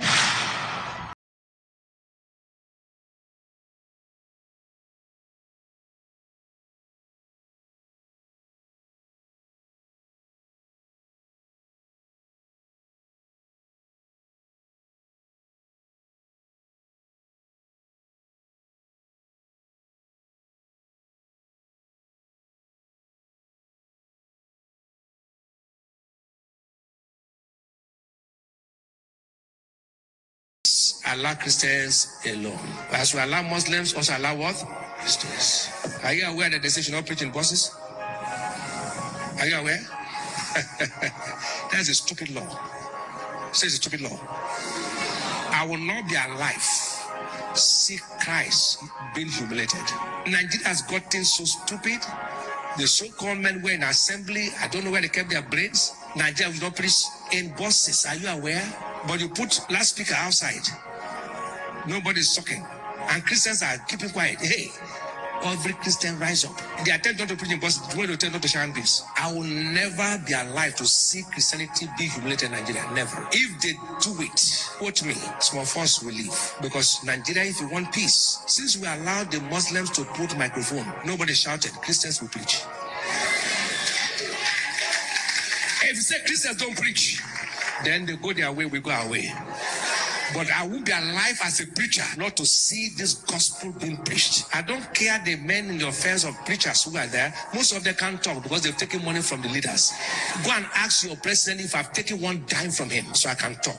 You can't take money from a man and talk to him. Ask him if I've taken one naira from him. So listen, if they don't wake up and stop all those rubbish laws. South Africa is cleaning Nigerians. Nobody's talking. Nigeria is one of the poorest nations on earth. Nobody's talking. They are even saying we are not suffering when people are eating. This is the hardest time in Nigeria. Don't I teach my word? The most difficult time is this time. People are hashing, all of them are keeping quiet. Jonathan was here, they were shouting. It has come, everyone's quiet. Even preachers are quiet. All the preachers are quiet because we know the thing. I will talk. They talk during Jonathan, true?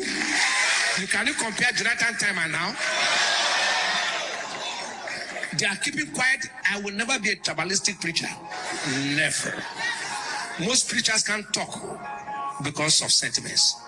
Listen, they should not promote such laws if they don't want chaos in Nigeria. Otherwise, some of us will rise up and take it by force.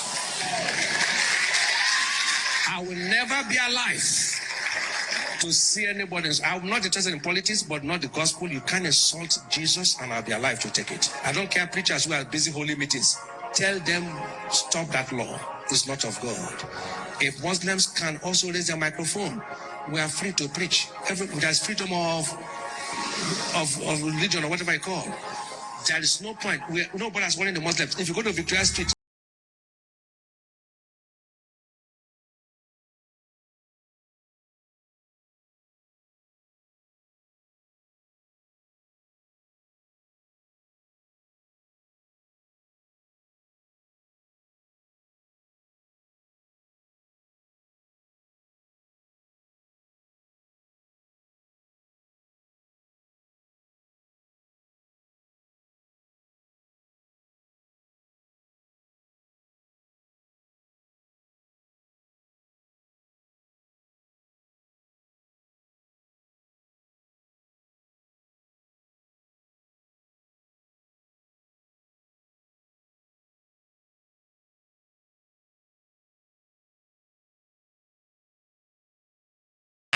rice and stew, fish, yam, red oil, and oil rice.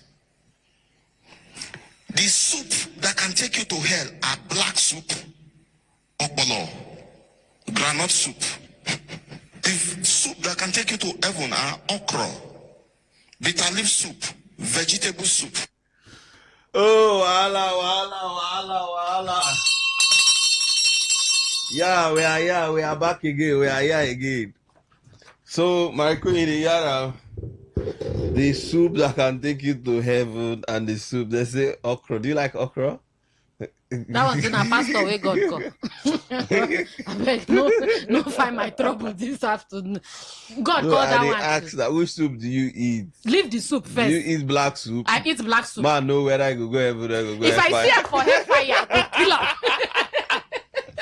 The soup that can take you to heaven is okra soup. Ogbono. Because of the way they draw. So you need to draw your way into heaven. You have to draw yourself close to heaven.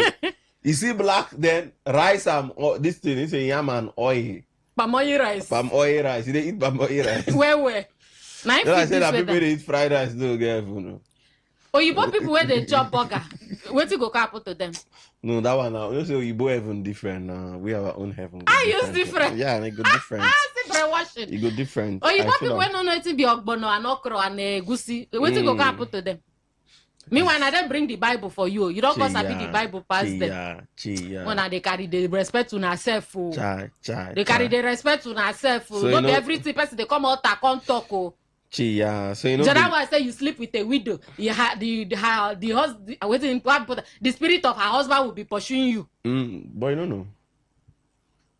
You know. Now all of them never die finish. You don't know that you get some men when no rest in peace. Then the man where they follow small girls when his wife die, uncle. Don't worry, we're coming to that topic, okay? No, I ask you question now. Okay. Even for the woman burial, small pin charger there for that burial grand. They even put food on top the woman head with her committee of friends. No, women need to when they die, they need to vest for their husband. Like when man die. You know when man die, he say chai. Some men when they die, if you go look them, they need to smile. Pray may not meet woman where be ghost. You don't meet woman ghost before.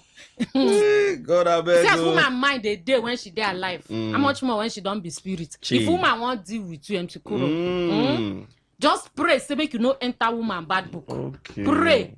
Try. Say you know because when woman sit down plan you. I be your brother don't enter before. I feel even put you there now if you find me through. Okay, if woman taking time, sit down, plan you. Say this guy want to do me, show and small. So what did they talk? Say women wicked. Now you know. No, now that's what you're now invariably. That portion of the dictionary. That's what you're invariably saying. Are you saying that women are women wicked? No wicked, but when women don't get them up to here, like when you what push about them. If man get them up to here? If you just let go, I mean. Oh. I never seen never leave that bed first. Not be all men they let go. You never see man. No, like the way they talk at me, like wicked women wickedness, high past men wickedness. Oh, men are wicked. No, now like for the wickedness level now. Man, when they come back, say, give me the phone I bought for you. Give me the house rent I paid for you. How many percent of men give me the mattress I bought for how many percent you. Give me everything that I did for you. Like said the woman be not do for you. How many percent of men will they do that? Is it by percent? Even if not one, it is someone. You don't say something. Nah, no talk, Sha. Talk. I'm ready for you today. I chop come work. Me, I never even chop. Now you start instead of you to find me food, you won't argue with me. Now you start. I think she's saying that wickedness. I agree, I'm wicked. Like today, you know. Oh, you're wicked? Very. Put very. What level of wickedness is that? 1,000 over 100. If we're to reach, maybe like you graduate, you obviously graduated from the school of wickedness. What degree? He said obviously. God, I beg you. See, my suitors are listening. Oh, she's not wicked. She's a very sweet young lady, very good looking, very hardworking. If you're a man, even if you don't have money, she's supportive. No. that one. That one follow now. No. You know good rich there. No talk if you don't have. Okay. Have. If you have money, she can still support you. If you have money, if you have 2 million, she'll give you 1 million. To do what? So God, useless. I will give you my 1 million to go and carry small pin charger. To go and carry small pin charger. It will not work. So that because they say that's some of the things that make some men to live longer. So now my money will always live longer. That's what I heard. You dey practice them? Some married men, that's what it is. I'm not married yet, so I don't know. Okay, so you still get license to do as many as? I don't know. How many you do now? Obviously, I'm looking for one Fulani girl. I'm still on the search. I'm so curious. I do Fulani things. This Koboko way they find, they go flog you on one day. Che, okay, country people, I beg. Make all this is what I don't take as serious because some people will call my DMs and say, why will you say that now? Why will you say that? You know, too serious, so I beg. But they talk serious matter seriously, yes, so no reason. Anyways, we don't show again. We there for 95.1. Waiting they happen na the show. This na the show we be say everything where they happen for we country, outside we country, we they bring and come give honor for this station 95.1. Waiting they happen. And this na a brand new week. This is a Monday evening, and congratulations, say you find yourself in this new week, okay? My name is Sikuro. They call me the king of weddings. Anywhere wedding that happen for the city, outside the city, if you look very well, go. Sister, I'm Sikuro. Where they there? I dey always talk this thing. Say, Pikin, where then carry for back. You need to know say the journey. If I don't show, not to go remain. Yes, so my better country people, now do. Thank you so much. Remember, some Friday I tell you, I don't miss me too much. Say by Monday I go down show. Yes, and I don't land. How you day? How market? How work? How your health? How your business? How every? My own name, na Mary Queen. Una do. Okay. So without wasting much of our time, ladies and gentlemen, right here we get one senior woman. We just day, we be say our face show for the medical line. Madam, good evening. No? I greet on a good evening. Madam, how you doing? We do. I did very okay. Wow, on a day, Port Harcourt people. Oh, we man. So I want you greet Port Harcourt, tell them who you be, introduce yourself to everybody. I greet on now Port Harcourt people. Now better thing I carry come today. My name na Dr. Mrs. Osimiri. I don't come. I come with good news. Now I did so. So make una open on our ears, listen very well. So, madam, what will be the good news where you get for Port Harcourt people? The good news we I get, we say, as we did for Nigeria, don't listen all the things you and they talk. You get the area where we say, if you no handle and well, here you go worry you. Because of poverty, because of so many things where they happen, our health, them, they like dustbin. The thing now don't worry people well. Even our health sector, it never fail us. It already fail. So solution day. Now make I come. If you want here, if you want listen to the solution, this time around now free. Now we want do outreach. Okay, outreach. Okay. Now we want do. Now when you say that here. outreach, you get some kind country people that fit no understand the psychological and pathological psychology. No, the inside this grammatical structure around that. So please, can you break it down? Psychology, no, they. Wait till we they talk. We say. For Nigeria now, the things where we dey chop now, it don't enter inside person body, so it don't go live there, born picking, born everything. Chai. So our immune system, they don't they compromised. So now make we come here say better day. Okay. That better way they be say we now we be a group of persons where be say we they associate with some partners from China. Where we say then send us some devices, some machines them. Where we say we they use and they treat people over the years. So this time around, we don't see say our problem now. One, na ignorance. Okay. Two, money no day. Okay. So these two factors now that day as we come here now, we go help you. Now may we they talk. Now make I start. You know, say you be Nigerian, average Nigerians, they don't even know, say, waiting be blood pressure. They just carry the waka. Before you know, it don't happen here. Before you know, it don't happen here. When somebody go just they fall and they down. tell Jesus. you, I go, they turn you, we go to say a better thing, something day, just come. Okay. We go help you. Find out why your eye they turn you up and down. If it be say you no get your blood, you get blood though, but the blood just sit down, they go anywhere. So circulation They no distribute. take, they distribute. So when blood no they distribute for your body, you go think say then charm you. No bother yourself, say they go prayer, you they go native doctor, you they go do the right thing. No talk this time around say you no get money, no talk say you no hear am. These days our parents then they stand straight, waka for street, you go see women will be saying never woman never even the 70 years, they don't bend, they waka, they carry walking stick. Now better thing be that. No. Every time waist, my waist they pain me. Now the one way then they call am sciatica.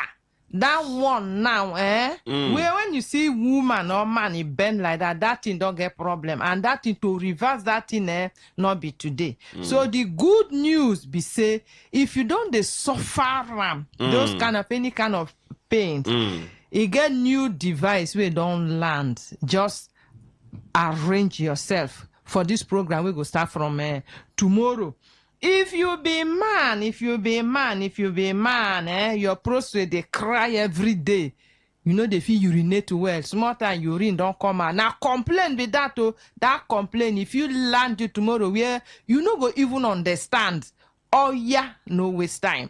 If your head office say they do in work again, madam, the machine gone. He no go respect It's you. not But now the cooking. truth is with that now. You marry me, can't keep house, they look me like photo. You go do your work.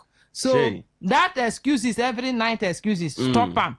Come tomorrow, we go check them. Even Tomorrow? when it start from tomorrow. Even when you say nothing, shame, make shame no kill you. Leave that shame. Come, we go hide your this thing. We go hide them. We no go let madam no say get where you get as it be. We go just help you. So tomorrow, where this particular thing they happen? Tomorrow? This particular program now they happen for Ajib.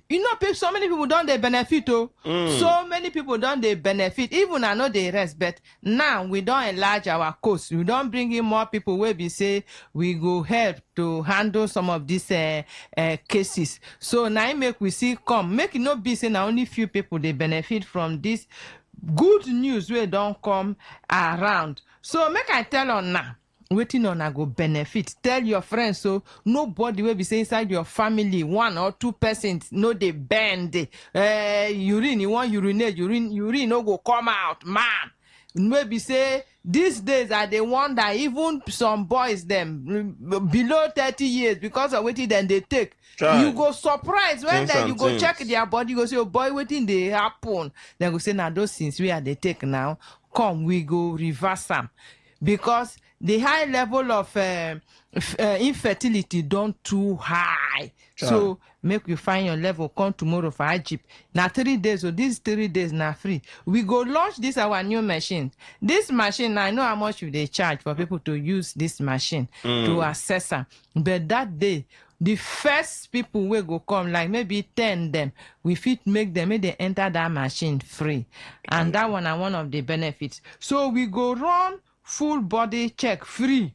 We go do massage therapy free. We go do wetin they call natural detoxification therapy. Can they use our device on you? That not natural design, not to clear all the clear wash the system. We they swallow every day. You go come like that. Exactly, we go come out from your body, make the blood begin the flow very well. And this thing now, when it go happen now tomorrow.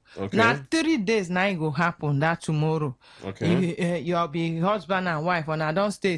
Even the woman can't check your body. Secretly can't check your body because make organ throw away you forgot and go carry another. What do you call? That time now we get the name where you call. They are not gonna remind me. Small pin charger. Come they charge your organ. But you know something don't happen. Even you secretly come, bring your mama, your papa na free. For Ajip, 9 they happen. Number 9 Ajip.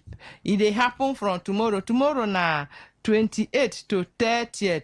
Tuesday, Wednesday, Thursday. From 8 o'clock we go there live. They attend to you people. Now, Make una listen very well, oh. I go on, make you drop your number so that we get some persons. The number, it gets some contact where be say no worry too much, or just send a message. Or except na very serious thing where be say you won't hear and you call, because sometimes they call then they plenty well. So you go reach 0803 80 53807. Listen again, oh. You go take a small bag. 0803 0803 805 38 07. Now, then another line where you go reach now 0806 88 00771. We go there live now. Take that second number again. 0806 88 00771. When you reach us now, make I give on an advice. You know, say this thing now we they do and free.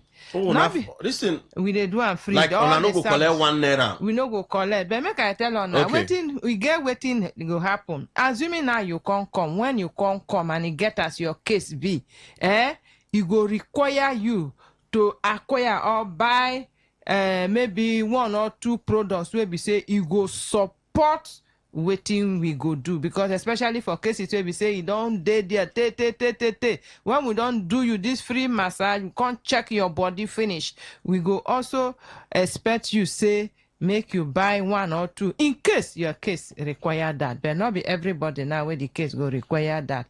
When we don't touch your body everywhere. Yes, your body go just dey. So tomorrow this program they start tomorrow. They start tomorrow for waiting be that place number again. 9. Number 9. Number 9 Jeep. Number 9 before Ada George. If they come from the flyover, the landmark now one school where they call Shalom International School.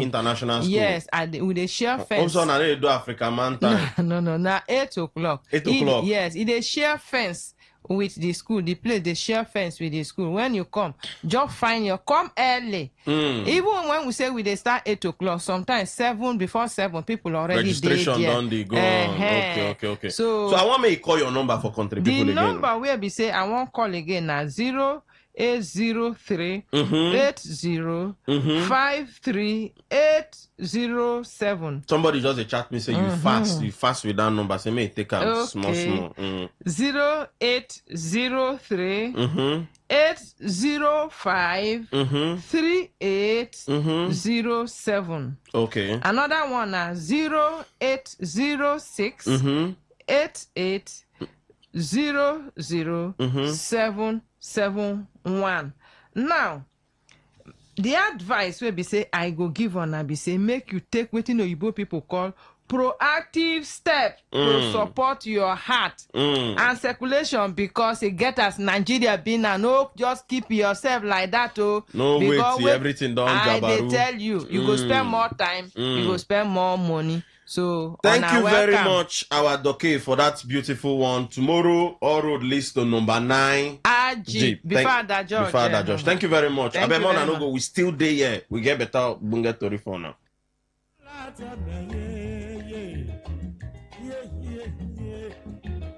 Okay, we don't still show back. We go still enter break, but we could just touch the touchlight, the story them, they go sharp. We could just do very, very fast. You get the first story we'll get here. Peter Obidonyan say, as the matter be like this, say in government, 4 years is 4 years. Even one day, he no go stay for that so rock.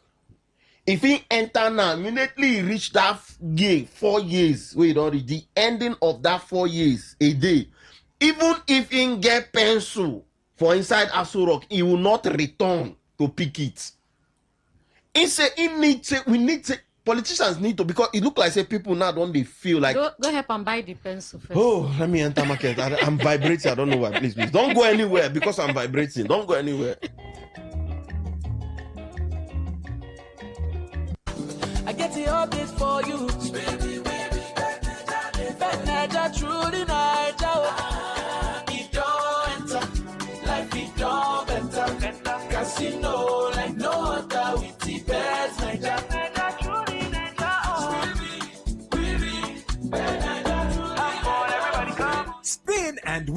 with Bet Niger's truly Nigerian casino. Not for persons under the age of 18. Bet responsibly. Bet Niger, truly Niger.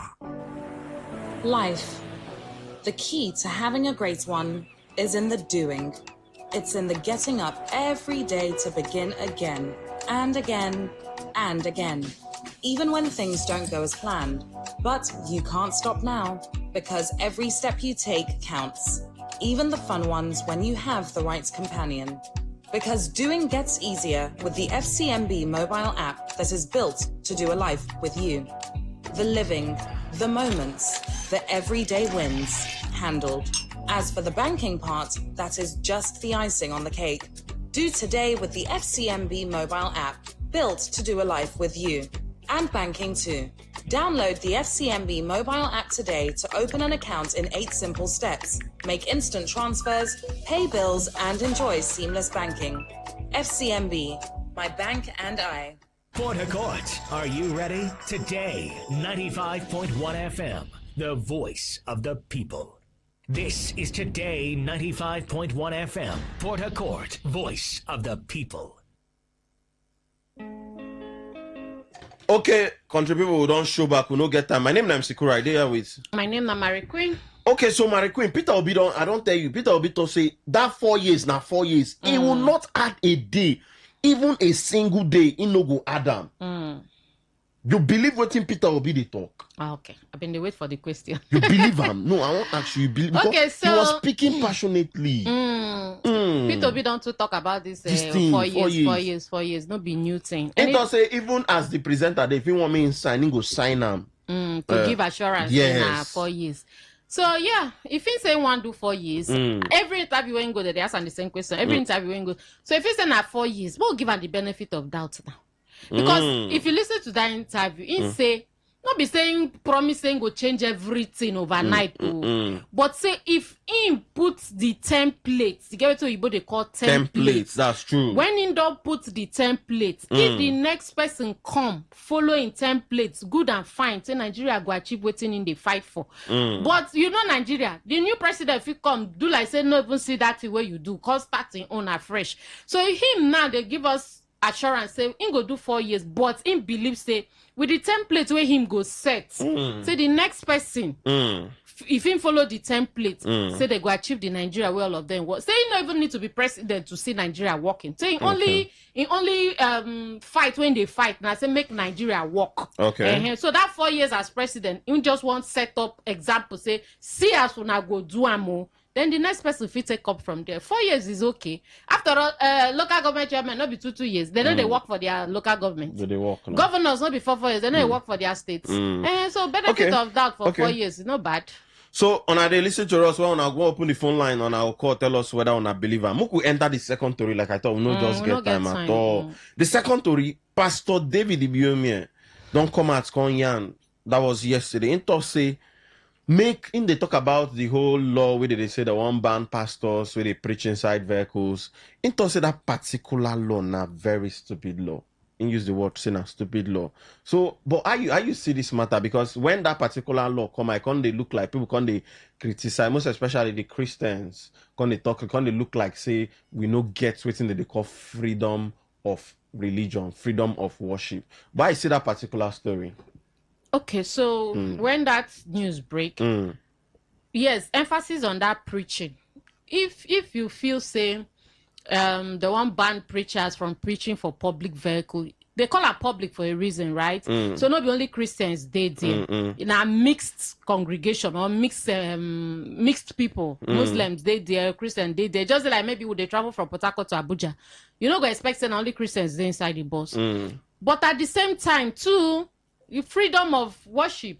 If the man don't they preach and you feel say you don't want to hear what they talk, you carry earpiece, put for your ear, play your music. It's as simple as that. Or you come down first, and preach finish, then do what they do finish. You can't enter the bus when I go where on I go. So for me, that law no hold water right from time. You know makes sense because I know see them as Nigeria problem for now. That is not our problem.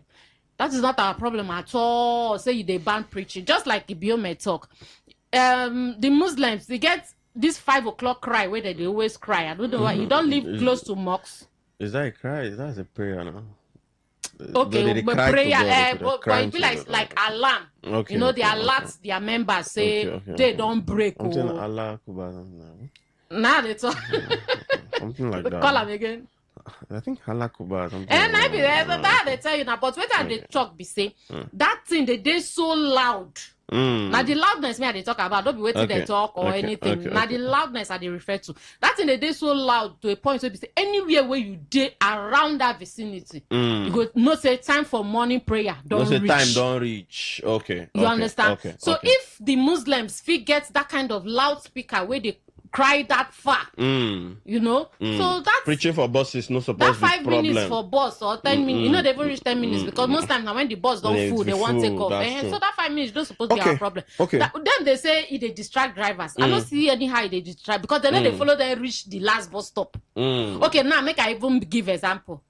Pastors no come preach. We enter motor, all of us are passengers. Would they go? And I can't dey led as a passenger to preach. What's going to happen? I go preach. I go pray. So make we even leave say pastors come inside the bus, come preach. Me as passenger, we don't fool, we don't they go. Maybe we don't from here reach maybe Odupani. And I can't feel like to pray. Or I can't feel like to preach. When I go sellotape my mouth, I mean some things are not necessary. Okay, so Moku enter the final story. If you see that one, you go tell us how you see that particular story. The final story, one man don't come out here and say him now he don't do his own observation as a senior man wey him be, as an African man wey him be. Into say if him wife cheat on him, say anything wey make him wife just one day cheat on and go follow another man, say the marriage don't end. Marriage otilo, the marriage is gone. But into say him as a man, if he cheats on his wife, say make the wife forgive him. Because of say him African man, you know, normally before the traditional African man, the traditional African man, they know they follow one woman. Women they plenty around them. You see recently one senior police officer, now 2 women with decorator, one by the left, one by the right. So in the talk say, in the come out and say, if woman cheat on her marriage, otilo, the marriage don't end that day when she cheats. But if he cheat on the woman, by mistake, maybe it ain't just happen, not to plan her, by mistake, just cheat on her. Why they make excuse for that? Say by mistake, just cheat on him. Say go beg the woman, say, please now, honey, I'm sorry now. Maybe if you can go buy her, if you buy her phone or if you buy her something. So now the woman no fit buy a rapper. Nah, men they sometimes they buy things. Now they ask you now when the woman cheats, she no fit buy phone, come beg her. No. He mean that one. He say he no go ever take him. He no go ever take him. But I see that one. You notice say small comma inside. Oh, we feel not be small comma, big comma. African, we dey African. The comma from here reach a long, very long comma. Because don't give what you cannot take. Are you serious? It's as simple as that. That's what you both talk about. If you not say if you do person, if then do you, it go pain you. Don't do another person. It's as simple as that. So if they tell me and see the podium where you stand, they even openly they talk up. They happy. Men where they clap for that. See, you're not happy. Why would I be happy? But not just my gender. We don't see something for this life. Oh, come on. Cheating, which one be small cheating? When they do, they say African man. The woman from where? Cameroon is in Africa. The woman from UK, be America. The woman not be still African woman. Not be still African woman. The blood where they flow for your body, not be the same blood they flow for her body. No, but the African nature now. I'm secure. I am not against polygamy. Make them no come for me. I trust our colors. What are we doing inside the bedroom? Don't worry. After this show, I want to go and listen to our herbal. We get herbal show. Yeah. Let me go and listen. Let me take time and listen to Baba. Don't just go and listen. Go see and buy. Idea where they store their money, grandchildren allege you. Idea where they store their money, grandchildren allege you. They store them, they keep them there so that the money no go finish. But they don't say when they do all those finish. When people they cry for like this for Nigeria, when they cry finish, that money no they get any meaningful. Now make every time you see that they will go there for hotels, they go there for hospital. I make whether say they make DSS arrest them, you go hear they don't stop, they don't die. Now in the country where we do. People did already sign everything, say 4 years. Now then go see you their hand, they say make him come again, make him come do this thing. Thank you very much. Because of time. Thank you very much, Madam Mesoma. Thank you. Hello, good evening. Hello, good evening. I greet everybody in the studio. Good evening. Radio Governor. Radio Governor. Yes, so Mary Queen and MC Kuro. Happy New Week. Happy New Week. I wish I had the same. My name is Barry the Gadom, the radio governor. For Bukan and Dabe Korapari the Gadom, the radio governor. Well, Peter Obi don't say, he no go day government past 4 years. He no go even add one deal. I think this particular story with Peter Obi they tell us, like we don't hear them before. I don't watch this kind of movie before because I can never trust any politician. Then go talk something now where they know their power. But when they enter power, story go change. In fact, it'll be the same thing where the current president of Cameroon didn't talk. They don't stay for over how many years. The time when president enter power, anything go do this, well, go come out. But now he don't do over 1 decade or 2-3 decades. It's quite unfortunate. I can never trust these people. So far I'm concerned, this is a bit of big talk, big talk. Then lastly, this one will happen with Pastor Ebiyemi Odonyan say, then go ban pastors who go preach inside bus, interesting a stupid law. Well, I believe that there are more important things where the people where they make laws for our country, where they gas concentrate on. Not be this particular one, where they want ban people, pastors from preaching inside bus system. This one, so far I'm concerned, I concur with the pastor. A stupid law to this. And I thank you very much. Thank you very much, Radio Governor. Thank you. Well, man said if you take this call. Gee, yeah, the call no one great take call. I've been a flash. Hello, good evening. Good evening. Oh, First Lady, good evening. Good evening, Mary Queen. Good evening. Happy New Week to you people. You too. Wish you all the best. Tell me the truth before I comment. We may never give those card again. No. We card now. We don't segment them. Tomorrow, Tuesday, card day. Tuesday and Wednesday are card day. Monday, it's 2 days early to give card. Monday, it's 2 days early. Monday, it's 2 days early. Let's do Tuesday and Wednesday. No, I'll Tuesday and Wednesday. Ayana. If you go there. I did. The one where that African man say, if he cheats, the wife will forgive her. Where the wife will cheat, him go divorce her. Him now, an African man, women, Japanese women, where we will be. All these things, not say men, sorry to say it, but sometimes they don't reason well. They just think straight, they don't think well. Because, you know, if you say, what if the woman go outside, go cheat, come back house, he didn't die. You know, they think that way. They don't say it happen. They go to that one place, I beg. That one don't make sense to me. They intimidate women. And one way the only talk. That one, they will come call because our CAN president, PFM president, I don't know what they represent for Nigeria. I don't know where their position is. I don't know how they utilize their authority as Christian where they be. Now they here 2023. CAN president, I can call and talk Muslim tickets they pass up for Nigeria. Up to today, I don't hear anything where he talk. He just say comfortable for injustice where they make for the Christians for Nigeria here. And they call him now, so the only don't talk. Make him put mark condemn this thing because he not go happen. Even me as I here, they preach for moto. They not go feel stop. Oh, you they preach for moto? Yes, they preach for moto. Oh, that's good though.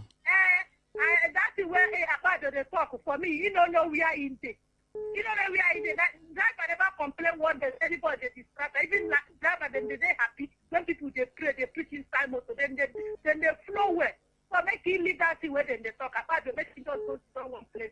Okay, thank you very much. Thank you. Finally, this will be hello. I hear you sharp, round up. It is achievable based on what you don't see for their state. If you say that this woman no win, what would they talk? I'm gonna say then they are in a position, all of them are the same. Look at Alice. It don't prove them wrong. So it is achievable. Thank you. Thank you very much. Thank you. Hello, good evening. Sikora and Ladizina, good evening. Good evening. Good evening. Welcome. Yeah, I'll be sure I'm calling from Ajit area of Port. Okay, what's your voice? Please, I'm just tuning in now. Now, we'll talk to the one band reaching in boss. Now, I've seen it. Did they work on them? Senate. Yes. They're not get work at all. So, all this, I would have the making of every morning. They let the band out now. That's a band preaching where they concern them inside God. Otherwise, my credit is something. This guy is angry. He's angry. Hello, good evening. Hello, Esi Corin. Yeah, good evening, sir. I'm a beloved somebody. How are you doing? I'm fine. Good evening. You're welcome. How are you doing?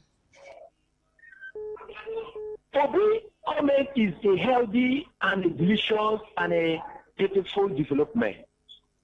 Do you know that 4 years is more for someone to have the brain? They have taken a good breath to develop a country. Do you know that it does not take anything to develop this country? Do you know that we have all it takes in 2 years to put this country in order? That's good. You know what I'm talking about. I do. You know what I'm talking about. I do. Someone that's competent, someone that has taken a good breastmate, someone that has brain to put this country in order in a matter of 2 years, because we have the manpower, we have the resources, we have the oil. So what is our problem? Corruption. That is our problem, corruption. But if only we clear off those corrupt people, and that is why they will not allow Obi to go, because they knew that when Obi go, Obi will come the one after the other and clear them off from the planet Earth. Okay, thank you very much. That word planet Earth, clear off. This is why we don't use clear off. This is the final call before we enter this thing. Hello, good evening. Yeah, good evening, MC Kuro. Your name and where they call us from? Eze Port Harcourt. Eze, put your voice. You get 35 seconds. You see, it is very much unfortunate that we have ungodly men who are fighting against the gospel. They have refineries to put in order, they cannot. They have the masses to take care of, they cannot. They are interested in having 160 million SUVs, and they are enjoying themselves. And what is their problem is to stop the preaching of the gospel. It's unfortunate, and that's a stupid and useless decree. I am supporting Ibiumie, and that cannot happen at all. Nigerians are dying of hunger. They don't care at all. He was singing the other day that so far Tinubu is on seat. Everything is going well. Okay. But the Nigerians are picking from the gutter. Okay, because of time, sir. We need to go to the message portal. And it's very painful. Thank you very much, sir. I understand your plight, sir. Thank you so much for that beautiful one. Let's go over to the message portal. Mary Queen, let's go. Don't be small, you understand our plight. Are you sure you understand our plight? Yeah, me, I follow. I don't understand your plight. You don't understand my own. You reach my own. You don't understand. I don't understand your plight. So.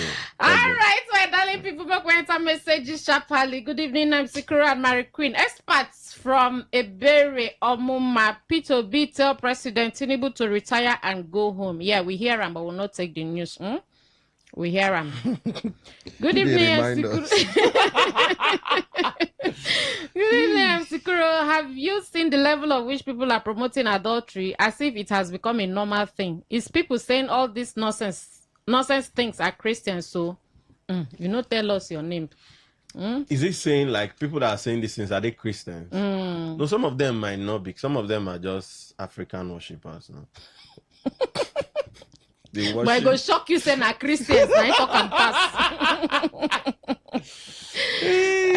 Will that man even know when his wife will cheat? Big question. Fita say they go market, go do wetin one do, come back. Pass Otaji in Port Harcourt. Pass, thank you. Pass, thank you for that your message. Leave them, let them know. Say when woman want do, they do pass them. My name is Raphael, like the chat from Rumola. Now nature for man to have more than one woman. Man know they cheat as for African man. Okay, I hope so your girlfriend near you dear. They hear what you they talk so. Good evening, Sikuru and Mary Queen. I believe it will be 100% with full chest. Mr. Good News, Mr. Good News. Thank you so much. Is it possible? Let's see they do. I'm there. Good evening. Good evening. No, because tell that man say if he want cheat, make him look for women where him fit tolerate that nonsense. If you cheat, I cheat. Period. Okay, the woman say if now you the cheat. same blood there our body. Okay, the woman say if you cheat, you go cheat too. Guy, but she not gonna put her name. Sure, yeah. Wow. See, but I have to get some communities where we say if woman cheat, the man go die. That one there. So you have no cheat if but you don't want to die. But if the man cheat, the woman no go die. Nah. So Teta is even the gods. No they support men. The gods don't support men now. The gods support women. Because if man cheat, woman no go die. But if woman go cheat, if woman want me die today, she go just go cheat. You die, go. She continue with her sugar boy. You agree? Good evening to the house. Tommy P2B will do well for 4 years. Kola Wale Kenneth, thank you so much, Kola Wale, for your message. Good evening. My pastor, who was a cultist, repented inside a bus due to the preaching of the Deeper Life woman from Bernard PH. You see, testimonies already. Oh, thank you, Mr. Bernard. They will not ban it. We are praying. Rogers. Okay, this is your topic. No, you know, follow for our own. All right, my enter Facebook. Mutu, you talk say good evening. Obi no go win this election because Obi they move from one party to another. Nigerian people no believe him again. They moving train. It's a be like some lucky callers go there. Leave a just end them today. Anyways, peace and love. I beg, make on not to take this thing serious. Because you get some caller, the guy say, why is he even calling? That man we say why they wasting credit. Hey, they pay them now. Very, very sad. Say if other people go fit do why you know say if you listen to that Ibiome video to the end, you go even hear when he talk said the agenda of Islamizing Nigeria day. Send on they sing since but say now style like this now all this. So now when things like this they come, I talk on that day where we take this news. When laws like this they come up, if they make Nigerians they believe the church where they fly up and down, and it's not necessary. No, they carry yourself put for where they go they suspect you. Okay. Because first and foremost we get Muslim ticket where we say you know they right. We get how many religions? So why be saying only Muslims go they rule us? How many religions we have? We get Christian, we get Muslim, we get traditional worshippers, we get what's it be name? Okay. Now they cannot say no be Christian, no be Muslim, same be Jewish. Okay, so we other ones we will not even know self. You get person where if you keep kettle for in house, they worship and say I'm God. Okay. I do worshippers. Okay, those are idol. So we'll get them plenty. Idol worshippers, they make all these things they cost. Which things? Like can do. Okay. Anyways, Patako people. Your own. Good. Well, I don't.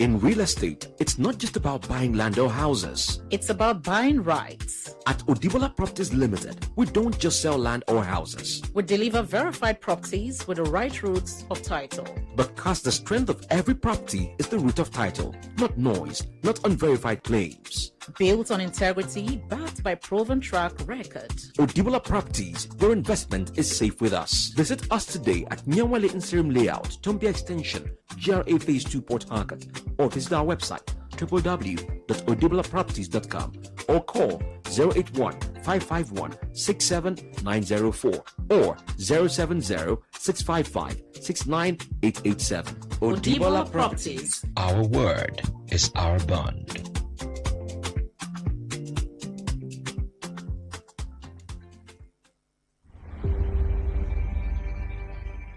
Maybe home is somebody's smile when they look at you for the first time. Maybe home is being a home to